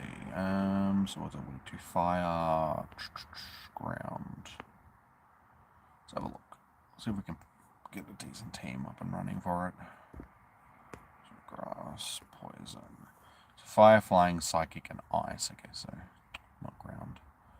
Why did I say ground? So Moltres and I suppose Charizard. Charizard doesn't really have any flying type moves, so let's go Dragon Fire. So yeah, Moltres. I suppose Rayquaza. Maybe using a Mega Evolved Rayquaza for flying type fire. So yeah, Moltres. What else? I suppose you could use Ho-Oh too.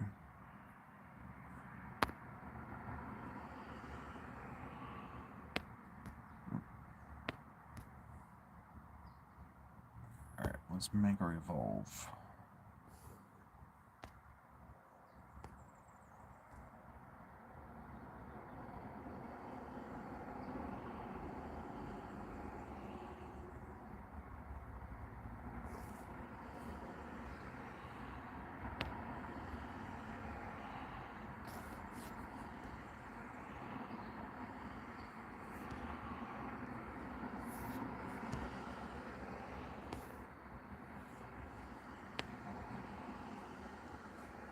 I don't think any of my Moltres are too big. Yeah, that one's got...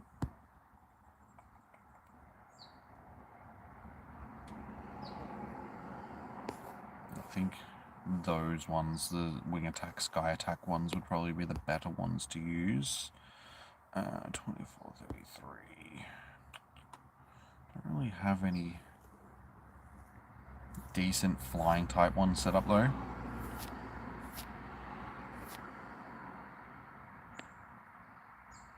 I guess we'll find out. We'll see how we go. Show Blaziken. Blazy Chicken. Blaze.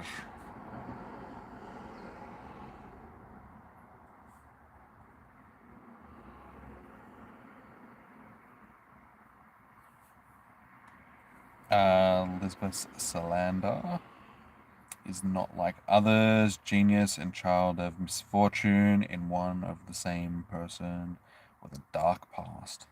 Is that like... Did you just like type out the character synopsis, or did you just pull that from... Because that's a unique way to describe a character. It's like you're writing a book and giving a synopsis of a character.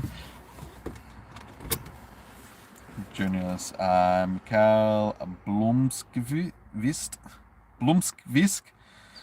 is hired by Henrik Vanger, formerly one of the country's leading industry leaders, for a different assignment.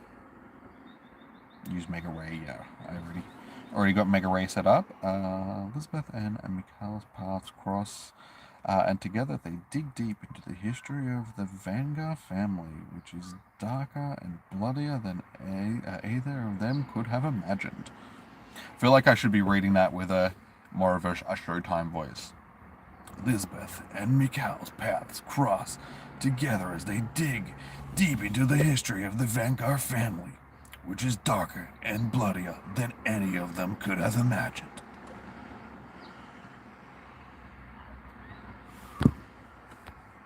Alright, I guess we'll drive to this raid.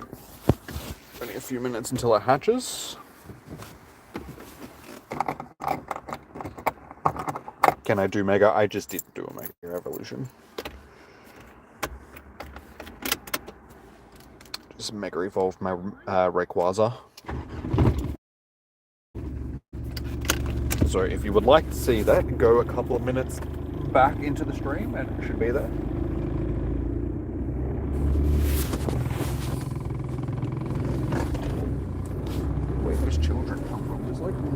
car here.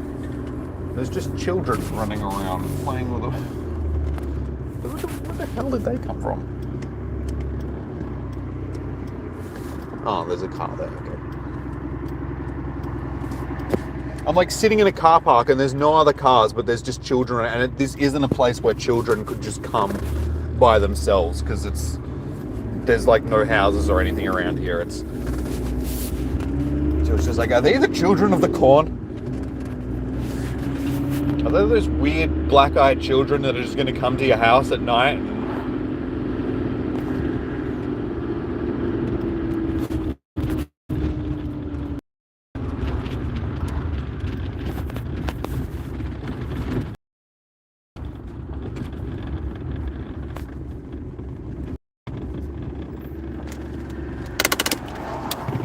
Okay.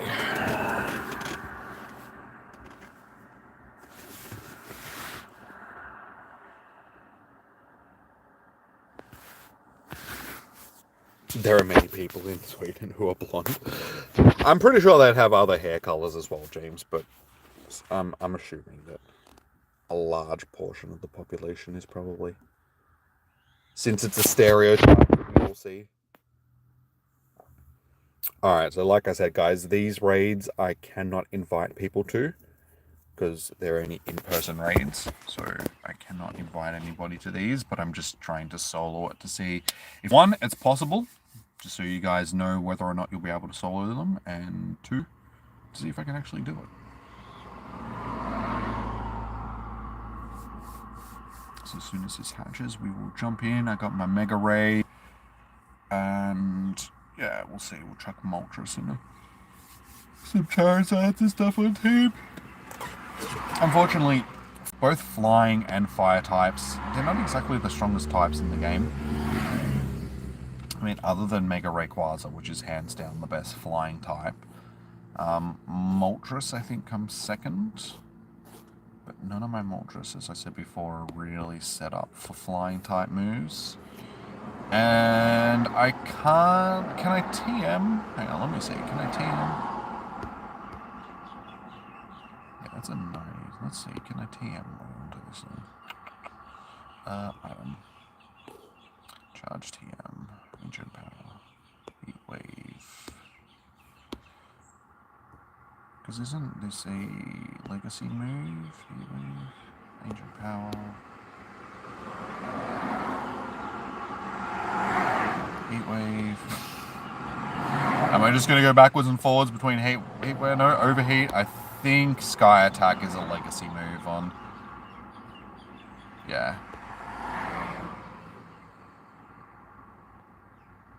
So unfortunately I can't use my best Moltres against it. I'd have to power up one of the other ones.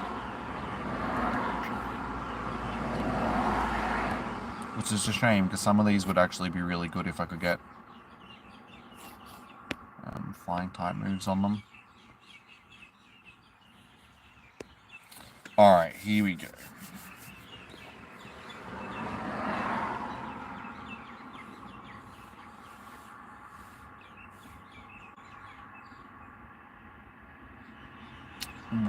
What about PewDiePie?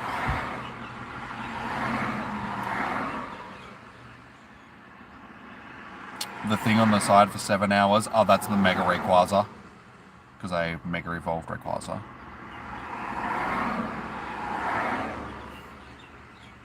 Alright, let's see. Can we solo this raid? It doesn't even start me with Mega Ray. Alright, so we got Mega Ray... Charizard... No, not that. Why would you...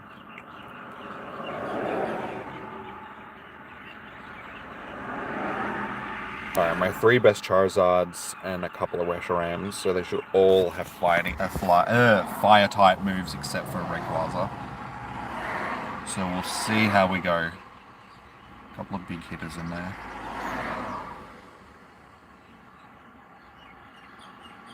What is that character? That is the character that I've been given. Don't ask me, guys. Don't ask me. I didn't ask for this. I would happily have stayed with my last character. But that's why I put the, well, I always have those glasses on my character anyway, but the eyes just make it look so much worse. I should be wearing the face mask as well. Just hide the face. Hide the face so you can't see it. We'll see how we go.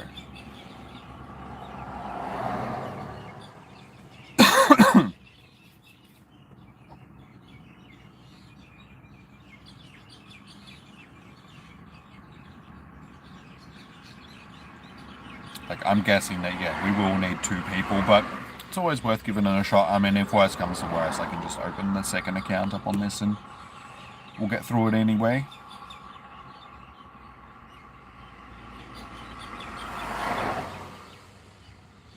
Go with best team. This is probably the best team that I can put together for it. This fire/flying type team.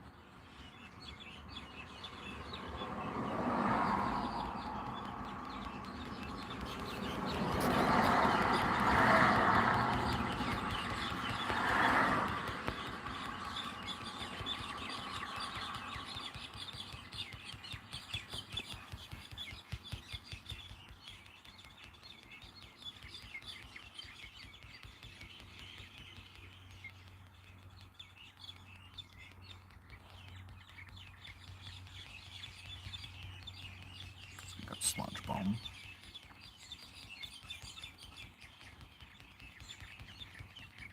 Rayquaza is doing a good job. If I had more of these on the team. That's what, quarter of its health done. Can I get one more? Oh damn, I was hoping I was going to be able to get one more charge off.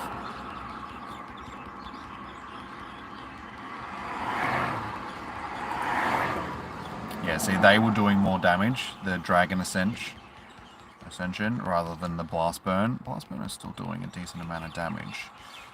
So what, we're 2 minutes left, and it's at halfway already. Honestly, this might actually be possible.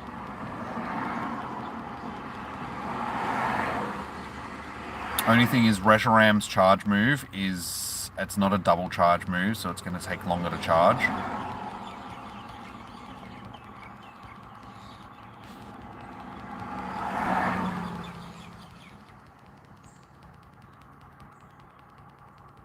Ah, oh, damn it, how did I not get that charge move off? Ah, oh, damn it, now I'm seeing. Yeah, see, like I said, Reshiram is not... It's strong, but it's just, its charge moves aren't going to come off quick enough and do enough damage.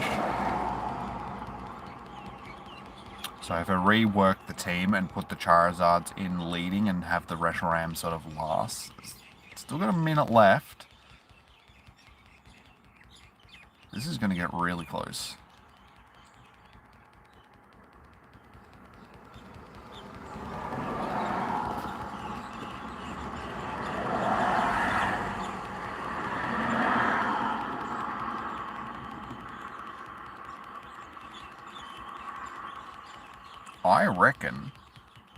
I reckon we're going to do this, guys. Oh, definitely. Ah, maybe not with Reshiram. Oh, this is like I said, with Charizard, yes, because this is just going to take too long to charge.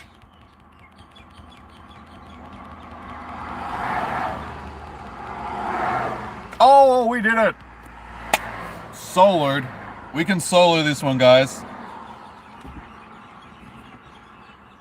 So this is soloable with decent enough fire types and a Mega Rayquaza. We got it. Sorry, I can't read your name, but hello, how are you doing? Welcome in. Solo if you're lucky, though. No, solo if you're good enough. You just have to have... Because it's weather boosted now as well, because it's sunny weather. So it was weather boosted. I suppose, wait, fire types are weather boosted and sunny weather as well, aren't they? Yeah. So yeah, if you've got sunny weather...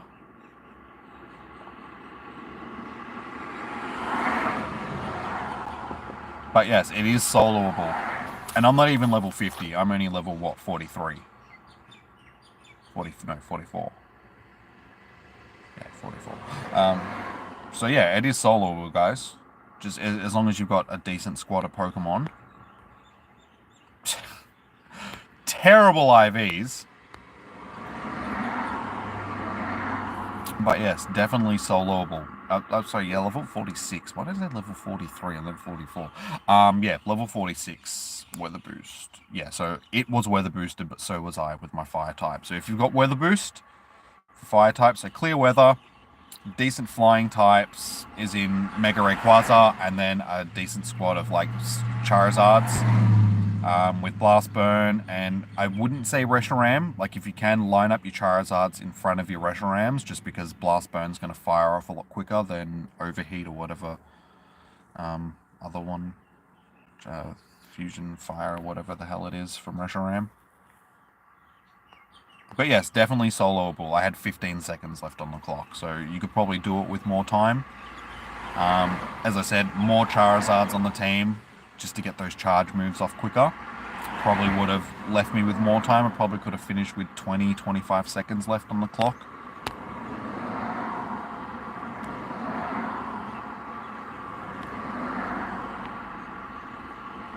But yeah, definitely soloable. Sarah, how you doing? Welcome in. Yes, level 46. So if you're level 40 above and you've got decent Pokemon, you should be able to do it.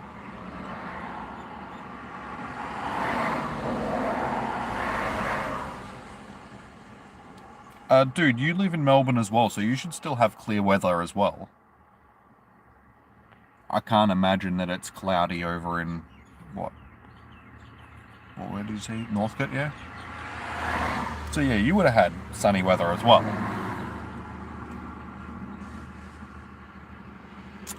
Samuel, I'm your favorite YouTuber. Well, thank you, dude. I do appreciate that. Random Radiant Goat. Radiant. Random Radiant Goat, how are you doing? Welcome in. Almost got the Salandit evolved. Oh, you got Cloudy? Okay. So yeah, maybe the weather boost did help. But again, what level are you, James?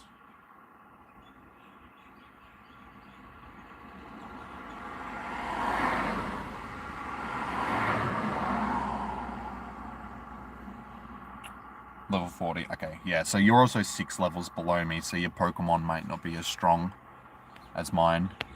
Because, yeah, the Rayquaza is maxed out to level 40. And it is sort of 98%. So, level 40 Rayquaza that's been maxed. The Charizards are all pretty high as well. I think most of them were...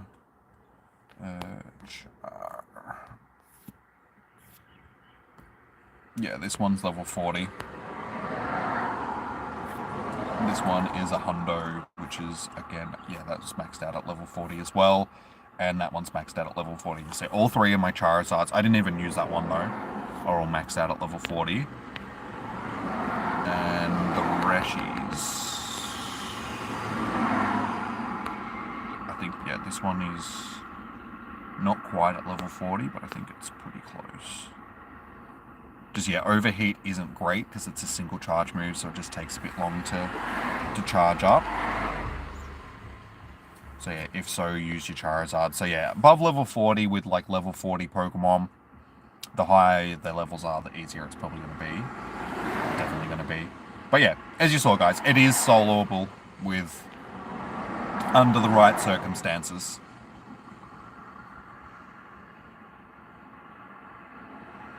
Level 42 for you, random. Yeah, well, anybody over level 40, if you've got weather boost and you've got decent flying / fire types set up, you can solo the post Com Day raid, which was the Weeping Bell, because that's what we just did. So yeah, that's the second one that we've been able to do. So this one and the Galarian Lanoon are the only ones that have been soloable so far. Every single other one has been sort of like at least two accounts to get them done. You're level 28, Monkey. Unfortunately, I don't think you'll be able to solo these yourself, but again, 2 people, guys, like 2 level 20 plus accounts should be able to get it done easily enough. So yeah, guys, I think that's pretty much all we've got done for tonight. So for those that missed out on our com day, as you can see, we are finished. We finished off with 24 shiny Bellsprouts. So pretty good day. Shiny wise, we just soloed the raid. Yeah, it's been a good day. I'm sorry I can't read your message. But hello, how are you doing? I'm assuming you're saying hello. Yeah, guys, if it's not in English, sorry, I can't read the messages. Just because I don't read other languages other than English. Yes, hello, thank you, yes, I can read that one.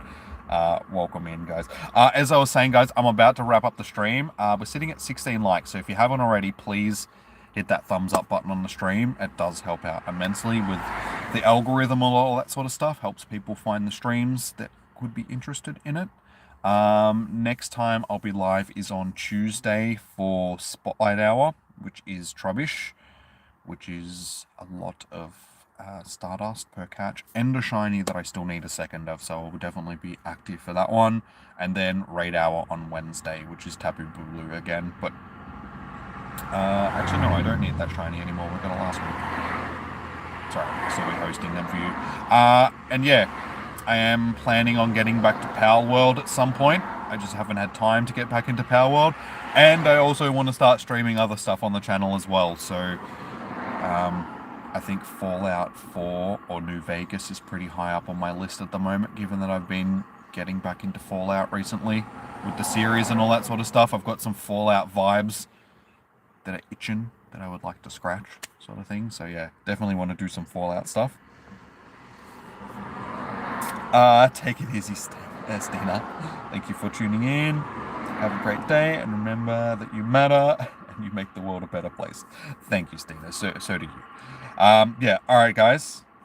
Thank you for everybody that has tuned in tonight. I hope you've had fun during the stream. Hopefully you guys will do well during your com days. You get all the shinies that you're looking for. Good luck sending you guys shiny vibes. But yeah, alrighty guys. Thank you so much. Enjoy your morning, evening, noon, or night. Stay safe. Happy hunting. Remember to like, comment, and subscribe. All of that typical YouTube stuff. And I'll see you guys on Tuesday for Spotlight Hour. So until then, peace out. Have a good one. Bye. Bye, bye, bye, bye.